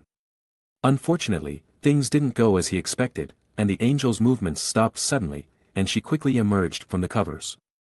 But she didn't say anything, just stared at him with a strange look. Their eyes met, and Natsukawa Snowball felt a little embarrassed, but the angel suddenly laughed. I just can't do anything with you. He blushed slightly. Ordinary people's daily lives don't actually have that many turbulent stories, and Natsukawa Snowball had always thought so. But he didn't realize until the end that he was actually not ordinary at all. After all, he was a transmigrator, so how could he be ordinary? It's just that compared to other transmigrator seniors, his golden finger awakened exceptionally slowly. It wasn't until right before the college entrance exam that all the memories of his previous life, his life before that, or rather, every life before his rebirth, were finally slowly recalled by him. Not any key parts, but very trivial, continuous memories of him getting together with each heroine. I guess you could say these are the so-called if lines. In those worlds, his conquest was quite successful. Every time, he got together with them very smoothly, from getting to know each other to him starting his pursuit and successfully dating. Then getting married, then having children, and finally growing old together, and now, all the memories generated in these if worlds have all been recalled by him at this moment. Chapter 158. Every single one of them was there, none were missing. This led to a period of confusion for him. On one hand, as his memories returned, the emotions tied to them deeply rooted themselves in his heart, intensifying his already considerable affection for them to an almost unbearable degree. On the other hand, when he realized he couldn't bear to part with any of them, an unavoidable problem arose: how should he handle his feelings for each of them? It was almost an impossible question, because in the current situation, choosing one would mean abandoning all the others. But he simply couldn't make that decision. Every memory was so vivid and profound. In the end, after days of struggle, he made a decision that followed his heart. I want them all. Since he couldn't abandon anyone, he would choose the option that satisfied all his desires. After that, he began a long period of struggle, but the results were practically non-existent. In fact, because his inner thoughts were too obvious, some of them noticed his intentions and gave him the cold shoulder for quite some time. As for why he was eventually able to fulfill his fantasy, it was thanks to his late blooming golden finger. It not only helped him recall the memories of living with them, but also allowed them to regain those memories. In the end, their relationship gradually returned to a state where, on the surface, they would never admit it, but in reality, they seemed to have tacitly accepted each other's existence. Natsukawa Snowball understood that this was because their love was too deep. Like him, they couldn't let him go. After learning that the others also possessed these memories, they developed a sense of shared suffering. Gradually, due to various events, their relationships deepened, and they became able to tolerate each other's presence. Although it sounds easy now, it was actually a very difficult time for him. This situation was built on him becoming everyone's punching bag, practically stripped of his human rights, but now, he felt it was worth it. After all, he had raised the banner of I want them all. If he expected to gain everything without any sacrifice, wasn't that just wishful thinking? In any case, things progressed a little more. smoothly. After that, although they still tried to minimize contact with each other, his efforts paid off, and he finally brought everyone together. After Natsukawa Snowball's college entrance exam, during the long summer vacation that followed, he found a time when everyone was free, and they went to the beach for a completely private trip. This was no easy feat. First, everyone had to be free. Second, everyone had to agree to come. To make it happen, he had to agree to many very excessive demands before finally assembling this gathering. The process was quite arduous, but he felt the reward was well worth it. The angel was wearing a school swimsuit and building sandcastles on the beach, with Natsukawa Snowball accompanying her.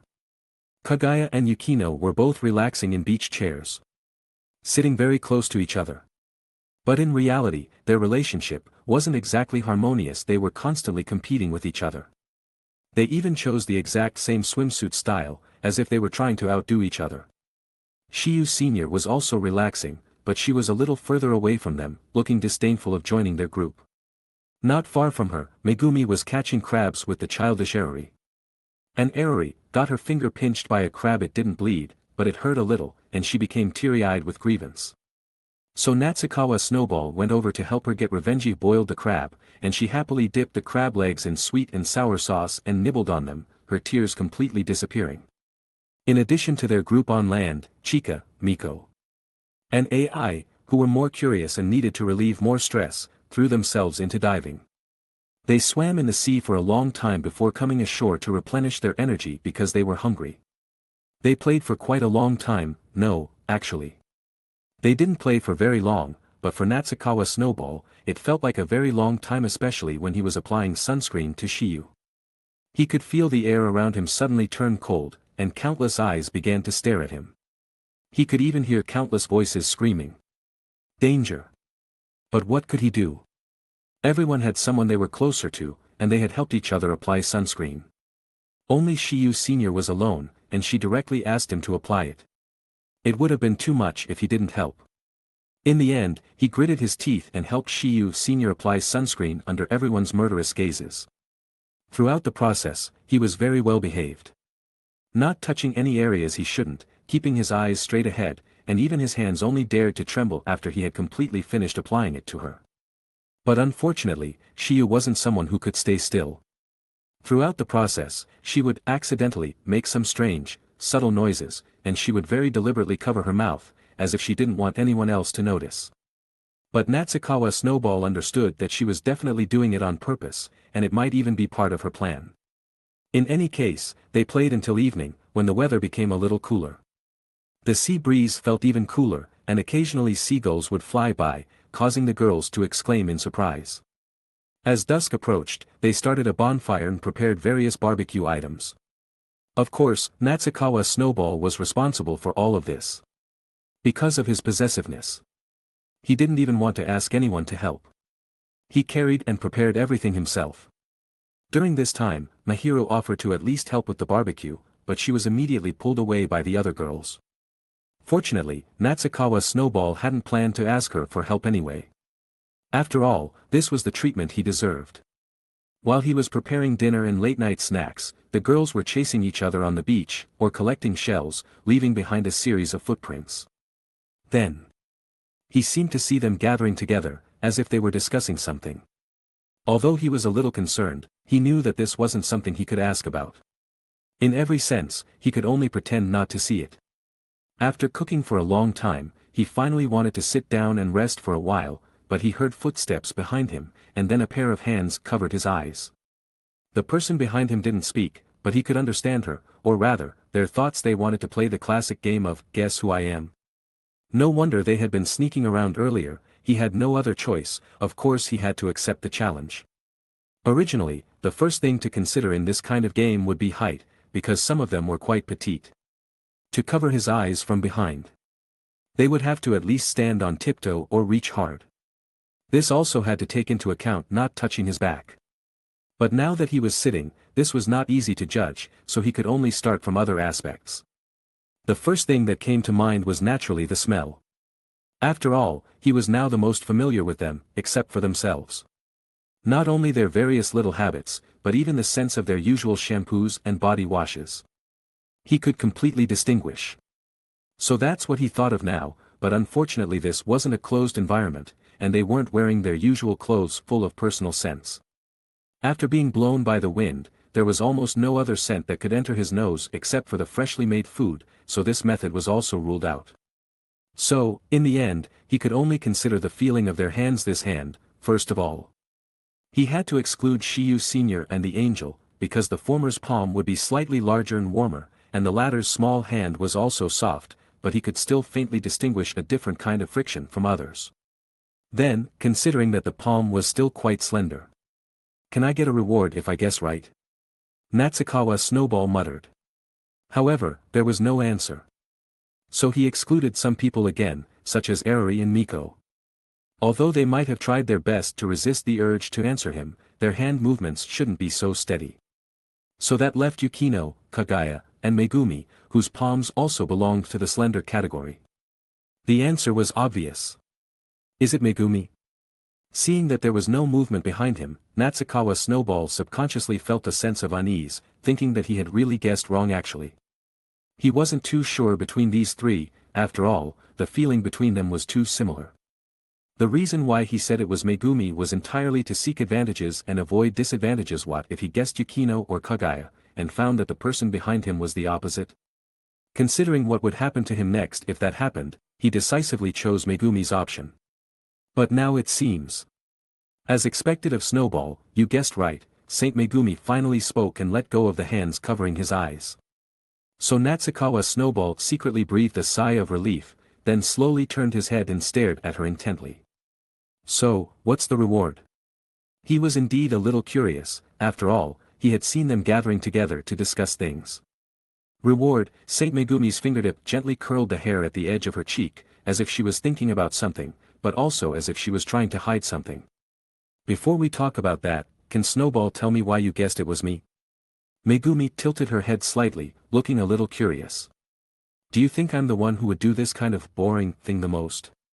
No, why would I think that? Natsukawa Snowball shook his head as a matter of course. On the contrary, I think you're the least likely person to do this. Although his true thoughts weren't like that, when coaxing a girl, naturally he would say what she liked to hear. Because I also saw you guys secretly gathering together to chat just now. I feel like it's because of this, so I thought the least likely person was the most likely. So. Did you guys make a bet? Or did you do something else? Saint Megumi nodded gently, then looked as if she was quite helpless. They bet you wouldn't guess it was me. Natsukawa Snowball blinked, understanding her subtext. Megumi must have bet that he would guess it was her. So what's the bet? Natsukawa Snowball thought it must be something interesting, at least Megumi had agreed to participate. But she suddenly stopped talking and turned her face away. There isn't one.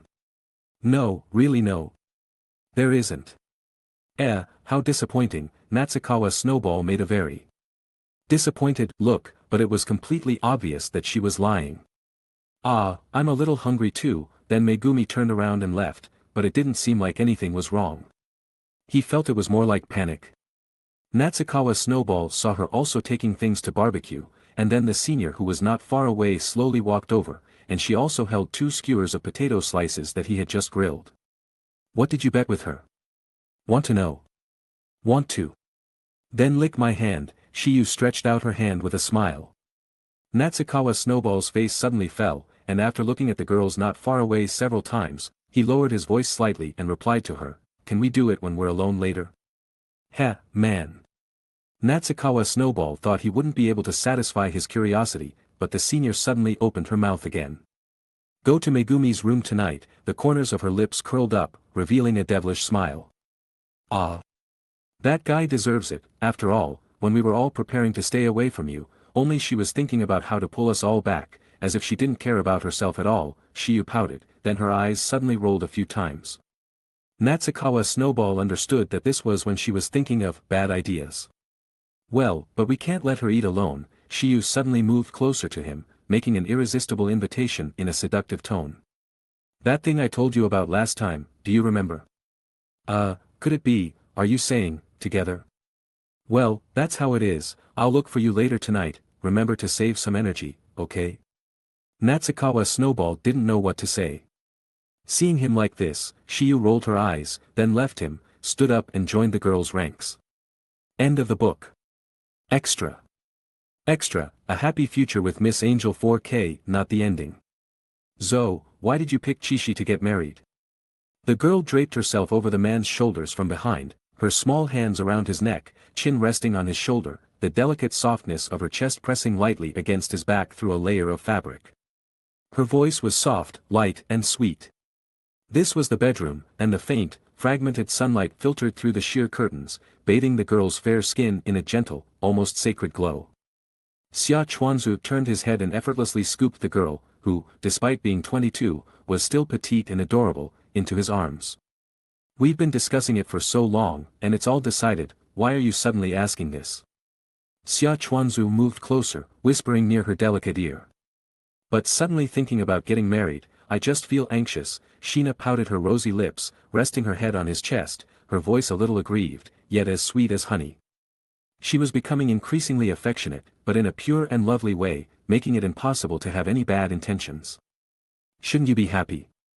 Happy of course, but I feel like time is passing so quickly, in the blink of an eye we're getting married, and Megumi still hasn't found a boyfriend. She's only 21 this year, she's definitely not in a hurry. Xia Chuanzu sat on the edge of the bed, gently holding the girl, who tried to pry his hand away from her chest, gave up when she couldn't, and muttered. Zoe is being naughty again. You weren't saying that 7 hours ago. Don't say it, the girl looked a little embarrassed and annoyed. He shrugged, then, as if remembering something, said. Speaking of which, tomorrow we should officially change how we address each other, right? Miss Mahiru, any thoughts? Not really calling you husband feels a bit strange. Can I still call you Zoe? Whatever you want, as long as you're happy. Then what will Zoe call me? Angel? Ugh. I told you not to call me that. Then I'll just call you Mahiru, Xia Chuanzu coaxed as he turned her body and gently held her in his arms. Megumi will come as a bridesmaid tomorrow. Of course, and I'll have Hachiman as the best man, he can do all the heavy lifting, I'm sure he won't mind. Seeing her still looking a little worried, Xia Chuanzu leaned in and touched his forehead to hers. Things are pretty good as they are, and everything is prepared, what are you still worried about? I'm not worried, I'm just feeling sentimental. I keep thinking about what Zoe told me that day. If I hadn't confessed my feelings one day earlier, you would have confessed to Kadu. That was when we were young. Xia Chuanzu scratched his head, wanting to suppress those youthful memories from many years ago. Sheena's eyes were a little suspicious, but she pursed her lips and said nothing. It's true, even now when I think about Mahiru confessing, I still feel like jumping for joy, and besides, under the wise guidance of Lady Mahiru, I have fully understood the cuteness of lolas, especially like an angel like you. I'm not a loli. Zoe is just too tall. Being less than 1.6 meters tall compared to his 1.8 meters, she did look like a loli, but even if it was the truth, it was still annoying. She had been drinking milk every day, but it wasn't growing in the right places. Suddenly, she felt the hand holding her on her chest starting to misbehave, and her cheeks flushed a light pink. Let go. No. Damn it, you're just trying to take advantage of me to change the subject. Honestly, after all these years, have you ever had any feelings for Kadu? Please, my head is filled with Lady Mahiru's cuteness every day, how could I have time to think about anything else? Xia Chuanzu let go of her, his fingertips sliding down the girl's waist, then his hand was grabbed. Sheena struggled out of his arms, then got up and suddenly pressed down on him. Sitting on his chest like that, she wasn't heavy. Xia Chuanzu didn't even feel breathless, his hands behind his head, his playful eyes looking into Sheena's eyes. Chapter 159.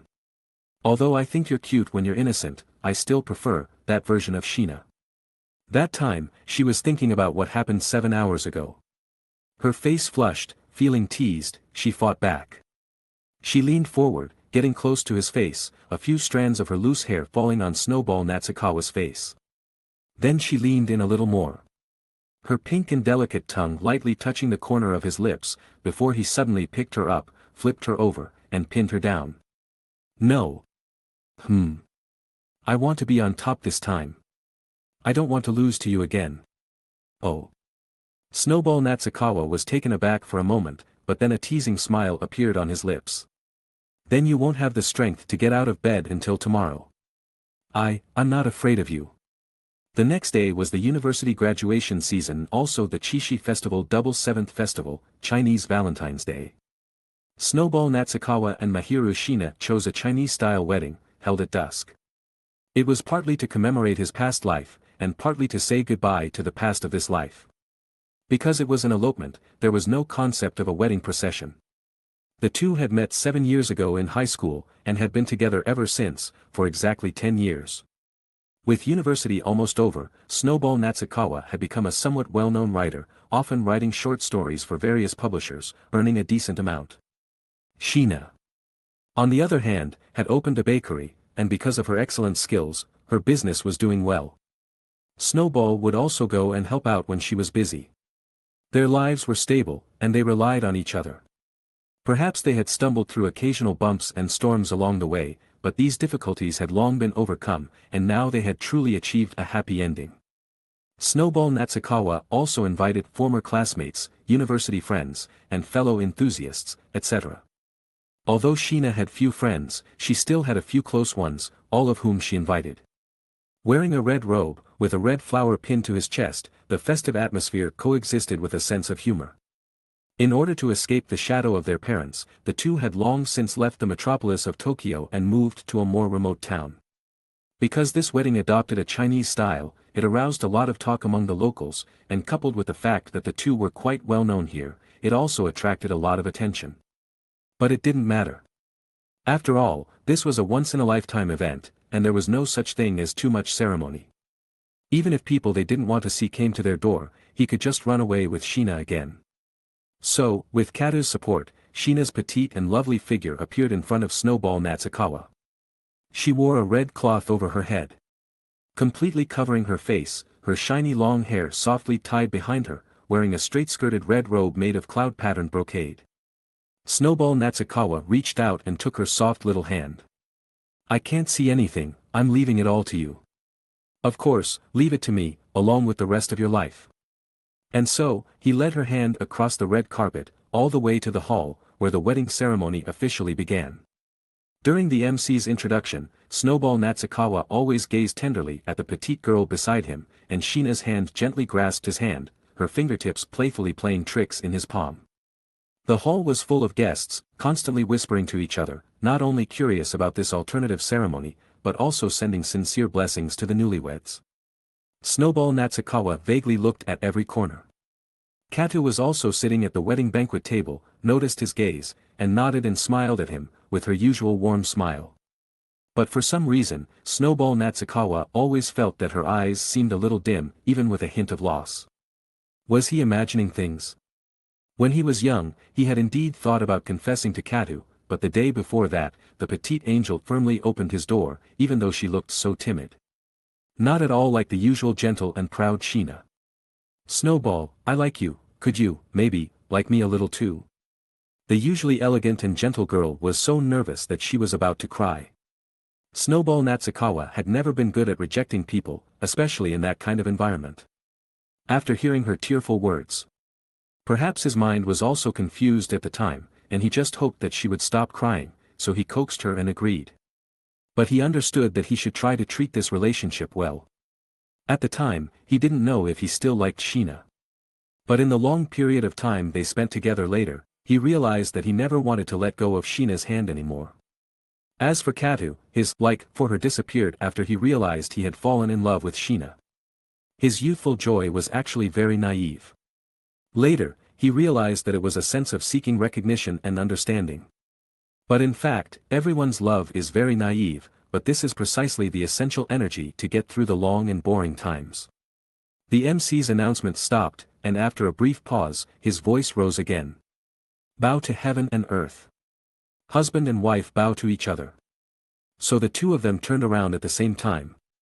"Okay, now bow your head." Shina bent down, lowered her head, and her little head touched his forehead very, very lightly.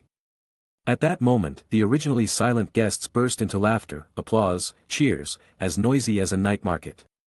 However, the next step was not to send them to the bridal chamber. Snowball Natsukawa reached out and gently lifted the veil on Shina's head, took her hand, and looked down at her. The elegant and gentle Shina, who could always handle everything in an orderly manner, the cute but occasionally slightly black-bellied classmate. Suddenly became incredibly shy at this moment, clutching the corners of her skirt, her cheeks like the red glow of the sky.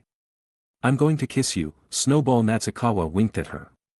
Shina's eyes were red, and she tiptoed and hugged him tightly. Snowball Natsukawa put his arms around her slender waist and kissed her. At the guest table, Snowball Natsukawa held a glass of diluted white wine and went around toasting each table. First was his best friend, Mr. Hachiman Hikigaya. This guy's face looked very strange, half like he was blessing him with happiness, and the other half like he was cursing him to explode. "You normie. Can't you smile a little more?"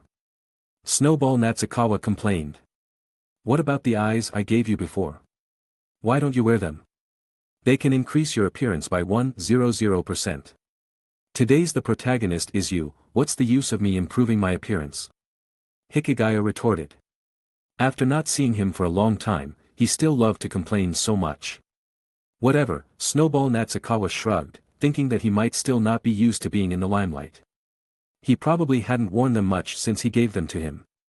"But if you can't find a girlfriend, don't set your sights on other people's daughters, you creepy uncle. Be serious." "Damn it, if I hadn't met this guy in the first place, no, never mind, it definitely wouldn't be as good as it is now. Be happy, you bastard."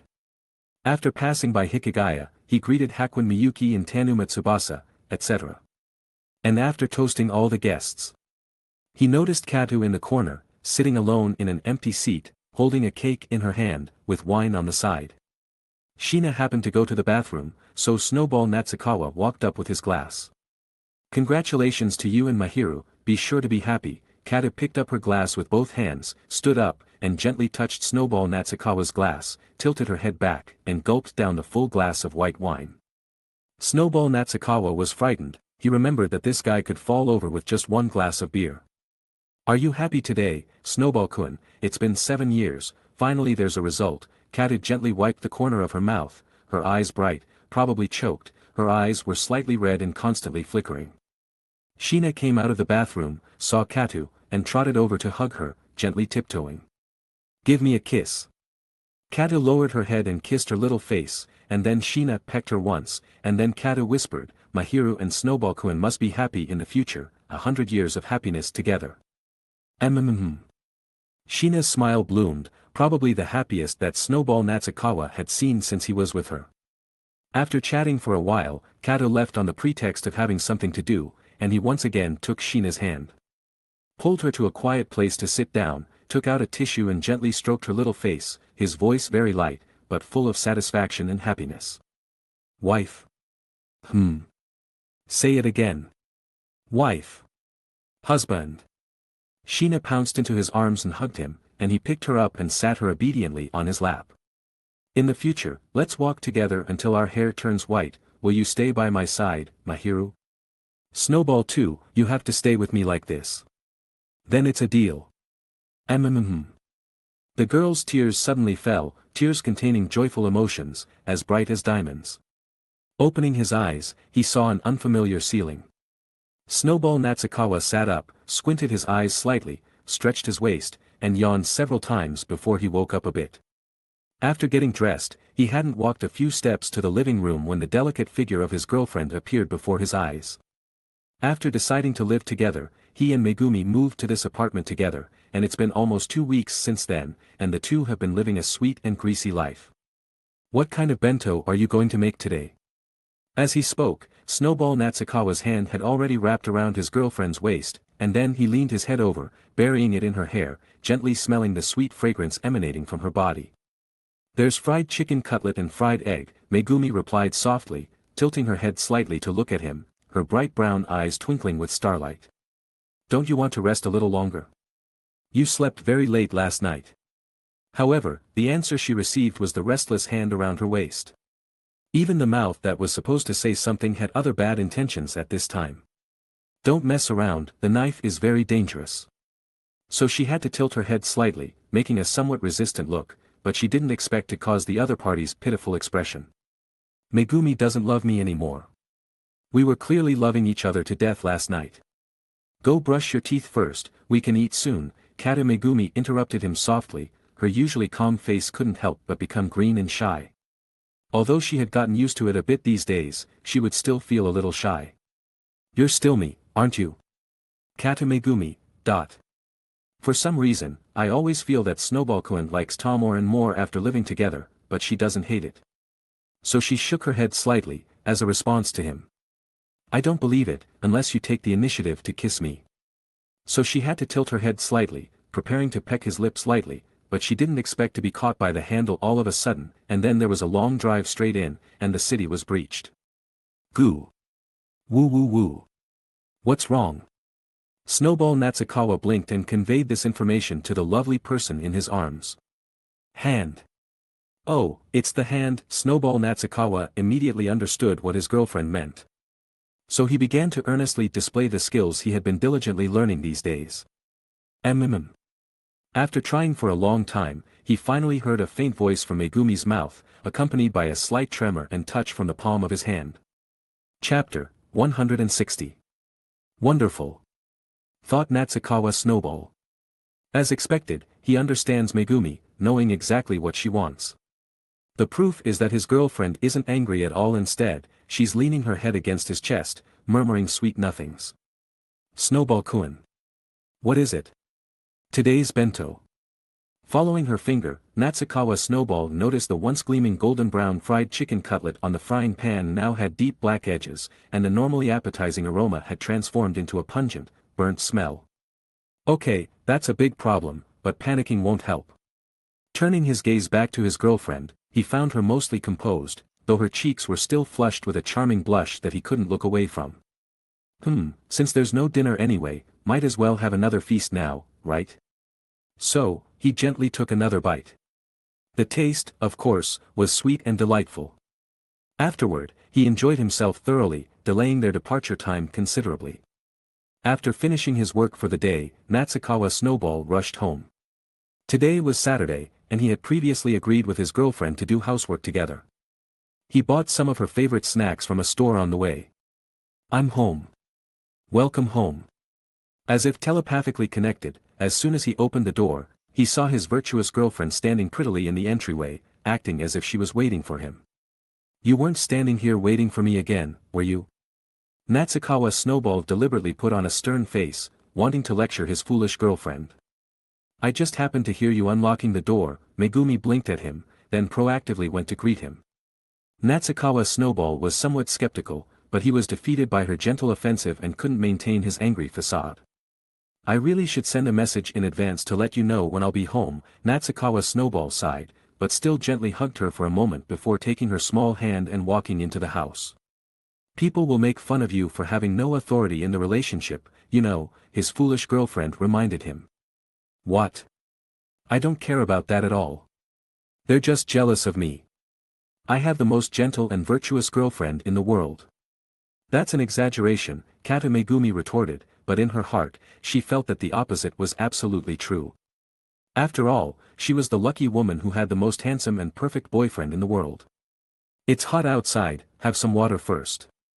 Carefully wiping the fine sweat from Natsukawa Snowball's forehead with a handkerchief, Kata Megumi said softly, "Snowball should rest more, I can do the housework alone." "Of course not, didn't we agree to do it together?"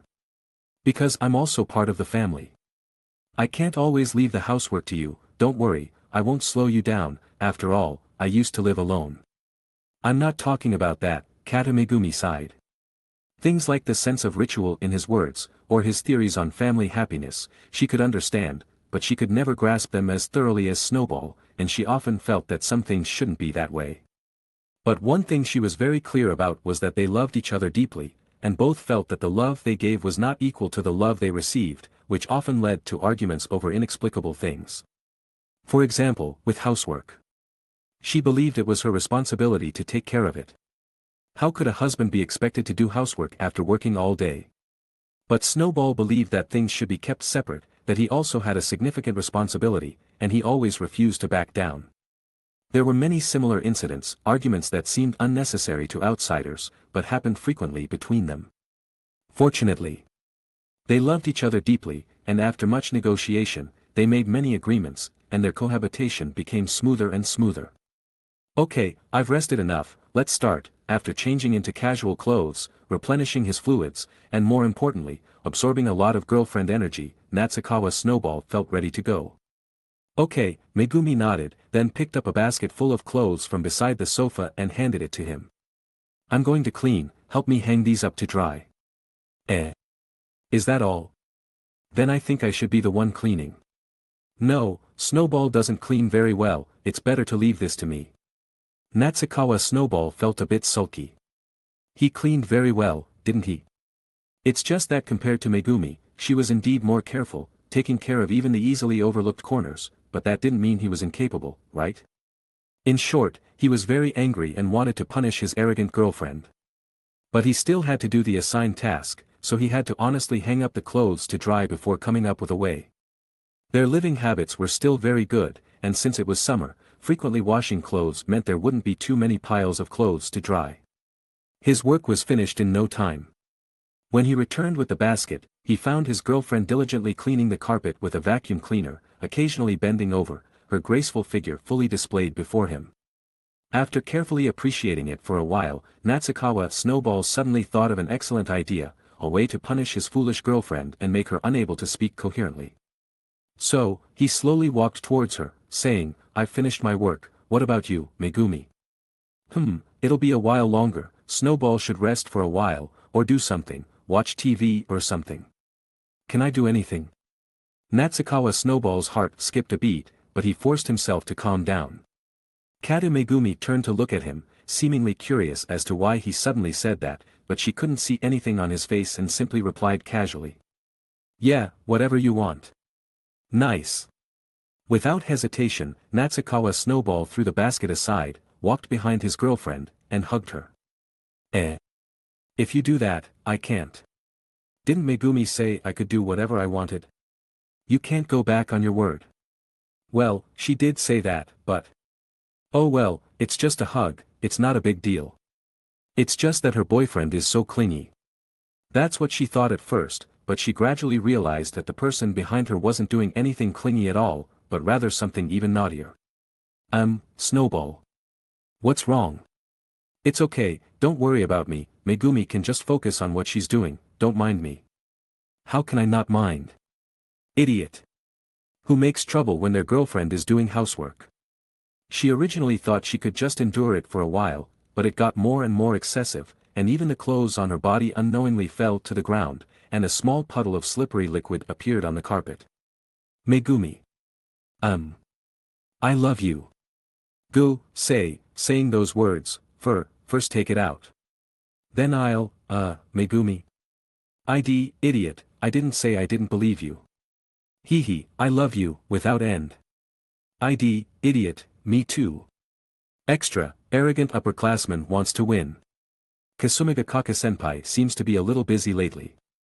But her busyness is because of Natsukawa Snowball. After Natsukawa Snowball decided to open a shop selling dresses, Kasumigakaka joined in.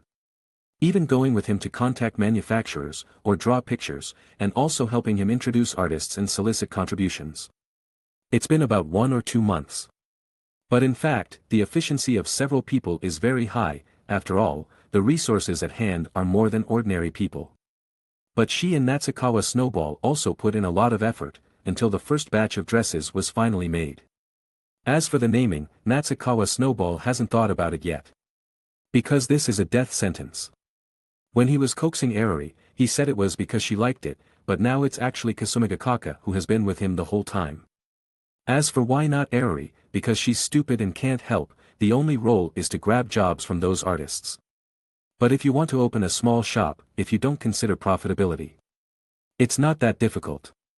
And Natsukawa Snowball's own idea is not to make a profit, but one day when he was dating Erori, he suddenly had an idea when he saw her cute appearance wearing a dress. He's not short of money. Don't mention that his girls each have their own careers, not only can they support themselves but also him. Just the inheritance from the family can make them all worry-free about food and clothing. And now the affairs of the group have all been handed over to Kagaya. And Hayasaka is helping her, there's no place for him to use. He himself is bored and just wants to find something to do, and by the way, satisfy his own selfish desires, to customize the most suitable and beautiful dresses for his wives. So he didn't consider promotion or anything like that from the beginning, so he didn't even look for grass planters. But models, there are a bunch of beautiful girls around him. So he took a set of photos for several girls himself, and then hung them on the store's promotional page. Anyway, they didn't show their faces, and the other places were tightly wrapped, so they couldn't eat any vinegar. Therefore, this matter can barely be regarded as a stable end. And now, Shiwa is lying on the bed playing with her mobile phone. She looks like she has already taken a shower. Wearing a loose t-shirt and a very short high-waisted sleeping shorts. Her two long legs are exposed, and the shape of her legs is as perfect as two ivory chopsticks. Why doesn't she wear black silk? Natsukawa Snowball thought, isn't this her favorite? And it also has the function of increasing his attack speed. It's just that Shiwa is playing with her mobile phone and not talking. Her two white and tender legs are gently rubbing. And the back of her feet and toes are stretched into a beautiful arc. The super short sleeping shorts can't completely wrap the curves of the girl's upturned buttocks. Okay, don't be busy, Eri has found some grass planters in the circle to promote as a friendly gesture. The first day's orders are 138, and there is still enough stock. Humph. Kasumigakaka put down her phone. She is now at Natsukawa Snowball's house. It is winter now, but fortunately there is air conditioning in the house, so it is not cold, but the wind blowing from the window is a little cold and biting. Thank you for your hard work these days. Natsukawa Snowball sat on the edge of the bed. What's so hard? It's quite interesting anyway. Kasumigakaka didn't care, and gently placed her white and straight calf on Natsukawa Snowball's leg, without even raising her eyelids. Massage. Okay, Natsukawa Snowball fully demonstrated the consciousness that a lackey should have his fingertips gently touch the girl's delicate and smooth skin, and Shiwa slightly narrowed her eyes, probably feeling quite comfortable. After all, Natsukawa Snowball has always been good at massage. Also, there will be a comic exhibition event in a few days. Would you like to wear our skirt to go shopping? I didn't expect that I would have a day to do business. The eldest lady is experiencing life. Aren't you too? Shiwa rolled her eyes. Natsukawa Snowball, this guy, now truly understands the matter of having a bad stomach and only being able to eat soft rice. A few days ago, Kasumigakaka Shiwa's mother, Mrs. Kasumigakaka, probably under the instructions of her husband, coaxed her and wanted Shiwa to help with some of the family's business affairs, especially forcibly wanting Shiwa to negotiate with the man on the other side. Shiwa certainly didn't want to go, and complained to Natsukawa Snowball about this matter. As a result, Natsukawa Snowball smiled and said, maybe it would be good for her to go and see the fun. As a result, when Mrs. Kasumigakaka took an especially unwilling Kasumigakaka Shiwa and walked to the dining table for the meeting, Shiwa widened her eyes and looked at the man in front of her who was wearing a suit and tie, dressed especially formally, but looked relatively young and a little handsome. Hee, Kasumigakaka Shiwa made two noises from her mouth that she didn't know whether they were sneers. Miss Kasumigakaka, hello. Natsukawa Snowball was waving a glass of red wine in his hand at the time, with an expression of trying hard to hold back his laughter. Yes, I'm fine. Mom, go back, I will negotiate this business. At that time, Mrs. Kasumigakaka was still a little worried, and whispered in Shiwa-senpai's ear. That guy is an extremely powerful figure from an unknown origin in a global company, who suddenly took the initiative to talk to our family about cooperation, but Shiwa, if it's because he has any ideas about you, don't force yourself. Heh, I know, Mom. If he doesn't agree, he will have to sleep in the stairwell tonight, Kasumigakaka added in her heart. Then, after Mrs. Kasumigakaka left, Natsukawa Snowball continued to pour wine for Kasumigakaka. Yo, isn't this my junior? What identity do you want to change to now? President Natsukawa. Actually I refused at first, but thinking that it seems interesting to play with you, I took over this company. Do you even understand company management? You're really amazing, how come I don't know? Chapter 161. It's a misunderstanding, Senior Yutaha, my management experience is only from the student council at school, everything is taken care of by others, I just wanted to find some fun for you today. TCH.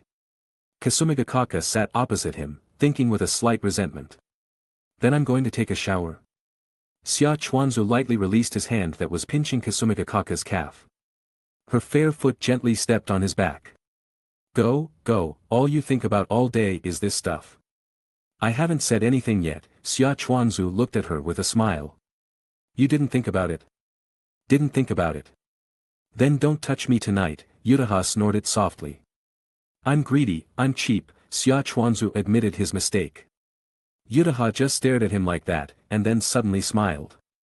Go quickly, you idiot. So Xia Chuanzu happily went to take a shower. Nothing happened that day. The next morning. Sleep a little longer. Why do you always like to laze in bed when you sleep with me? Yutaha looked especially helpless at Xia Chuanzu, who was hugging her and burying his face in her chest. Because it's soft and fragrant. Have you no shame? 2 red blushes instantly appeared on Yutaha's cheeks, but she still let him do as he pleased. Because Xia Chuanzu sometimes showed a childlike side, although he seemed very immature, but because it was him, it was, at times, inexplicably cute. Was this her maternal glow? We'll get up by 10 at the latest, we have class today. Skip it then. That won't do, I quite want to listen to that class, that professor is quite interesting, Yutaha replied softly. Okay, then we'll go listen together when the time comes. Xia Chuanzu obediently closed his eyes. They were already in their 3rd year of university. Inadvertently, almost 3 years had passed. Kasumigakaka lowered her head, looking at his profile as he really closed his eyes and fell asleep again. She originally thought that there might be arguments, anxiety, and sadness during these 3 years, but in reality, there was almost none of that. Because although Xia Chuanzu didn't show anything on the surface, he really carefully took care of everyone's feelings, not letting anyone feel sad. Love is something that sometimes isn't enough with just mutual liking and tolerance. It still needs to be carefully managed, and he has worked hard to do this. And as time went on, her relationship with the other girls truly improved. After all, there was nothing inherently unlikable about each other's personalities, it was just that they happened to fall in love with this greedy guy. She and Aoi, that girl, would also bicker daily, but in reality, the relationship between the two was definitely about the same as that of real good besties. That's how it should have been.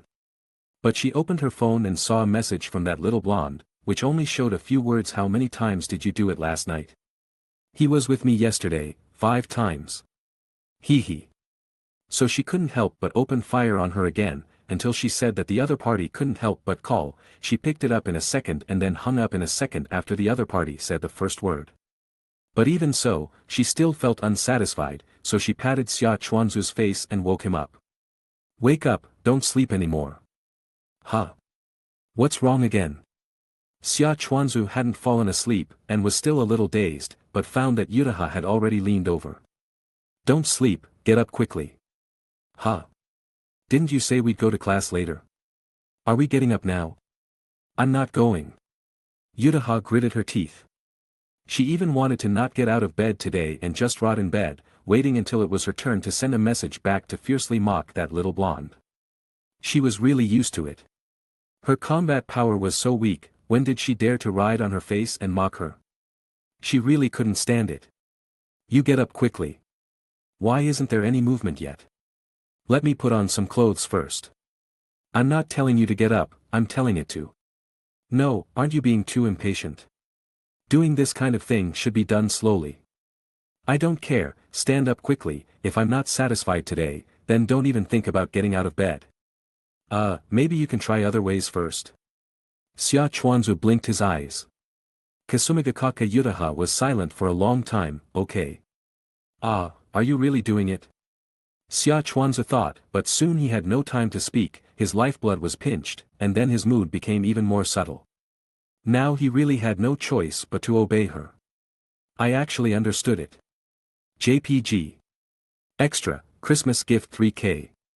Guess if I'll prepare a holiday gift for you. Xia Chuanzu muttered softly on the side. Then guess if I'll prepare a gift for you. Kasumigakaka lay on the bed, with a string of grapes placed in front of her chest, occasionally lowering her head to take a bite. I guess you will, Xia Chuanzu nodded. Several years had passed, and Xia Chuanzu actually couldn't quite remember which Christmas this was. In the past, he would always ignore this kind of day, and even think it was a conspiracy by businesses. A tax on intelligence or something, but after being in love, he suddenly understood that it was actually unrelated to intelligence or boredom, it was just because he wanted to find a reason to do something with someone close to him. Sometimes life might really need some sense of ritual. Kasumigakaka hummed softly, but the sweetness in her eyes couldn't be hidden. Xia Chuanzu was instead a little clueless. He was still thinking about what kind of gift he should prepare for the girls tomorrow. After inheriting the family business, this kind of trouble suddenly came. Because he really had money, so there were too many things he could buy, and for a while he didn't know what kind of gift to give. The only thing he could be sure of was that no matter what he sent, they would like it very much. So he had to think of some strange things to prove that he wasn't perfunctorily going through the days, but if he had to think like this every year, his brain would break down. So he planned to go out to play with a few people tomorrow, but he didn't know why. Today Jinshuan and Eruri especially tacitly pushed Xia Chuanzu into Kasumigakaka's room. The key was that the angel was smiling very happily, but the little blonde had an expression as if she had lost something. Xiao Hui's eyes seemed a little resentful, but she didn't fight or grab, just tied her apron and cooked her dinner. After the 4 years of university ended, a few people moved in together. During these years in college, Xia Chuanzu experienced a lot of embarrassing things. Actually, it wasn't really anything embarrassing, it was just pure. When he was a freshman, because he went everywhere to find everyone for dates, and didn't think about doing any cover-ups, so it was exposed, and after confirming that he had a close relationship with several girls, he was given the ultimate scumbag hat on his head. But that wasn't just a scumbag, it was also considered a time management master. However, this had no impact on their relationship, because those were things that had been decided as early as high school, and he had never thought about hiding it from anyone, and even answered their questions very frankly. Although the rumors about him outside were not good, they were only limited to the emotional aspect, and there was no room for accusations in other places. Most girls were just eating melons and watching the excitement, and occasionally they would be curious about what kind of strange man he looked like and come to see him. And for boys, for what scumbag, as long as it wasn't malicious in nature, cheating money and sex and abandoning them, they were still a little envious. And the fact that his relationship with several girls was well known also had some benefits. Girls who weren't familiar with him but recognized his face successfully detoured when they saw him. And wouldn't come up to chat so leisurely as before and make his girls jealous. Maybe this is, people should know themselves. Then until after graduation from university, after leaving the ivory tower, it seemed that it was time to shoulder the burden of life. But Xia Chuanzu was idle at home for half a year, accomplishing nothing, and seemed to have gradually been raised into a waste. There was no way, this was to blame Hui, with Hui, a workaholic. Xia Chuanzu just wanted to be a little motivated, but found that he didn't need to do anything. It seemed that there was completely no place that needed him to work hard, so, he gave up. The only thing to think about every day was which girl he was going to accompany, how long he was going to accompany her, and what he would do together to make her happy. Love shouldn't be so calculating, but his situation was special, and if he didn't do some thinking, he would always feel that he was favoring one over the other. Even if they really didn't care about these things in their hearts, he himself would feel unbearable. However, during these days, a few people went to many places, all led by Qianhua, after all. She liked to play and had experience, taking everyone to travel to various countries or domestically for a while, and also tried skiing, skydiving, and everything else they could think of. They basically played everything. And today is December 24th, Christmas Eve, and originally they were thinking of making a super large floor and sleeping together. But they were pushed in by Jinshuan and the others, so Xia Chuanzu took the opportunity to climb onto Kasumigakaka's bed, but was kicked away by a delicate and cute foot. Climb. Ah. What new posture is it? It just means let you climb. Then we'll sleep, can I hug you to sleep? Xia Chuanzu drilled into the bed again, and then gently hugged Kasumigakaka. Kasumigakaka turned around, looked at his face, seemed a little sleepy, but a pair of wine-red eyes, bright and sparkling, and seemed a little erratic. The two chatted for a while, and while chatting, Kasumigakaka suddenly asked him casually, "Do you like children?" "Not very much, I always feel it's troublesome," Xia Chuanzu answered honestly. "Ah. Why do you feel it's troublesome?" "Because they cry and make noise, and they have to be raised, and after they grow up, I don't know if they can be taught well, and I have to worry about them. I always feel that I will have a headache when I think about it." Xia Chuanzu hesitated. There was only one thing he didn't say, and that was that he was worried that he would raise the child crookedly. After all, looking at his life, the first half was completely high pressure, and the first half after the restart was still high pressure, all relying on himself to grow up. If you let him educate, he wouldn't know how. Oh, then you die. Kasumigakaka Yutaha rolled her eyes. What's wrong? Xia Chuanzu looked at her face with some doubt. Because he noticed the little panic and nervousness in her eyes, he had been with Yutaha for so long, and he couldn't be fooled by her little emotions. Under your pillow, see for yourself. Xia Chuanzu was stunned, then lifted the pillow and saw a report. Then his eyes widened. You. Me? Kasumigakaka quietly looked at his face. Xia Chuanzu was stunned for several seconds, then leaned over and kissed her on the face. Do you like children? Xia Chuanzu said softly. I quite like them. I obviously used to hate children very much, especially those very naughty guys. Who would remind me of the group of little boys who liked to attract attention when I was a child, but when I suddenly saw the report, I was thinking wildly all day, and then I thought. It seems that having a child in the future is also a very good thing. I even think that naughty children are also very cute, maybe. It seems, is that so? Xia Chuanzu also tried to think about it. Then do you like boys or girls? Kasumigakaka asked. Well, it should be girls, right? I feel that daughters will be more obedient. If it's a boy, and he rebels against his parents, I'll get a headache when I think about it. That's just because you're not confident in teaching well, but you're lucky. Kasumigakaka wrapped one of her arms around his neck. I asked a medium to divination. It's a girl. That kind of thing is hard to say. It's not scientific at all. It's the medium who predicted that we would all be together, Kasumigakaka said angrily. Well, in that case, then, that's pretty good. She will definitely be like you, and she will be very beautiful in the future. I didn't think about these things. I just think that if it's a boy, if he learns badly from you, what should I do if he harms girls everywhere? This Xia Chuanzu was silent. Even after so long, Shiyu was still a little concerned after all. What are you thinking about? I'm just worried that he will be chased and killed everywhere. After all, not all girls are as gentle as us. Well, so Xia Chuanzu didn't speak, just hugged the other party tightly, and was silent for a while. But we still have to give birth to it, right? Even if it's a boy. Okay, Kasumigakaka smiled. What she cared about was not the gender of the child. Just after hearing his words, she couldn't help but show a gentle smile on her face, and even buried her face in Xia Chuanzu's chest, muttering softly, "Humph, Erori is so envious of me and so are Kato and the others." That's for sure. Xia Chuanzu definitely believed it. Chapter 162. Qianhua was even happy for a whole day, as if she was the one about to become a mother. No wonder that guy looked like he wanted to say something but couldn't at dinner. Even eating couldn't shut her up. Xia Chuanzu chuckled at the thought of her. I'm a little nervous, my head is all messed up, Xia Zhiqiu murmured again. I'm nervous too, but it should get better slowly. Xia Chuanzu gently stroked Xia Zhiqiu's stomach, whispering in her ear. Just hearing her say that, he already felt a lovely life beginning to grow there. Yeah. Also, I checked, now that you're pregnant, you can't touch me, okay? I know.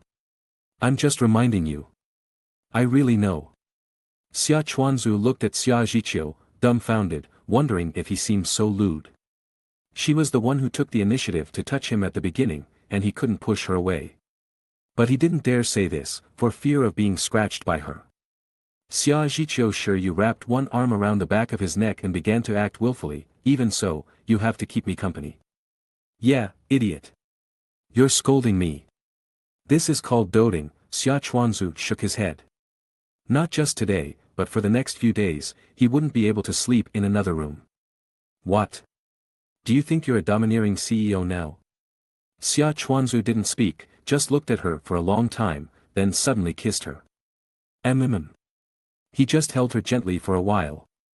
I want to sleep. Then sleep. Good night. Shiryu looked up at him from his chest.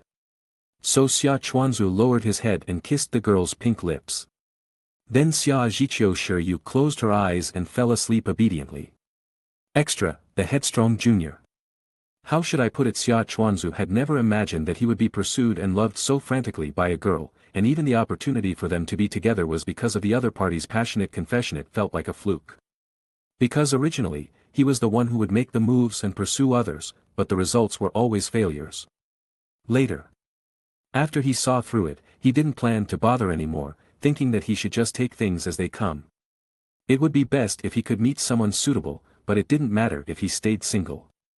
As a result, he was pestered by a junior after simply taking care of and supporting her.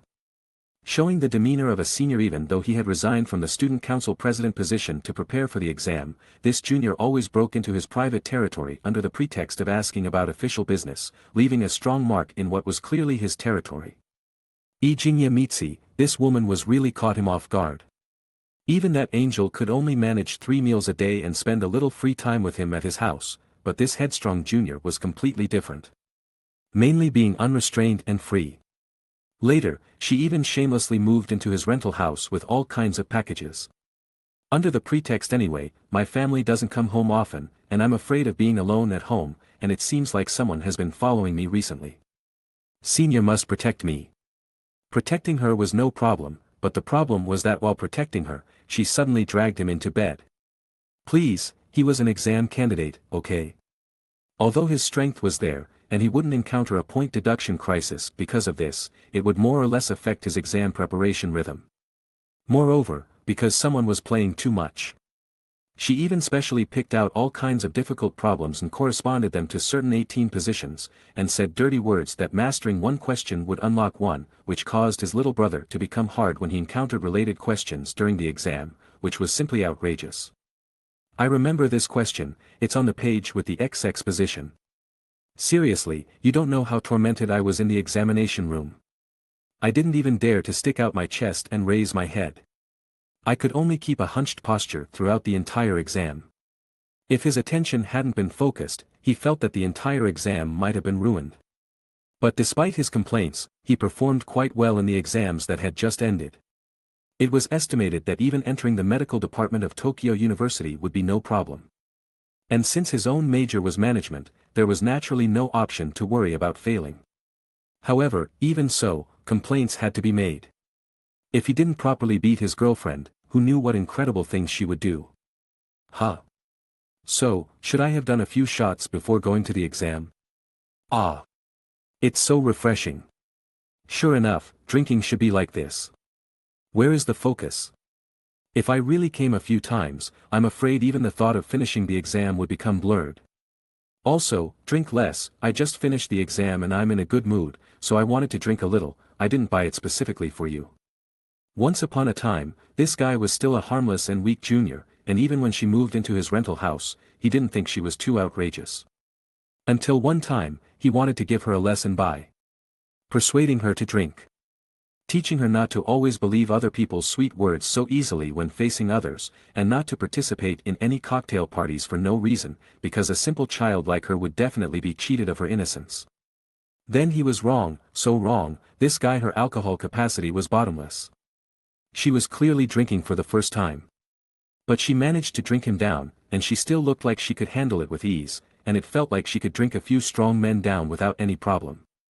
Logically speaking, he was not a heavy drinker, but after all, his physical fitness was there, and he would occasionally choose to drink to relieve stress because the exam preparation pressure was too great, so he also had a lot of resistance, but he was really a rookie in front of his girlfriend.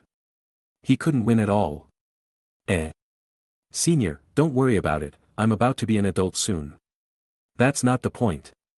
The point is that drinking so much alcohol will affect your physical development. He knew that his girlfriend also cared about this. When they first got together, she was always worried that her height was too short. Even if she wore very high heels, she didn't match him very well. And when they walked together, they clearly looked like an older brother with his younger sister, not like a couple at all. It doesn't matter if I develop or not, anyway, this is already big enough. After rubbing her stuff, Ijinya Mitsi tilted her head slightly and looked at him with a very pure look. And Senior really likes smaller figures, right? After all, we mostly use hugging positions when we do it. Stop. Stop it. It felt like this guy was getting more and more presumptuous, and she didn't have the reserve of a girl at all. Where was your seriousness in the past? Where was your seriousness? Where was your H-death? She even took the initiative to buy H things with tall men and petite women for him to watch, which was simply the embodiment of desire. Not to mention that her appetite was big, the amount of food for 3 meals for ordinary people might only be enough to fill her up for 1.5 meals. But the key was that her desire in other aspects was also like this. It took about 2 or 3 times to satisfy Harade, his 2 or 3 times. She was not very strong in combat, but as long as he dared not give it to her, she would dare to keep asking for it, and finally she would pester people until they couldn't stand it and surrendered obediently. It could only be said that he had been exercising all the time, so his body could hold on. Otherwise, he might have to go to the hospital near Tokyo University before entering the medical department of Tokyo University. Anyway, Xia Chuanzu didn't understand how such a huge amount of energy could be contained in this small body. Could it be that she really had a dimensional stomach, and when her body needed energy, she would naturally extract it from another space? Oh right, when I went to the convenience store before, I received a call from your parents. They asked us to go back to your house. They also asked for a short vacation, so they hope you can stay at home for a few more days to accompany them. Xia Chuanzu said seriously. I don't want to, anyway, they just want to reprimand me for something. I don't want to go back. Ijinya Mitsi puffed her cheeks and said angrily.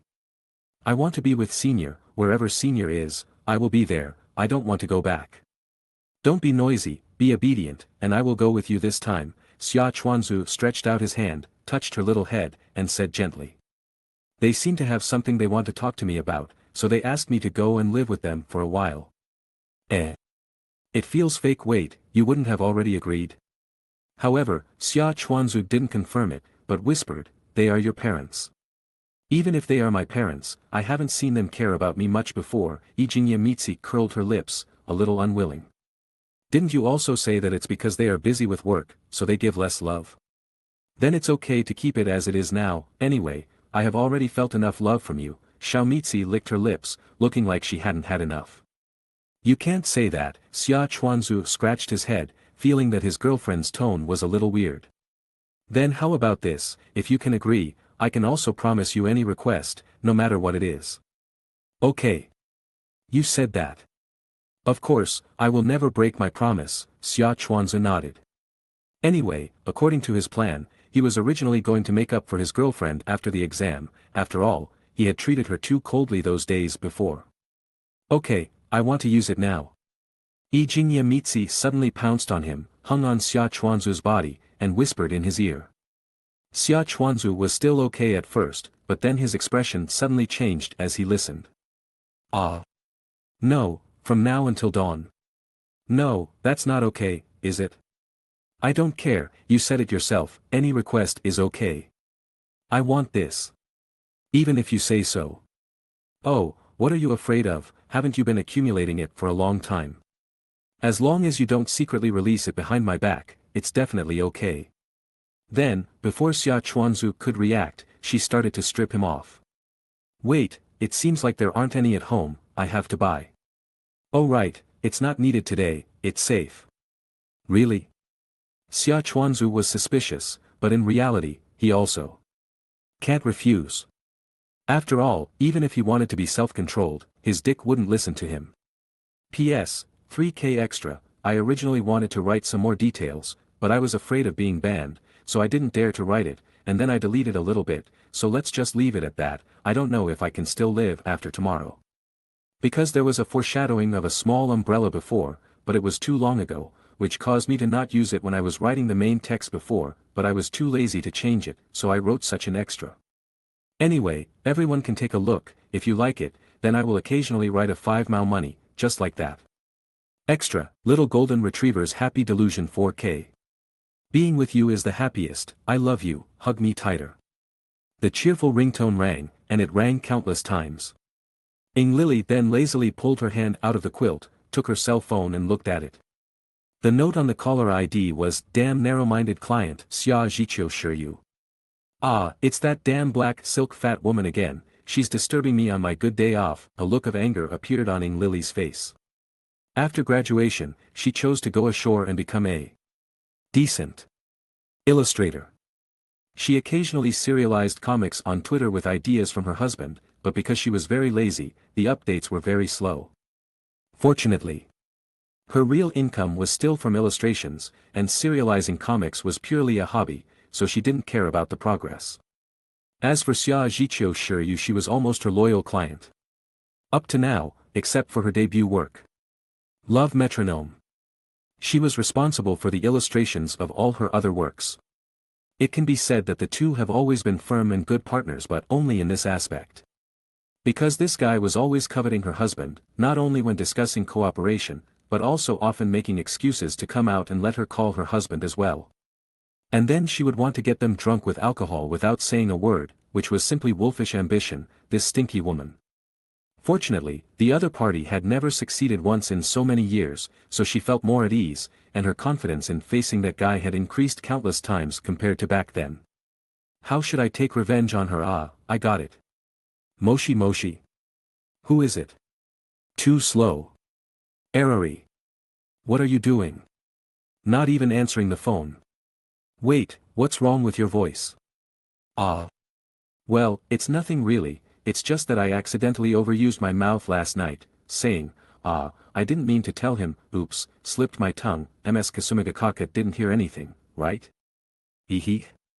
Hearing silence on the other end of the phone, and after a long pause, Erari began to giggle, covering her mouth. But the next moment, she heard a mocking voice from the other end.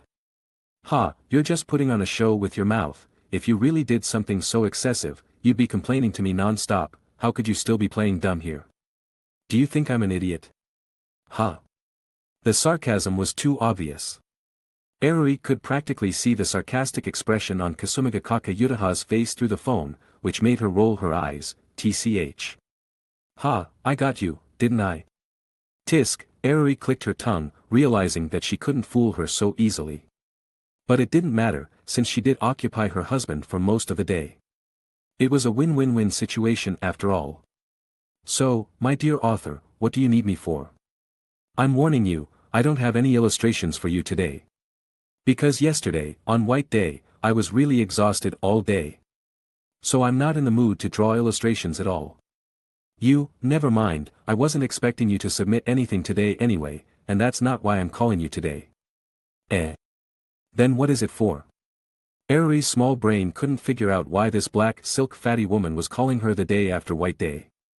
Was she asking her out to relieve her boredom and loneliness? If she didn't have to bring her husband along, she would have definitely agreed without a second thought. But that's not realistic, since this woman hasn't given up on poaching her husband yet. Goo. You're probably thinking about some terrible doujinshi plot again, aren't you? A leopard can't change its spots. None of your business. Erari snapped, then urged her on. Hey, stop interrupting, tell me what's going on, don't bother me just because you have nothing to do and want to disturb my sleep. Katu, after a slight pause and some careful wording, Kasumigakaka Yutaha, with a calm expression, continued. Katu is coming back to the country tomorrow. I think tomorrow, we should all get together and chat, or something. Chapter 163. In the past, she always thought the most threatening person was Kato Megumi, but she didn't expect that Erari would succeed in secretly running away with him. Later. Just when she was about to give up, Kato resolutely joined the battlefield. Although she eventually lost to Erari due to her disadvantage, she almost succeeded once. This incident has been her inspiration, allowing her to maintain her actions until now. Although it seems to be quite effective, she always feels that it is not enough. She wants to ask for more. So, after learning that Kato was coming back to the country, she planned this gathering. Partly to see Kato's reaction, whether it was towards Erari, or... What do you think? Yutaha Kasumigakaka suddenly changed her usual demon image, speaking to Erari with a nervous mood and trying to maintain a gentle tone. This made Erari feel very awkward, and she felt more and more that something was wrong, and she really wanted to refuse. But she really wanted to see Megumi again, because she had always regarded her as her best friend, but she had never had the courage to see her again. However, if Snowball is with her, then she can face her frankly. After all, she is the winner, why should she be afraid of this and that? Of course, no problem. Erari held the phone with both hands to prevent herself from shaking and throwing the phone away, and then pretended not to care at all and said. Come on, I'm the winner. I won't be afraid to meet her, okay? Well, she confessed without being forced. Yutaha Kasumigakaka slandered in her heart, thinking, why do you have to emphasize this if you really don't care? However, she will not mock her, lest she disrupt her plan, and even she has to encourage her. Yes, yes, yes, as expected of a fighting blonde, still a winner, hee. Of course. I spent a lot of effort to win Snowball over. Megumi is simply not my opponent. So what about her? She is completely invisible in your eyes, isn't she? Only Kato Megumi counts as an opponent. Where did you put her? Damn it. Although she had been watching the show in the later period and did not join in, it does not mean that she has no fighting power. You damn blonde, don't be too complacent. Sooner or later, she will completely train your husband. Yutaha Kasumigakaka is now full of anger. Her eyebrows are twitching, and her legs are shaking like a sieve. She clearly has a lot of words to spray. But she has to endure it because of the current situation. Even if she hates it, she can only smile and reply. Hee, then I wish you a happy life. Then, before Eriri could say anything else, she hung up the phone angrily, and then hammered the pillow in her arms fiercely. After venting for a while, she picked up her phone again and edited a message. That's it, I'll contact Kato, goodbye. That's no problem, but why did you hang up the phone just now? Eriri, who was inexplicably hung up on the phone, was at a loss. She clearly had a lot of things she wanted to share with her good friend. Such as how her husband Snowball treated her roughly last night, making her miserable, and how decadent her married life was, and how she was about to be raised into a waste by Snowball. She clearly had a lot to say. Why doesn't she let her finish every time? Humph. In short, Eriri is very angry. So she puffed up her face, pouted her mouth, and initiated a video invitation to Natsukawa Snowball, who was noted as the universe's super invincible handsomest husband. But no one responded. So Eriri was even more angry. She was so angry that she ate several oranges in a row, and then decided not to greet the idiot Snowball at the entrance later. Not give him a warm hug. Let him enter the house alone. She nodded firmly, determined to give her husband a good lesson, then put her phone back on the table. Just as she was about to put her hands back into the kotatsu, the sound of a key opening the door suddenly came from the entrance. Then at this moment, Eriri, who had just decided to ignore Natsukawa Snowball, flew out of the warm kotatsu without any nostalgia, like a husky that had run away, and ran towards the entrance with a thud, and then jumped up vigorously. Snowball, I miss you. Wow. Eriri, this is very dangerous. Don't pounce on me when I just get home in the future, did you hear me? Natsukawa Snowball reacted very quickly. When he saw Eriri rushing out, he quickly put down the cake desserts and briefcase in his hand, and then put his hands around her and hugged her into his arms. Okay. Eriri had a very well-behaved smile on her face, but Natsukawa Snowball knew that his wife must not have listened to his words at all, and she would definitely do it again in the future. Fortunately, he has always maintained the habit of exercising, otherwise he might not be able to catch Eriri's personal attack. By the way, Snowball, that fat woman Yutaha wants to find me for a party tomorrow. By the way, you have to go too. Oh, is that so? Natsukawa Snowball lowered his head and kissed her lips lightly. Isn't that a good thing? You haven't been out for a few days, you should go out for a walk. If you stay at home all day, you may accidentally get fat, and if you get fat, will you dislike me? Eriri asked nervously. Of course not, what are you thinking? He tapped Eriri's little head with his right hand in the shape of a hand knife. Natsukawa Snowball put the shopping bag aside, hugged her in his arms, and said to her in a tone of coaxing a child. I will always like Eriri, but if Eriri gets fat, I can only punish you for not being able to eat snacks in the future. So scary. I don't want it. It's up to you, Natsukawa Snowball shook his head. When he took Eriri for an examination before, he had already discovered that her body was even unable to keep up with the sub-healthy state. And because she was too housebound, even the most common social functions were probably greatly reduced, which really worried him. Humph, Snowball is so excessive. I don't want to talk to you. Okay, don't talk to me, Natsukawa Snowball nodded with a smile. Then, what do you want to eat for dinner? Hamburger steak. And fried tempura. Neither, there are only green peppers and bitter gourds for dinner today. No. They are all things I hate. I'm kidding you, I didn't buy any of those things. Are you angry? No, just thinking about annoying things. It's good that you're not angry, then I'll go cook first, Arori, play by yourself for a while, and then we'll go for a walk together after dinner. Grumble, hey, wait, Snowball. What's wrong again? If it happens again, if it wasn't me first, would you have chosen Megumi back then? What? Why are you asking this for no reason? Just answer me seriously, please, Snowball, don't lie to me, okay? Arori's voice was a little trembling, and her tone revealed a trace of pleading. Her face had an expression of wanting to know the truth but being afraid of being hurt. Although she has never shown it on the surface, she has actually been very afraid in her heart. Until now, every time she mentions Megumi, that feeling of guilt and worry will always linger in her heart. Natsukawa Snowball was stunned, then smiled softly. He slowly walked to Arori's side, rubbed her little head.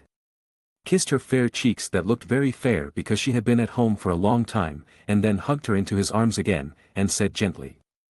Idiot, there is no choice, the person I like the most is only Arori from beginning to end. Really? Really? Didn't you lie to me? I've never lied to you. Then, kiss me. Mua. Kiss me again. Mua. Mua. Hug me. But I still have to cook, Today, just stay here. Extra story, invitation to stay overnight Angel Chapter 1. Can I not go back today? At that moment, Natsukawa Snowball couldn't understand what he heard. When the vague voice close to a whisper came into his ears, Natsukawa Snowball's thinking stopped all of a sudden, and it took him a lot of time to figure out the meaning of the words.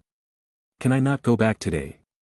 In other words, Mahiru is implicitly advocating that she wants to spend the night in this house. And she also wants to spend the evening time with him.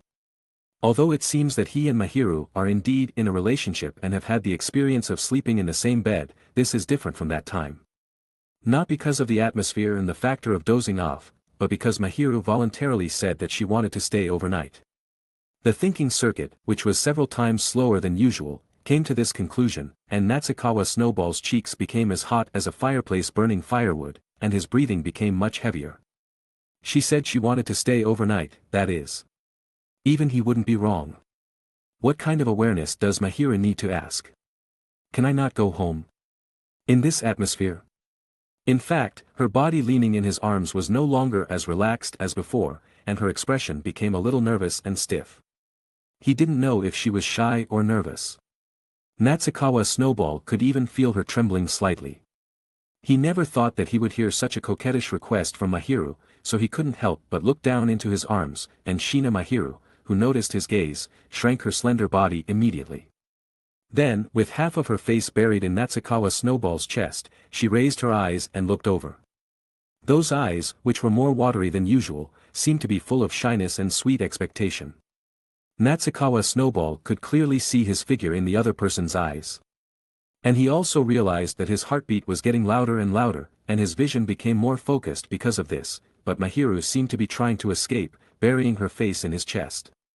Natsukawa Snowball's mouth couldn't make a sound. He opened and closed it several times, urging himself to speak as soon as possible. As a result, it took a long time for him to squeeze out a voice carrying all the shaking emotions with his trembling throat. What do you mean? Just the literal meaning, I don't want to be separated from you, I want to feel more, your existence. Mahiru's tone was intermittent, but her determination made Natsukawa Snowball clearly feel it. This is really bad. Angel-san's words made Natsukawa Snowball's whole body stiffen as if his breath was blocked, which was more than enough to make his brain crash. But Angel-san was still out putting. She then raised her head and glanced at him, and continued in a low voice, just like this is not enough, I have been enduring these 2 days, wanting to stay with you more. I actually think so too, but, wouldn't that be a little bad? Natsukawa Snowball became hesitant instead. He felt that his girlfriend should be able to understand, after all, he was also a physically and mentally healthy man. If in this environment where no one would come to disturb him. He heard his girlfriend say that she didn't want to go home, it would definitely evolve into that kind of development, right? Although Natsukawa Snowball prides himself on being a relatively rational person, he is still a high school boy in the prime of his youth with considerable sexual desire. Faced with the cute temptation actively proposed by his beloved girlfriend, the rationality that pretends to be serious will immediately reveal a beast-like face, and pounce on Mahiru, and it is impossible not to eat her clean. No, wait, maybe, the meaning that Mahiru wants to express is not like that. Maybe she simply doesn't want to be separated, but she hasn't really prepared for that kind of thing. Natsukawa Snowball has already begun to struggle. On the one hand, he doesn't want to put his own desires first after all, for Angel-san, as long as he really wants to, then Mahiru should definitely agree to him. So the premise of avoiding that kind of situation is that he must try his best to avoid things from developing to the point where they will destroy his rationality. But on the other hand, they are in a relationship, right? And he has already prepared himself to never let go and only have the other person in this life. In that case, it's okay if some things happen a little earlier, right? But he won't say his thoughts. Even if his girlfriend doesn't dislike him for being too horny, he himself will feel ashamed. Say, that's what I said, since we are in a relationship, it's normal to spend the night together, right? Natsukawa Snowball became less and less confident as he spoke, because in reality he really wanted to do bad things.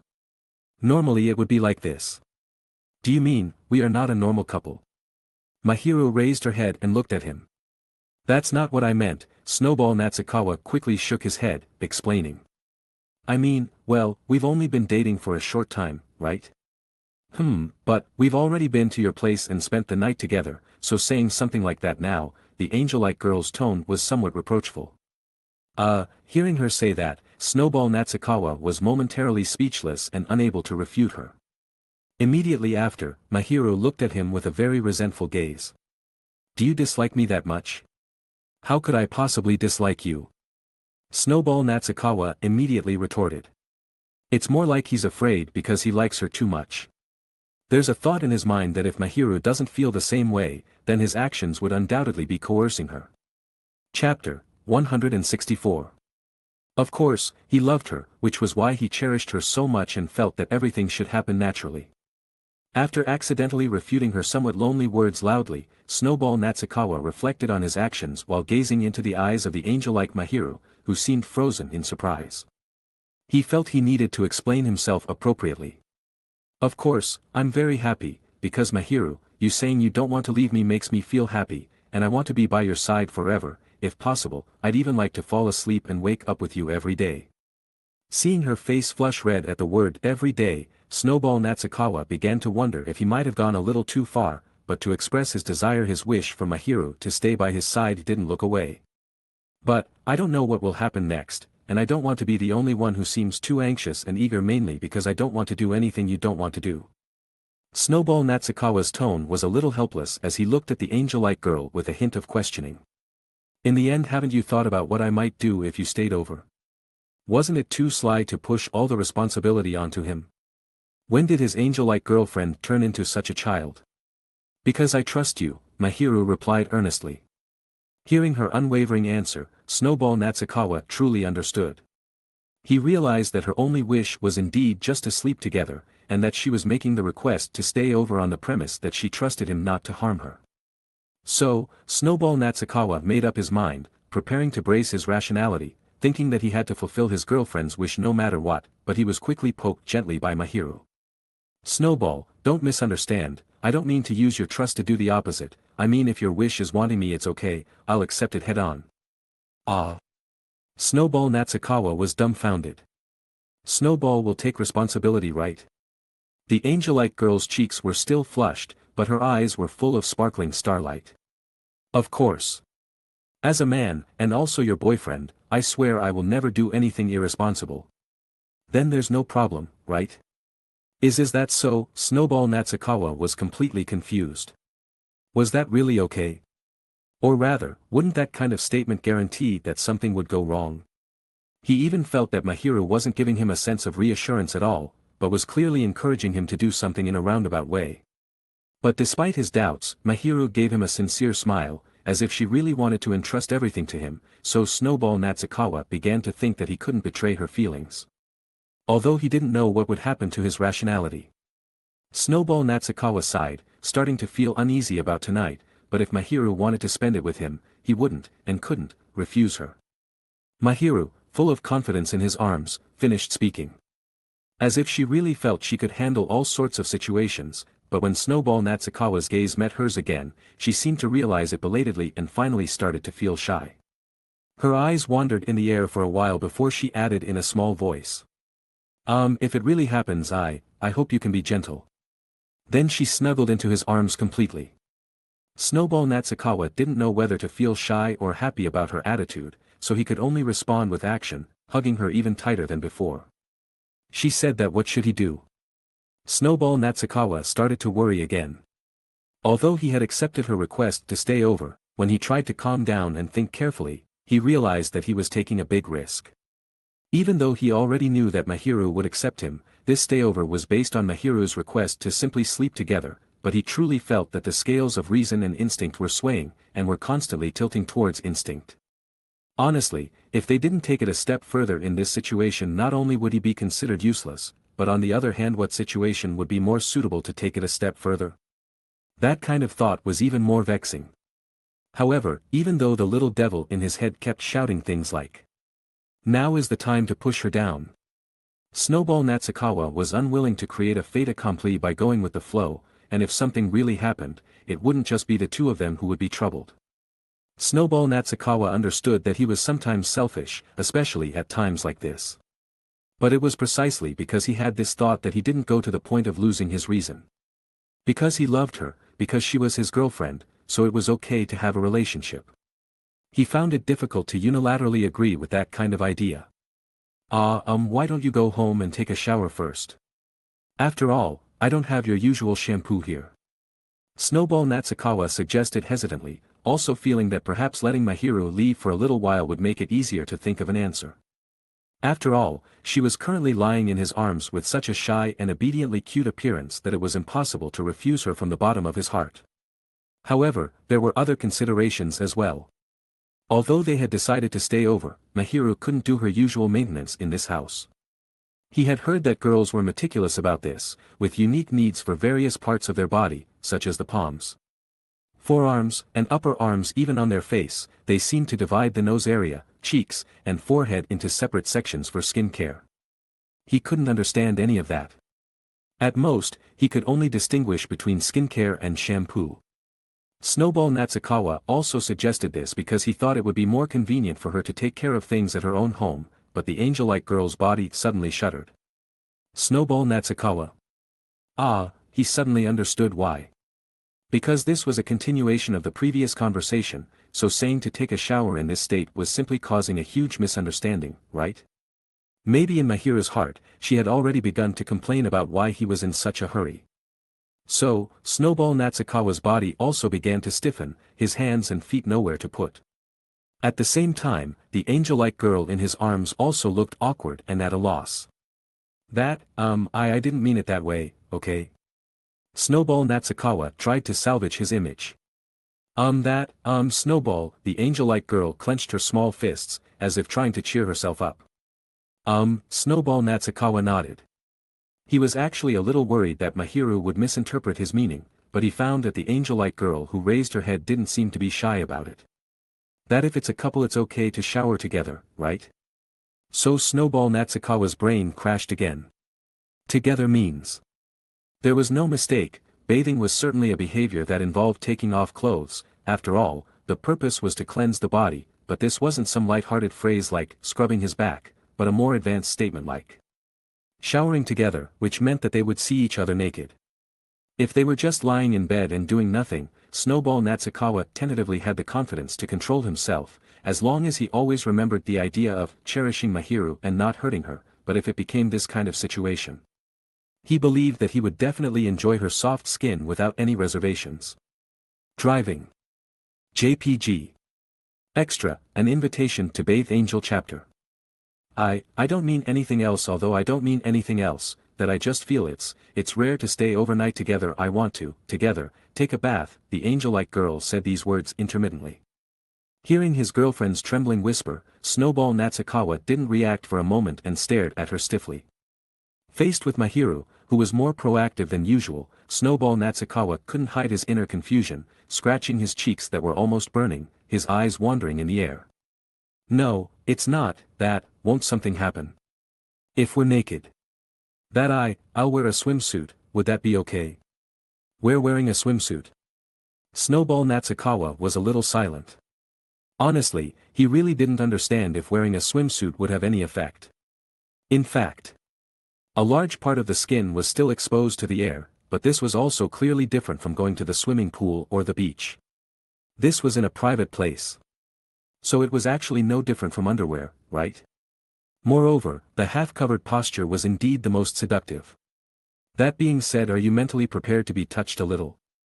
Snowball Natsukawa took a deep breath. In fact, no matter how much of a gentleman he was, if his defenseless girlfriend was within reach, he couldn't guarantee that he wouldn't do anything. He didn't know if Mahiru understood this.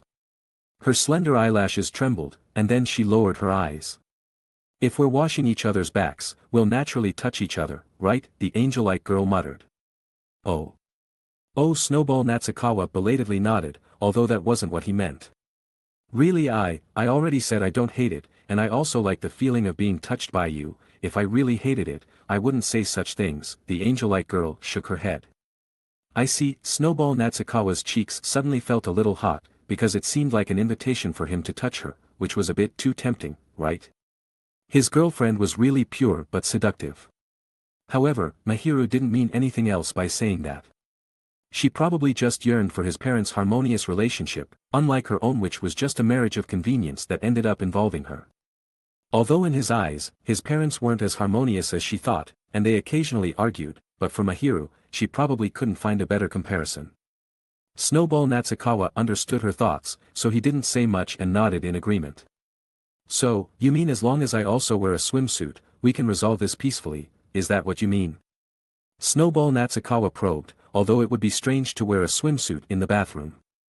After all, he usually wouldn't even wear underwear. Yes. Are you sure? Snowball Natsukawa asked again.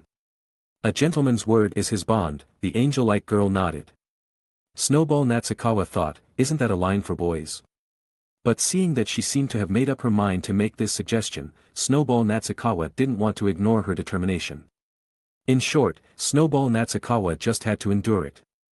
For him, he had now found his only one. He thought it would be good to start with taking a bath together, as long as he could suppress his desires, deepening their relationship would also be a good thing. Snowball Natsukawa recalled the swimsuit that he thought he wouldn't wear again after the summer vacation and had put away in the depths of his closet. He covered his pounding chest and nodded, replying, I understand. After putting on his swimsuit and entering the bathroom, Snowball Natsukawa felt very nervous and restless. Mahiru said that it would take time to get the swimsuit and change, so she asked him to go in first. As Snowball Natsukawa waited, his heart beat faster and faster.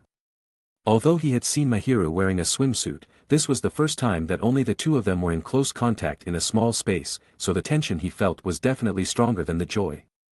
In the end, wasn't showering together something that experienced couples did? Thinking about it, Snowball Natsukawa was overwhelmed by a feeling of goosebumps and shame. His body was already burning even though he hadn't soaked in the hot water yet. He didn't know if he wanted Mahiru to come sooner or if he didn't want her to come at all. In this entanglement that he couldn't even figure out himself. Snowball Natsukawa closed his eyes tightly and tried to empty his brain.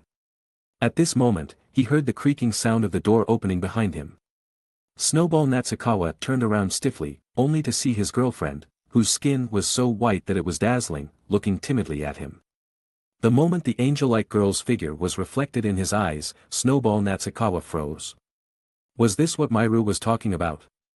His sister really got him a good benefit. Snowball Natsukawa remembered that Mahiru had once said that Mahiru had bought 2 swimsuits. This time it wasn't the one she wore when they went to the pool. What she was wearing now was a black bikini, almost the opposite of her fair skin, without any extra decorations, just a simple style that covered her skin with fabric. The fabric area wasn't the extremely narrow type. Nor was it anything that bandages could imitate.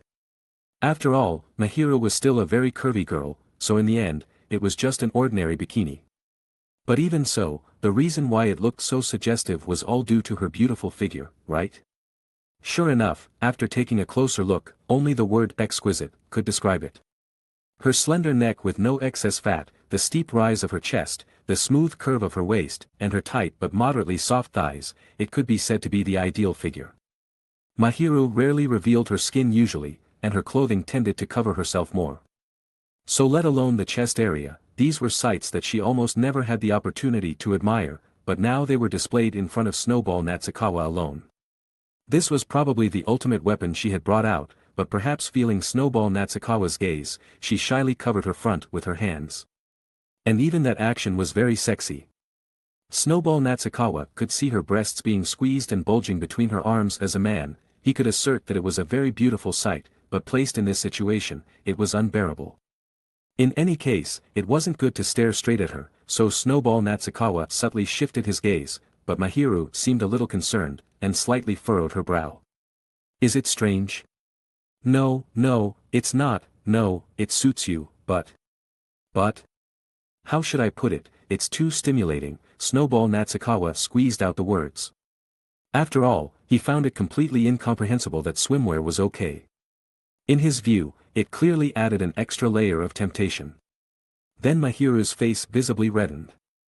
She herself should have been most aware of this. Normally, she would never have chosen this style. That bikini, made up of only strips of cloth and strings, didn't seem to cover much skin, making her feel insecure. That's why I didn't wear it at the swimming pool, it would be too embarrassing to be seen by others. Then why did you buy it? Snowball Natsukawa asked, somewhat puzzled. That's because, Suzashiro-chan said, if I don't go this far, you won't fall for me, the angel-like girl weakly replied, her cheeks indeed flushing red instantly. Fall for what? At such a statement, Snowball Natsukawa covered his forehead and retorted, then glanced at the angel-like girl's figure again. Seeing this appearance, it was indeed possible to fall for her. The current Mahiru had such great destructive power, so powerful that Snowball Natsukawa wanted to immediately squat down and exclude her from his sight until he regained his composure. Unfortunately, he couldn't and was somewhat unwilling to do so, so he could only take deep breaths to try to calm down while stealing glances at Mahiru. It felt like sitting on pins and needles. The lightly dressed man and woman were alone in this small space, making him very restless. Off it, well, let's wash your hair first. Snowball Natsukawa's gaze was fixed on the corner of the room. Why yeah. Mahiru nodded in response with a slightly raised voice. Lowered her head to cover her cheeks that were flushed red even though she hadn't been in the hot water yet, and then took out a bottle filled with liquid from the waterproof bag she had brought and placed on the bathroom floor. Snowball Natsukawa himself liked to use men's shampoo, didn't think Mahiru would use it, and knew she would bring her own, but just thought there were a particularly large number of bottles. Girls use so many bottles and jars separately when they take a bath. Snowball Natsukawa was impressed for a moment. Mahiru glanced over here from time to time, and pointed to the direction of the chair, saying, sit on the chair first. This meant she was going to wash his hair. No need, I'll do it myself. Chapter 165. I want to help you wash, the angel said earnestly. Originally, I thought Mahiru was asking for my consent, but I didn't expect that although she was very polite, she unexpectedly and clearly insisted. Therefore, Soekawa obediently sat down on the chair due to her imposing manner. It feels like I'm being led by the nose without realizing it. While thinking about this, Mahiru had already come to stand behind him, holding the comb she brought. I've always wanted to take care of your hair myself. Mahiru began to comb his hair, the nervous look on her face also slightly eased down, or rather, gradually dyed with a joyful color. Soekawa noticed that she had probably triggered some kind of switch. Although this is better than being tense and stiff all the time, Mahiru sometimes becomes too engrossed and invested when it comes to Soekawa's matters, so Soekawa had a premonition that this time would be no exception. As far as he's concerned, being too concerned only makes the body's reaction more unbearable. Only a peaceful atmosphere like this can drive this space and situation out of his consciousness. And Mahiru's movements are very careful and considerate. Just lying on her lap and having his hair stroked is enough to fall into a sound sleep. If she gently takes care of his hair like this, it must be very comfortable. Soekawa also had such plans in his heart, so he simply closed his eyes and entrusted everything to her. At this moment, a chuckle came from behind. You've suddenly relaxed, she noted. Yeah, since you said you'd help me wash, I thought I'd let you do as you please, because I know you'll wash me very comfortably, Soekawa nodded, as if affirming her. I will try my best to meet your expectations. The angel seemed very happy to be asked like this, answering with a smiling voice, and then carefully and slowly combed his hair. First, use a comb to remove excess dust and debris, then rinse well with hot water. This step is very important. Your hair is very short, so you may not need to do it to this extent. I see, I'm too lazy, so I never comb my hair before taking a shower. Because your hair is short and doesn't get tangled easily, so you probably don't think about combing it. My hair is very long, so it's easy to get tangled, and this step is indispensable. Being able to maintain such beautiful hair despite its length must take a lot of effort. Soekawa opened his eyes and looked through the mirror. Mahiru's hair was much longer than her waist, full of luster and without split ends. The smooth surface possessed the beauty that all girls would yearn for. He thought admiringly that it must be hard to maintain such hair. At this moment, a soft chuckle came from behind. I naturally have good hair quality, so it doesn't take much effort to take care of it, but I do pay attention to it. After all, if the hair is beautiful, it will look better no matter what clothes you wear, the angel said with a somewhat helpless voice. You really are a girl, Soekawa retorted, because he seemed to have heard someone say that girls are always confident, regardless of whether their heart conditions are good or not. This seems to be fully reflected in a certain country. Because I want to be proud of myself, the angel nodded seriously. After Mahiru finished speaking, Soekawa glanced at her combing her hair and picking up the shower head, understanding that she was going to rinse with hot water, and gently closed his eyes. But Mahiru also gently reminded him, I'm going to rinse with hot water. Then she turned on the hot water and began to rinse Soekawa's hair. You need to wash this area well first when using styling products. It's best to wash off part of it in this step. Yes, I will next time. Soekawa's voice seemed quite serious, but in his heart, he still felt that boys don't really care that much. But no matter what, this kind of lecturing angel is really very cute. Really, listen properly, Mahiru pouted, somewhat unwilling. It's rare that you naturally have good hair quality. If you pay more attention to maintenance, it will become even better. But doing these things every day feels like a lot of trouble, Soekawa sighed. You can't be lazy, the angel muttered helplessly. Really? Perhaps in the process of washing hair, the emotions of tension and shyness subsided a little, the awkward atmosphere between the two disappeared, and the conversation returned to its usual state.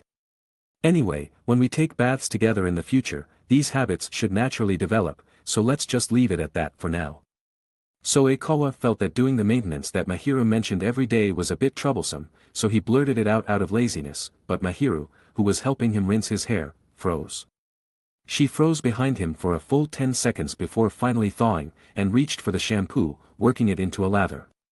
This scene flashed in the mirror. That, Angel-san. Soekawa was a little concerned about her silence. Naturally, saying that kind of thing is exactly where your problem lies. Huh? Soekawa was a little puzzled, not knowing what was suddenly wrong.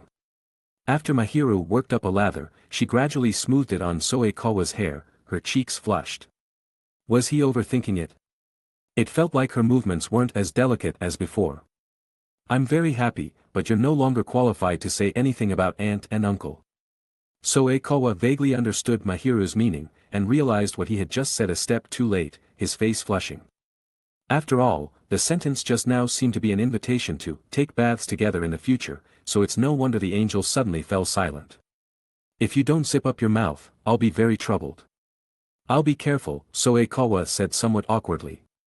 The feeling of shame that had finally subsided reappeared, so both of them blushed, and then only focused on silently concentrating on washing their hair. Before long, Mahiru seemed to have skillfully completed the hair care steps.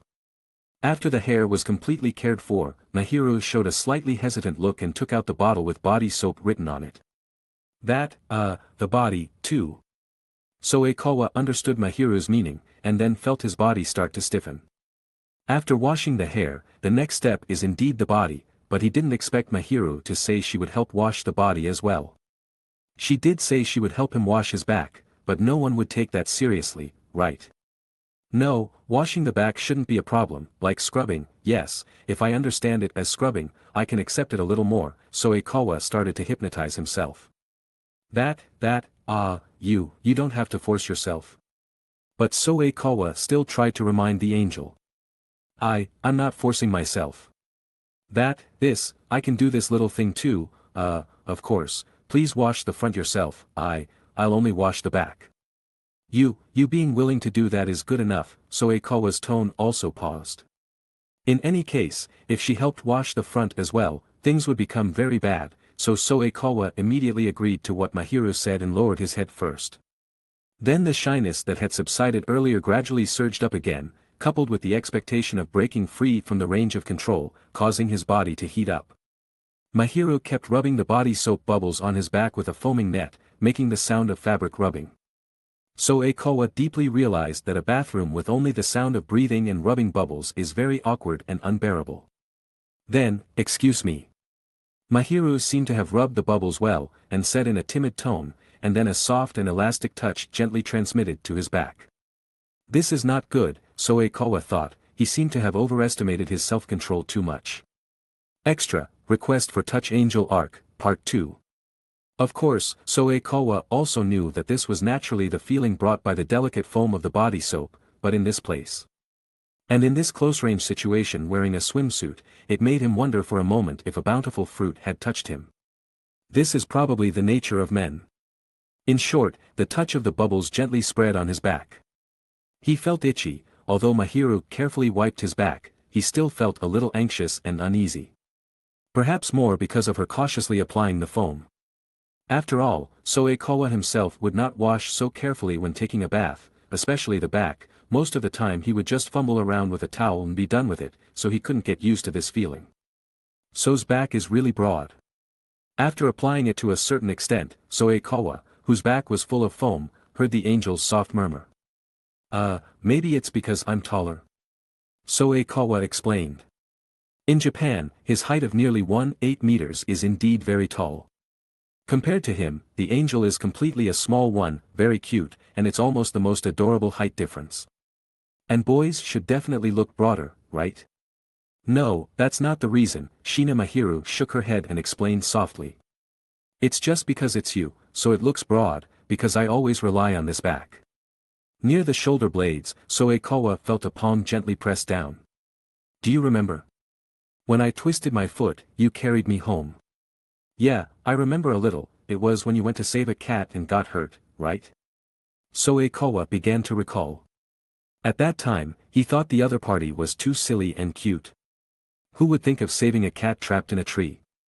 The key was that she twisted her foot because of it. But in the end, the cat ran away by itself, leaving her alone sitting blankly on the edge of the flower bed. Actually, I was really happy at that time, although I didn't express it clearly, the angel began to tell him her true feelings.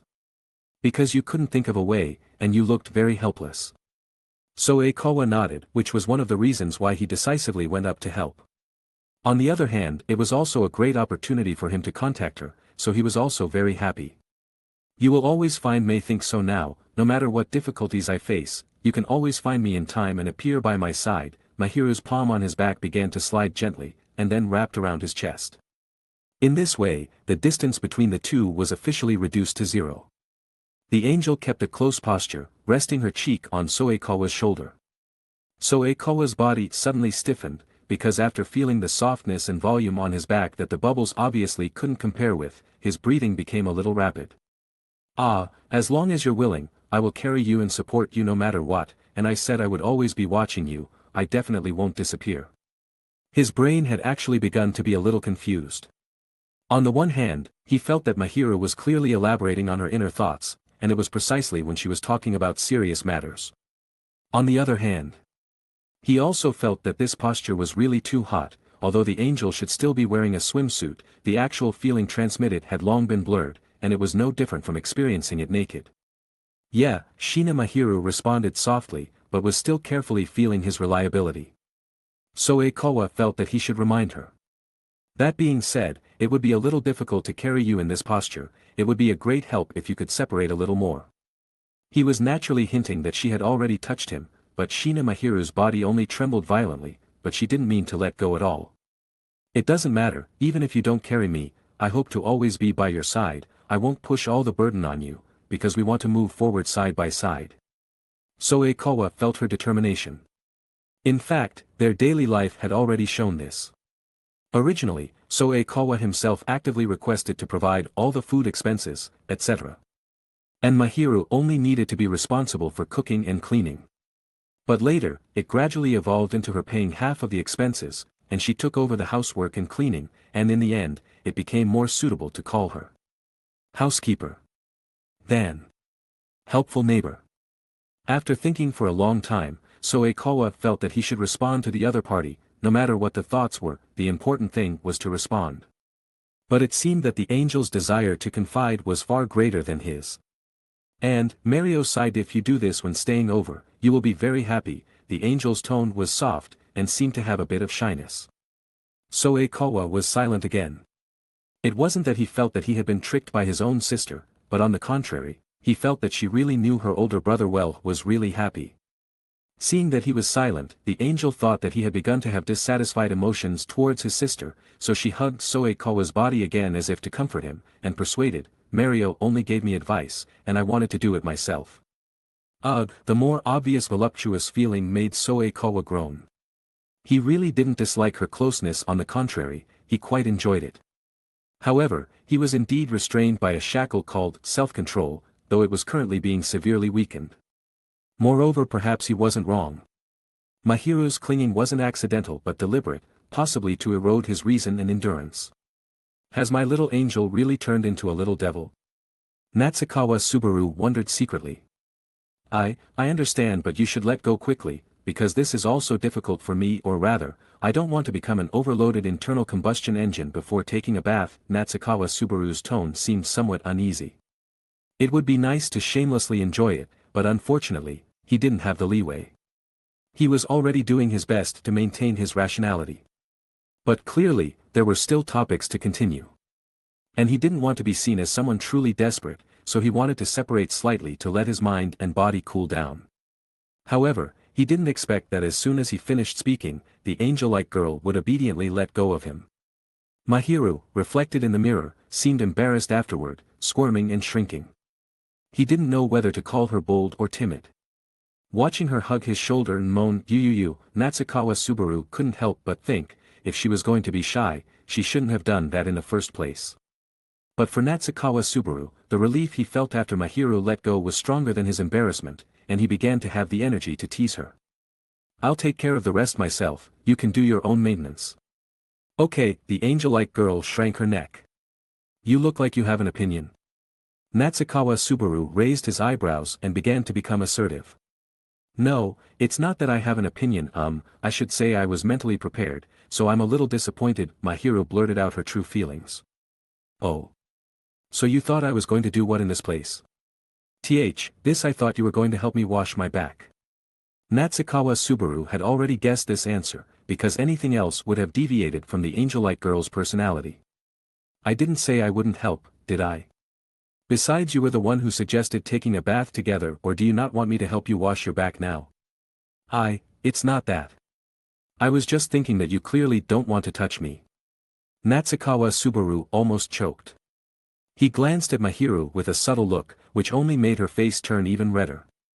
Because Suzashiro-san said that her parents often help each other bathe. Wait.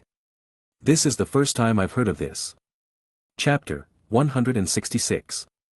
Smaller memories are naturally blurry, but since middle school, whether in a daze or otherwise, he's been living alone, only occasionally returning home. Now he feels like his understanding of his own family is almost less than his girlfriend's. Suddenly hearing about my parents makes me feel a bit complicated. But they're already married, right? It's too early for us though, or, if you want to touch. It's better to wait until we're relaxing in the bathtub. Snowball Natsukawa became somewhat hesitant.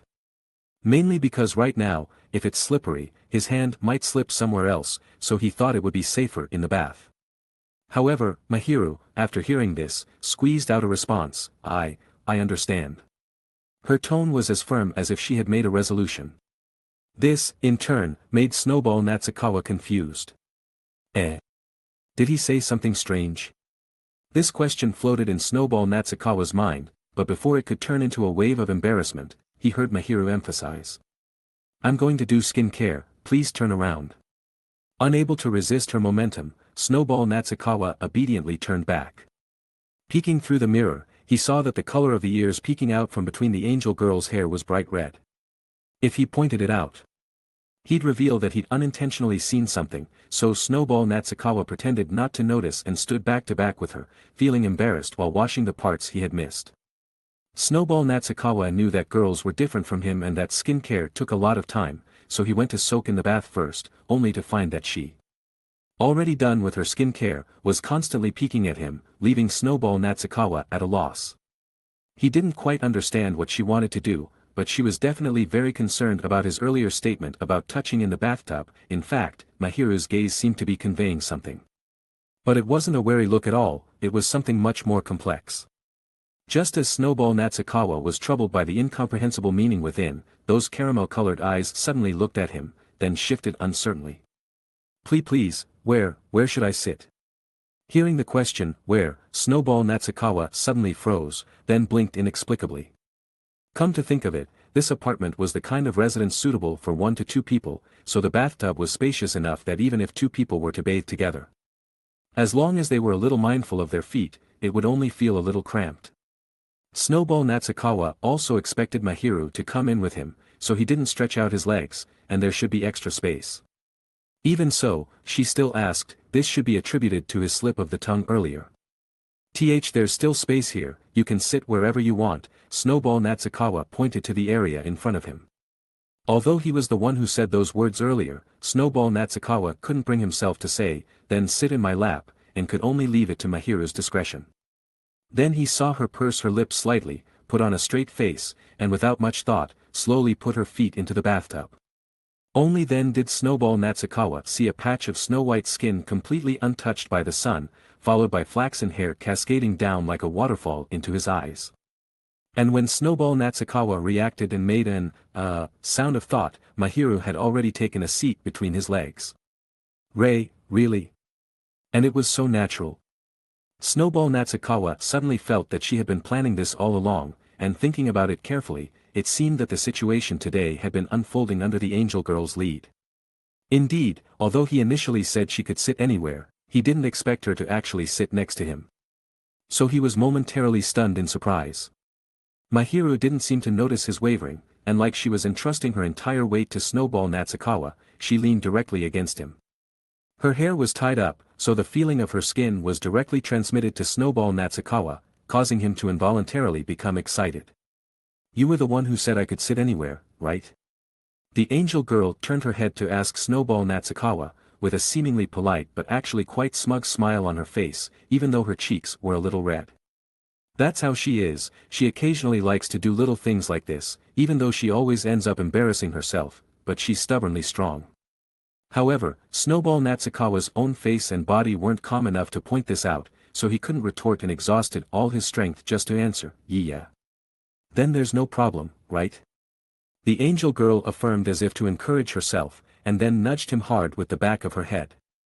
Although it didn't hurt at all, it made him feel itchy both mentally and physically, so Snowball Natsukawa gently touched her shoulder, trying to stop her. Shina Mahiru's body suddenly trembled violently, and the sound of splashing water echoed in the narrow bathroom. It's better to stay a little further away, the angel girl's voice trembled a little. No, I'm not disgusted, goo. Snowball Natsukawa suddenly became interested, finding her reaction really amusing. Didn't you say I could touch you? Although he had only touched her slightly. That's true, the angel girl hesitated. Her words and actions had been strange since just now, and Snowball Natsukawa wasn't unaware of her feelings. He smiled gently and slowly reached out to wrap his arms around her body. Mahiru's body stiffened noticeably, so Snowball Natsukawa gently hugged her, hoping she would just stay still. Can you not move around for a bit, Angel-san?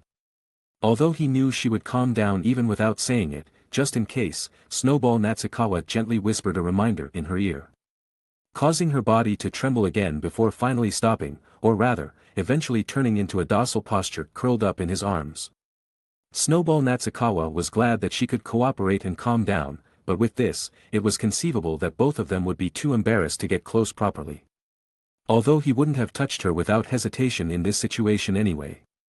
He felt more hesitant about intimate contact than he did at the swimming pool, but it couldn't be helped in this state. After all, it was a completely private space, and they were only close because both understood the risks involved. How could Snowball Natsukawa not care? And in order to avoid various reactions, Snowball Natsukawa paid close attention while gently tightening his arms around her as usual, pulling her into his embrace. The scent of shampoo, stronger than usual, shook his brain in an instant, but not enough to loosen his rationality. He used this touch to ease Mahiru's tense body. He would never touch her torso, but rather surround her whole body with his arms. This way of hugging seemed sufficient to alleviate her unnecessary tension. Mahiru rested her head on Snowball Natsukawa's arm, and after a moment of silence, exhaled. Then, in the quiet bathroom, the sound of their breathing was particularly clear. The two silently listened to the sound of water droplets falling on the surface of the hot water, creating ripples, while slowly warming each other's bodies from the inside. Extra, Kiss Preview Angel Edition. Snowball, don't you find it unpleasant? They hadn't been talking specifically, just snuggling together, quietly enjoying the comfort of soaking in the hot water, but the angel suddenly spoke. I myself feel that sometimes, things either don't go as planned, or what I want to do doesn't meet expectations. Snowball Natsukawa didn't react for a moment. Oh. Are you talking about this? The fact that you want to try hard, but in the end, you lose to embarrassment. How could I find it unpleasant? After all, I clearly know that it's based on the fact that you like me very much. It's enough to know that, why do you have to say it out loud? The angel girl looked very shy. Snowball Natsukawa just smiled, finding her truly adorable, always getting fidgety in strange places. Really, since you know, what's wrong with cooperating with me a little, Mahiru murmured, her voice becoming smaller and smaller, filled with shyness, and then she curled up in his arms again. Snowball Natsukawa wasn't so dense that he couldn't guess what Mahiru actually wanted to say and what she was hoping for, but once he indulged his desires and impulses to demand. It would be more than she imagined, so Snowball Natsukawa decided it was best to have controlled contact with her. Actually, it's because I don't have the confidence to control myself, so if you tease me too much, I'll be in trouble too. Snowball Natsukawa's expression was very sincere. Although you say that, you've looked very composed since just now, right? Mahiru's expression was somewhat suspicious. That's not true, Snowball Natsukawa shook his head in rebuttal. Otherwise, get a little closer, and then check it out yourself.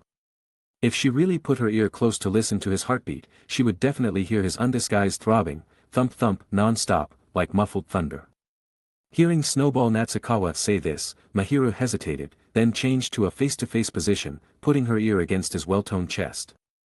Snowball Natsukawa's expression was well disguised now, and the redness on his face could be explained by being in the hot water, but the only thing that couldn't be hidden was his heartbeat, and that thing couldn't be controlled by the brain. So, the angel girl blinked and looked up after hearing the faster-than-usual heartbeat. It's so loud. So I told you, I'm not composed at all, Snowball Natsukawa shrugged slightly. After all, in this situation, with his girlfriend's permission and acceptance, he was taking a bath with his first and only girlfriend. Of course, he wanted to touch her, and even wanted to go all out and strip off those thin clothes.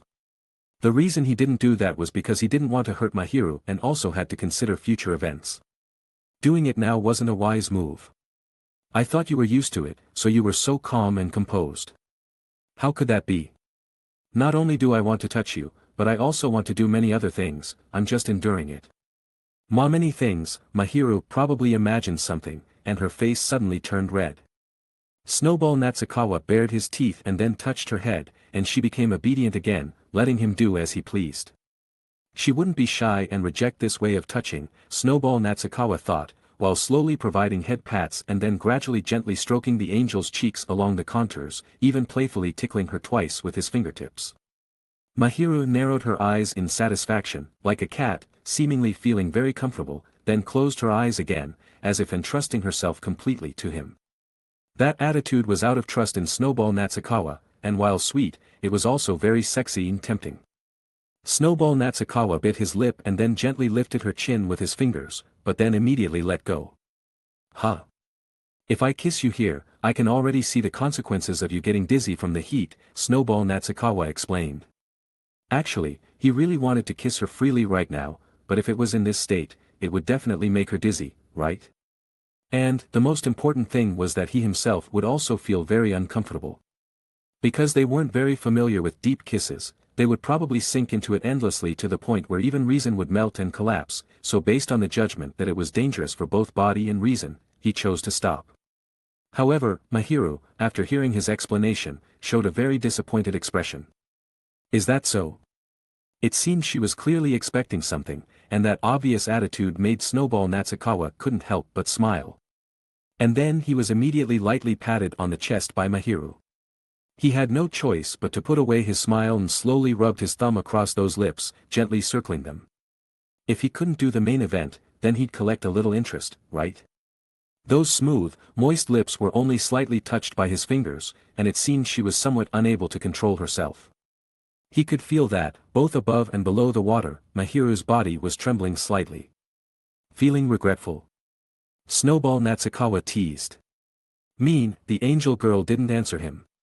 Perhaps because she felt teased, she entered a subtle sulking mode, and after patting Snowball Natsukawa's chest once again, she turned around and sat between Snowball Natsukawa's legs again. Snowball Natsukawa also knew that she wasn't really sulking, but it wouldn't be good to treat this behavior of covering up shyness as a joke or let it go, so Snowball Natsukawa sincerely apologized and said, "I'm sorry." And then slowly wrapped his arms around her. Because she would be shy no matter what, and there was the problem of instinctual reactions. Snowball Natsukawa was originally a little hesitant, but at this moment he had no choice but to shake off those thoughts and gently put his hand around her stomach in what could be said to be a slow movement, bringing their bodies closer together for a tighter embrace. With almost no covering on her back, their skin was tightly overlapped, and Mahiru's body swayed. Although it was easy to understand why she was trembling, there was no way around this. And besides, Snowball Natsukawa understood that Mahiru was here because she understood his situation. So warm. Let's stay like this for a little longer, okay?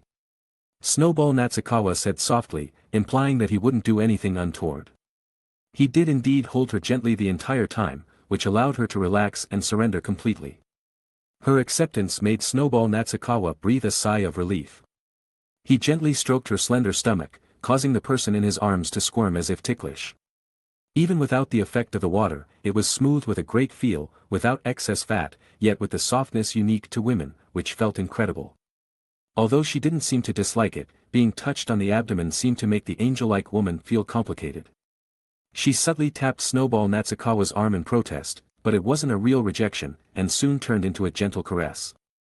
Mahiru retaliated in a small way on Snowball Natsukawa's arm. Then with a whoosh sound, she simply leaned all her weight on Snowball Natsukawa and gently looked back at him. Snowball. Yeah, what is it? About what happened just now. Just now. That, the kissing, thing. Although Snowball Natsukawa wasn't really in a position to criticize others, Mahiru didn't seem very good at saying things directly, so she even sounded a bit stuttering. What about it? After the bath, you're going to do, that's what, you mean. Snowball Natsukawa couldn't help but hug Mahiru tightly, who was saying such adorable things. He buried his face in her shoulder, and Mahiru immediately started patting Snowball Natsukawa's arm in a flustered manner. What's wrong all of a sudden? Nothing, I just think what you said is so cute. Well, since our wishes align, please be prepared after the bath, okay? Snowball Natsukawa rubbed against her shoulder a couple of times. His girlfriend was just too cute. It constantly filled him with the desire to bully her mercilessly. Ugh, pretend I didn't ask. She was very clear that once Snowball got motivated, she would be defeated, so she started to run away, but Snowball Natsukawa gently held her, not letting her escape. I don't want to. You're bullying me. I am indeed bullying you, Snowball Natsukawa nodded. But since I'm bullying my own girlfriend, no one can say anything about it, right? Chapter 167. Hearing Snowball Natsukawa whisper softly in a calm voice, Mahiru probably couldn't stand it, muttering "idiot" under her breath while angrily pressing the pads of her fingers hard on his knee. And so, the two of them started playfully bickering again. Feeling that continuing to be affectionate and intimate in the bathroom would cause them to get dizzy, they didn't engage in further physical contact and decided to get out of the bathtub after soaking for a while. Mahiru still had her daily skincare routine to do in the bathroom, so Snowball Natsukawa went out first, drying his hair in the living room while waiting for his girlfriend to come out. For a moment, Snowball Natsukawa considered whether he should wait without drying his hair and playfully act spoiled with Mahiru, but doing something harmful to his body it's better not to let hair air dry. As it can easily cause headaches in front of someone who takes care of her hair so diligently, he had a feeling he would be scolded again, so Snowball Natsukawa quickly dried his hair. Snowball Natsukawa originally wanted to wait for her in the bedroom, but doing so would mean greeting Mahiru in an atmosphere of what's to come. And in a very tense state, so he decided to stay in the living room where they usually spend time together to conveniently deceive the restlessness in his heart. And to prevent excessive nervousness, Snowball Natsukawa even turned on the TV to watch meaningless, unfamiliar programs. Just then, a sound came from the hallway. Feeling a little embarrassed to turn around, Snowball Natsukawa could only pretend to be intently listening to the program, and then he sensed Mahiru's presence beside him. He then looked up and breathed a slight sigh of relief. If Mahiru had come in a provocative nightgown, Snowball Natsukawa would seriously suspect that she was testing his rationality, but fortunately, Mahiru was wearing a knee-length nightdress with an open cardigan. With sheer material layered over smooth, glossy fabric, this nightdress had a sense of transparency but didn't reveal the body's outline, not giving off a vulgar impression. Of course, perhaps it was because the angel-like Mahiru gave off such a sacred feeling that even if it were a revealing design, it would probably only reveal a cute side of her. The nightdress itself was a camisole style without sleeves, but because she had a lace cardigan over it, it only subtly peeked through without directly exposing her skin, presenting a delicate style. Mahiru may have felt Snowball Natsukawa's gaze, and she shyly shrunk back, but instead of trying to cover up, she cast an inquiring look. Is it strange? No, it's very cute and suits you well, Snowball Natsukawa shook his head, explaining seriously. I was just thinking, it's a little different from what you wear at home. By home, he was of course not referring to this rented apartment, but the house where he had previously taken his girlfriend to meet his parents. Wearing something like this at your house wouldn't be very good, would it? I'm only putting in a little effort now because only you are looking. Although she said that, Mahiru, still fidgeting, carefully sat down beside him, pressing her body close. The light, thin texture, and a slightly richer fragrance than what he smelled in the bathroom, yet a sweet but not cloying refreshing scent, made his body, which was supposed to be calming down, restless again. Just sitting next to her had this effect. If he were to hold her, the fragrance would surely be even more intoxicating, right? Honestly, I was wondering what I would do if you came wearing a really daring nightgown. Actually, I did consider it, the angel-like girl nodded. Huh. Snowball Natsukawa was a little dumbfounded. But, if I was too eager, I was afraid it would make you feel repulsed, Mahiru explained. How could I be repulsed? Snowball Natsukawa retorted. If anyone saw such a shy and cute girl and was repulsed, then that person would definitely be Tetsunanto. Of course I'm not repulsed, even I would be very happy if you wore it for me. I won't wear it, the angel-like girl pouted. You won't? Snowball Natsukawa sighed. Do you want me to wear it that much? Of course I want you to wear it, but I'd rather see it when you want to show it to me. So you don't have to force yourself now. Seeing that his girlfriend seemed a little down, Snowball Natsukawa leaned closer, giving her a light hug and a gentle peck on her forehead to comfort her. Although the shy Mahiru was also cute, there was no need to force herself to wear it while still hesitant. What was more important to him was that Mahiru chose to do it willingly. Then he honestly dropped the topic, tilting his head to show his confusion to Mahiru, who seemed to have something to say for some reason, and then he heard her deny it in a slightly raised tone. It's nothing. Snowball Natsukawa didn't press her, simply gently taking her hand.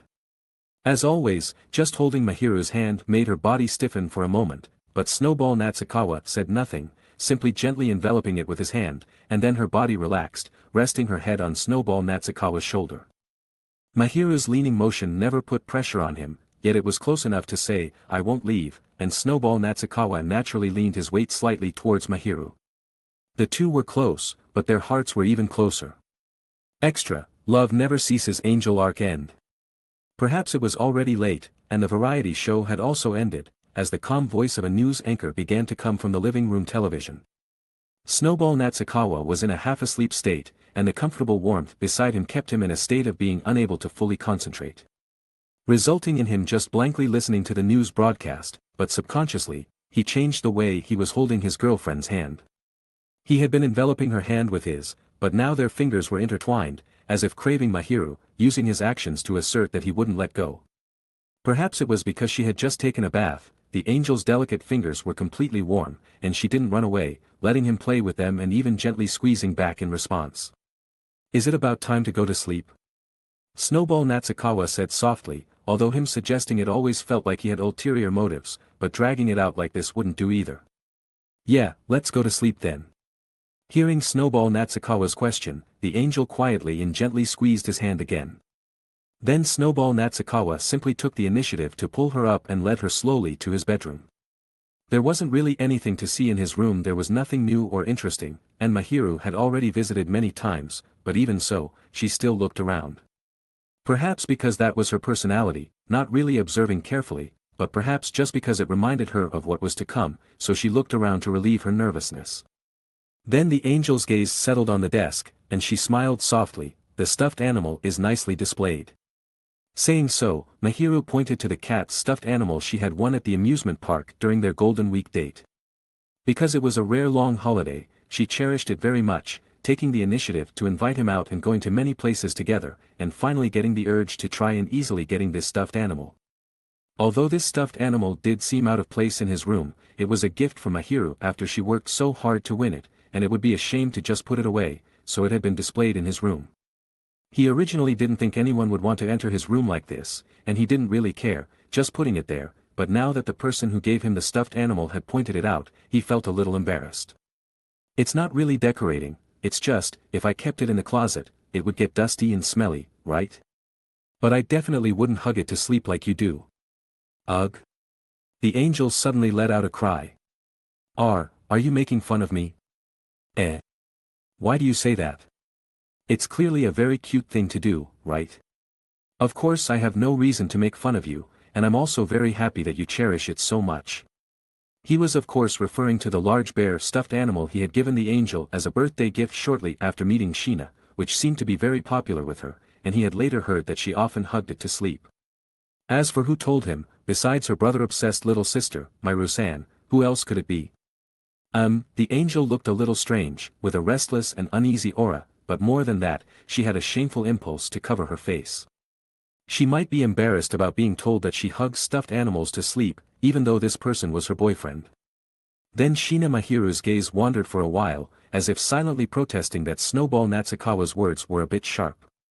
But after he frankly praised her several more times, that thorny gaze gradually softened, eventually becoming just an emotion called shyness. Anyway. I just think, since it's something you gave me, I have to cherish it properly." "I'm very flattered by that," Snowball Natsukawa nodded, then suddenly remembered something. "Speaking of which, you didn't bring the bear today, did you?"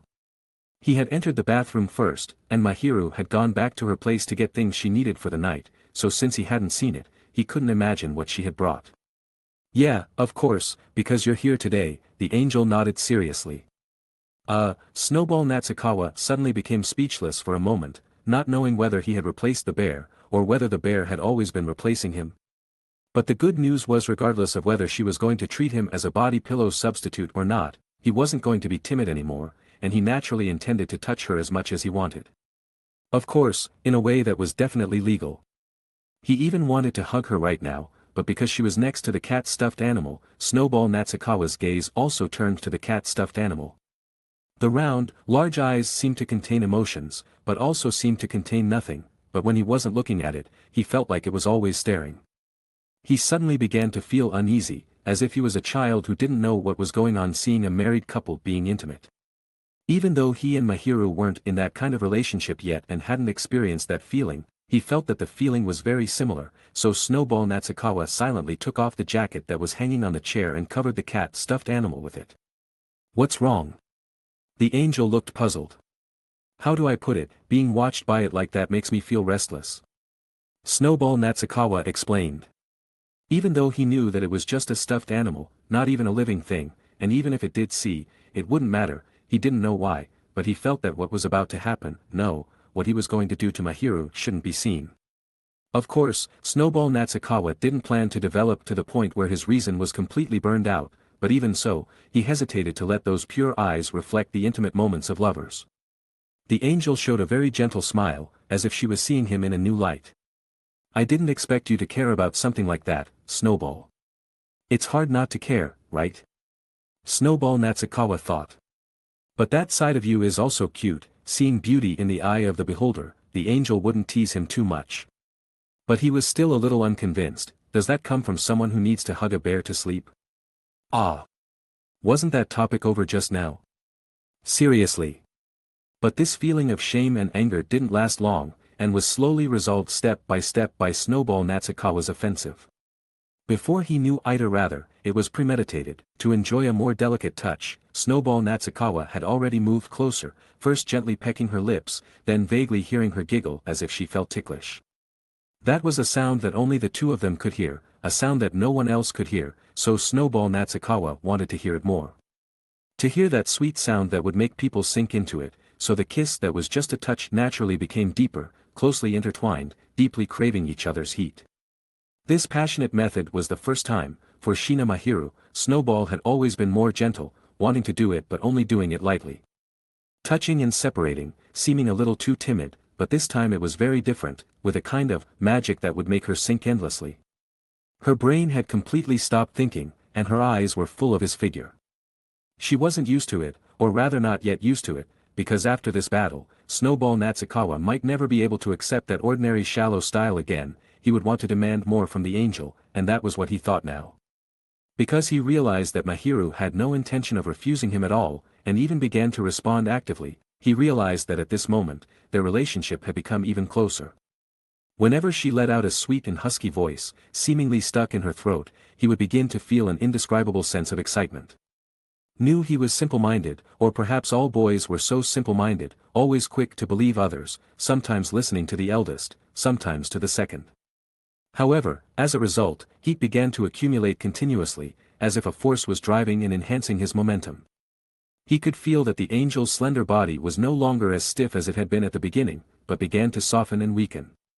Eventually leaning limply against him again. And when he thought about how her soft limbs were touching him through the thin clothing, couldn't help but reach out, wanting to cherish her and ask for more. One of the hands that had been holding her tightly began to touch her slender waist through her nightgown, and she let out a slight tremor that he could only feel when kissing her, but it was probably even more than that. Then he slowly stroked her waist with his palm, and just like that, S body arched and twisted slightly, but not as if she was about to run away, as if she was just trying to find a comfortable position to better withstand his onslaught. Knowing this fact was like adding fuel to the internal fire. S half-natural movements seemed to be taken for granted as he began to climb the peak. But before his palm touched the softer place above, shook her body dramatically and closed her eyes again. Only then did he suddenly begin to wake up, realizing what he was doing at this moment, and hurriedly tried to withdraw his palm and stop kissing. Trying to separate himself from her, but buried her face in his chest and refused to leave, her red face as if it was about to melt. Even his hand that wanted to withdraw was chased by her slender palm and overlapped with it, as if to retain him. I don't intend to revise what I said when I asked to stay overnight. The words of confession, buried in his chest and sounding somewhat vague, were uttered one by one. This time, it was S' turn to tense up. This means, right? He lowered his head slightly and met the eyes of the angel, who had just raised her head to steal a glance at him. Perhaps because they had just kissed, her face, as red as fire, revealed a look of near pleading. Those caramel-colored eyes were moist, as if sweet drops were about to fall at any moment, timidly observing his every move. Couldn't help but swallow. Maybe, no, for sure, she would definitely accept what he did. Even if it meant giving up her only important thing, she would accept it, even suspected that she would be happy to offer it. She trusted so much, and loved him deeply. Also had this confidence, not in unfounded fantasy, but it could be detected from her daily actions. At first, he was the one who took the initiative, then she tried her best to avoid it, and slowly it became the situation where she would take the initiative from time to time, but he would start to avoid talking about it. Of course, he understood why, but the key was whether he could really respond to S' trust and love. And just a moment ago, even though he had already prepared and resolved to just hold her to sleep, now it looked like a joke. These various contradictions churned within him, the desires of his body impatiently urging him, and the feelings of truly wanting to love her conflicting with each other, on the verge of joining forces to destroy his rationality. He was clearly just breathing out lightly, but S body would tremble in response. Chapter 168. Because she had given him everything, perhaps she was filled with anticipation and unease about where she was going. After all, women in such situations inevitably had to be passive. If something went wrong with this petite, delicate body, the passive party would be affected afterward. Yet, she was still so brave, far more decisive than him. Considering this, Summer River Melody felt that he had arrived at an answer. "Mahiro, I will love you for the rest of my life." His expression was calm, but his face was incredibly serious. "Until death do us part." The angel-like adult's eyes instantly became moist. She was no longer preparing to reply. Sometimes, actions speak louder than words. She proactively responded again. Facing this person who occupied all the space in his heart, the love she wanted to express could not be exhausted even in a day and a night. In the end, it only turned into two simple words. "Hold me." "My pleasure, princess." Extra chapter, Happy Daily Life with Katu. Summer quietly arrived on a certain lazy morning. When Katu Megumi opened her eyes, the curtains were still drawn, and the room seemed a bit dim. She thought it was still early, but when she glanced at her phone, she found that it was already past 9 o'clock. And there was one person missing from her side. She slowly crawled out of bed. When she lifted the blanket, the girl's smooth, white skin was completely exposed to the air, lustrous and smooth, like white jade. On the bedside table, her underwear was placed. Katu Megumi gently glanced at the door. The door was slightly ajar. She didn't know where that guy had gone. Then, she slowly put on her underwear, which was quickly done. Then, she began to put on black thermal tights.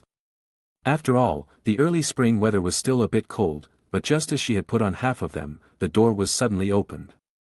Summer River Melody outside the door smiled at her. "You're awake." "Yeah," Katu Megumi nodded, her cheeks slightly red. It didn't matter if her waking up appearance was seen, but feeling his naked, eager gaze, even though she had experienced it many times, it still made her shy. Her movements didn't stop. As her white, soft skin was gradually covered by black tights, Summer River Melody leaned against the door frame, looking at this scene with great interest. "Don't keep looking like that," Katu Megumi said helplessly. "I insist."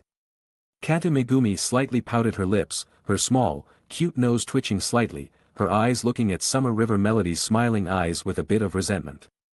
Since the two of them started dating, the expressions on her face had become more and more diverse, and small emotions would occasionally appear, but in Summer River Melody's eyes, she was still extremely cute. Naturally, he couldn't get enough of looking at her, until she had completely put on her clothes and got out of bed to come to his side. "I cooked longan and purple rice porridge," Summer River Melody said softly. This was specially prepared for her. Isn't there anything else?" Katu Megumi pouted, looking a bit unhappy. "No," Summer River Melody shook his head decisively. "That's good," Girlfriend-san nodded in satisfaction. "Then I'll go wash up first, wait for me for a while." "No, give me a kiss first." Summer River Melody stopped the girl who wanted to go out. "That won't do, I haven't brushed my teeth yet." Katu Megumi was a little unwilling, but Summer River Melody didn't care. "What does it matter? I won't dislike it. Besides, I have been holding back not stealing your work. Isn't it too much to give me a reward?" Katu Megumi pursed her lips and sighed. Really, who asks for rewards for this kind of thing? But what he said was right, it was she who asked him to give up the task of cooking, so such a request is also reasonable. So she no longer hesitated, obediently raised her small face, and Summer River Melody lowered his head and gently tapped her lips, and then felt that it was not enough, wanting to go further, but she stopped him with her palm. "You can't continue," she refused seriously, but also proactively pecked his cheek. "Let's just do this for now, please bear with it a little bit." Summer River Melody's eyes were subtle, feeling like he was playing a stop-it game, but in the end, he chose to respect his girlfriend's thoughts. He actually got up a little early, and plus he had just finished exercising. His body was a little sleepy, so he yawned several times in a row, squinted his eyes slightly, and stretched before he woke up a bit. After sitting on the sofa for a while, his girlfriend came out of the bathroom, but the further progress he expected didn't appear. Katu went straight to the kitchen, which made him a little jealous. He felt the urge to punish her, but before that, he decided to take a shower first. After taking a shower, putting on his clothes, and taking a few steps to the living room, the delicate figure of his girlfriend appeared before his eyes. Wearing an apron and busying herself in the kitchen, she looked just like his newlywed wife. In fact, it was almost the same. After deciding to live together, he and Megumi moved to this apartment, which was almost 2 weeks ago. The two of them had been living a sweet and greasy couple's life. It was no problem to say they were newlyweds because the degree of greasiness was really quite excessive. "What kind of bento are we making today?" As he spoke, Summer River Melody's hand had already wrapped around his girlfriend's waist, and then he leaned over, burying his head in her hair, gently smelling the sweet fragrance coming from her body. "There are fried chicken cutlets and fried eggs," Megumi replied softly, tilting her head slightly to look at him, bright brown eyes twinkling with stars. "Aren't you going to rest a little longer? I saw you yawn several times, and you went to bed very late yesterday." However, what answered her was the restless hand around her waist. Even the mouth that should have said something else, at this time, had other bad intentions. "Don't mess around, the knife is very dangerous." So she had to tilt her head slightly, making a somewhat resistant appearance, but she didn't expect to cause the other party's pitiful expression. "Megumi doesn't love me anymore, even though she loved me to death last night. Go wash your hands quickly, we can eat soon." Kata Megumi interrupted him softly, her usually calm and expressionless face couldn't help but become youthful and shy. Although she had gotten used to it a lot these days, she would still feel a little shy. "I just came out of the bathroom," Summer River Melody complained, and then with a pitiful expression. "I knew you were starting to dislike me, right? Kata Megumi." For some reason, she always felt that after living together, Melody-kun liked to act spoiled more and more, but she didn't hate it, or rather, any appearance was her favorite appearance. So Kata Megumi shook her head slightly, as a response to him. "I don't believe it, unless you kiss me again." He started to push his luck. But who told her she was his girlfriend? She could only agree to the demands of her willful boyfriend, right? So Kata Megumi gently tilted her head, preparing to peck his lips lightly, but unexpectedly, she was immediately caught, and then there was a long drive straight in, and the city was breached. Kata Megumi's eyes were a little resentful, always making such sudden attacks that caught her off guard. "Ugh! What's wrong?" Summer River Melody blinked, conveying this information to the adorable person in his arms. "Hand." "Oh, it's the hand." Summer River Melody immediately understood what his girlfriend meant. She said, "The hand should also move." That's what she meant, right? So he began to seriously display the techniques he had diligently learned these days. After working hard for a long time, he finally heard a faint, delicate voice from Megumi's mouth, accompanied by a slight tremor and smooth touch from the palm of his hand. As expected of him. Summer River Melody thought. As expected, he was the one who understood Megumi the most, knowing exactly what she wanted. The proof was that his girlfriend San was not angry at all at this moment, but instead put her head against his chest, intermittently saying some delicate sweet words between lovers. "Melody-kun. What's wrong? Today's bento." So Summer River Melody followed the direction of her finger and saw that on the side of the frying pan, the edges of the fried chicken cutlets, which were originally shining golden, had already appeared with a bit of deep dark black, and the fragrant aroma that should have been inviting had now turned into a pungent burnt smell. "Very good, the problem is big, but there's no use in rushing." Turning his gaze back to his girlfriend, he found that she had basically calmed down, but her face was still carrying a touching blush, making him unable to take his eyes off her. "Well, since there's no food to eat anyway, why not eat a big meal now?" So he gently bit down again. The taste, of course, was sweet and lovely. After that, he also ate to his heart's content, and even the time to go out was delayed for a long time. After finishing today's work, Summer River Melody rushed home without stopping. Today was a Saturday, and he had agreed with his girlfriend earlier to clean the house together. He casually bought some of her favorite snacks from the store on the street and brought them back. "I'm back. Welcome home." As if they were telepathic, just as he opened the door, he saw his virtuous girlfriend standing pretty at the entrance, making a gesture to welcome him. "You weren't standing here waiting for me again, were you?" Summer River Melody deliberately put on a stern face, wanting to properly educate this idiot girlfriend. "I just happened to hear the sound of you unlocking the door." Megumi blinked at him, and then took the initiative to greet him. Summer River Melody didn't quite believe it, but he was still defeated by her gentle offensive, unable to pretend to be angry anymore. I really should send a message in advance, so I can tell you when I'll be home, Summer River Melody sighed, but still gently hugged her for a while, and then took her little hand and walked into the house. People will laugh at you for having a worrying family status, Girlfriend San reminded him. What, that kind of thing doesn't matter at all, Summer River Melody was a little indifferent, and even became proud. Rather, they are just jealous of me. I am the one who has the most gentle and virtuous girlfriend in the world. That's too exaggerated, Kata Megumi complained, but in her heart, she felt that this sentence was exactly right when reversed. After all, she was the lucky woman who had the most handsome and perfect boyfriend in the world. It's hot outside, have some water first. Carefully wiping the sweat from Summer River Melody's forehead with a handkerchief, Kata Megumi said softly, Melody should rest a little more, I can do these chores alone. Of course not, didn't we agree? To complete it together, because I am also a part of the family. It's not okay to always leave the housework to you, don't worry, I won't hold you back, after all, I used to live alone too. I'm not talking about that, Kata Megumi sighed. Like the sense of ritual in his words, the theory of family happiness or something, although she could understand it, she definitely couldn't integrate it like Melody, and would even always feel that some things might not be like that. But no matter what, she was very clear about one thing: they loved each other deeply, and both felt that the love they gave was not worth the love given by the other, which also led to the two of them always arguing in some inexplicable places. For example, in terms of housework, she believed that this was something she should take care of. How could a husband who had worked outside all day still need to do housework after returning home? But Melody believed that one thing was one thing, and he also had a considerable part of the responsibility in this, and he always refused to give in. There were many similar things, almost superfluous arguments in the eyes of outsiders, but they were frequently staged here. Fortunately, they loved each other deeply.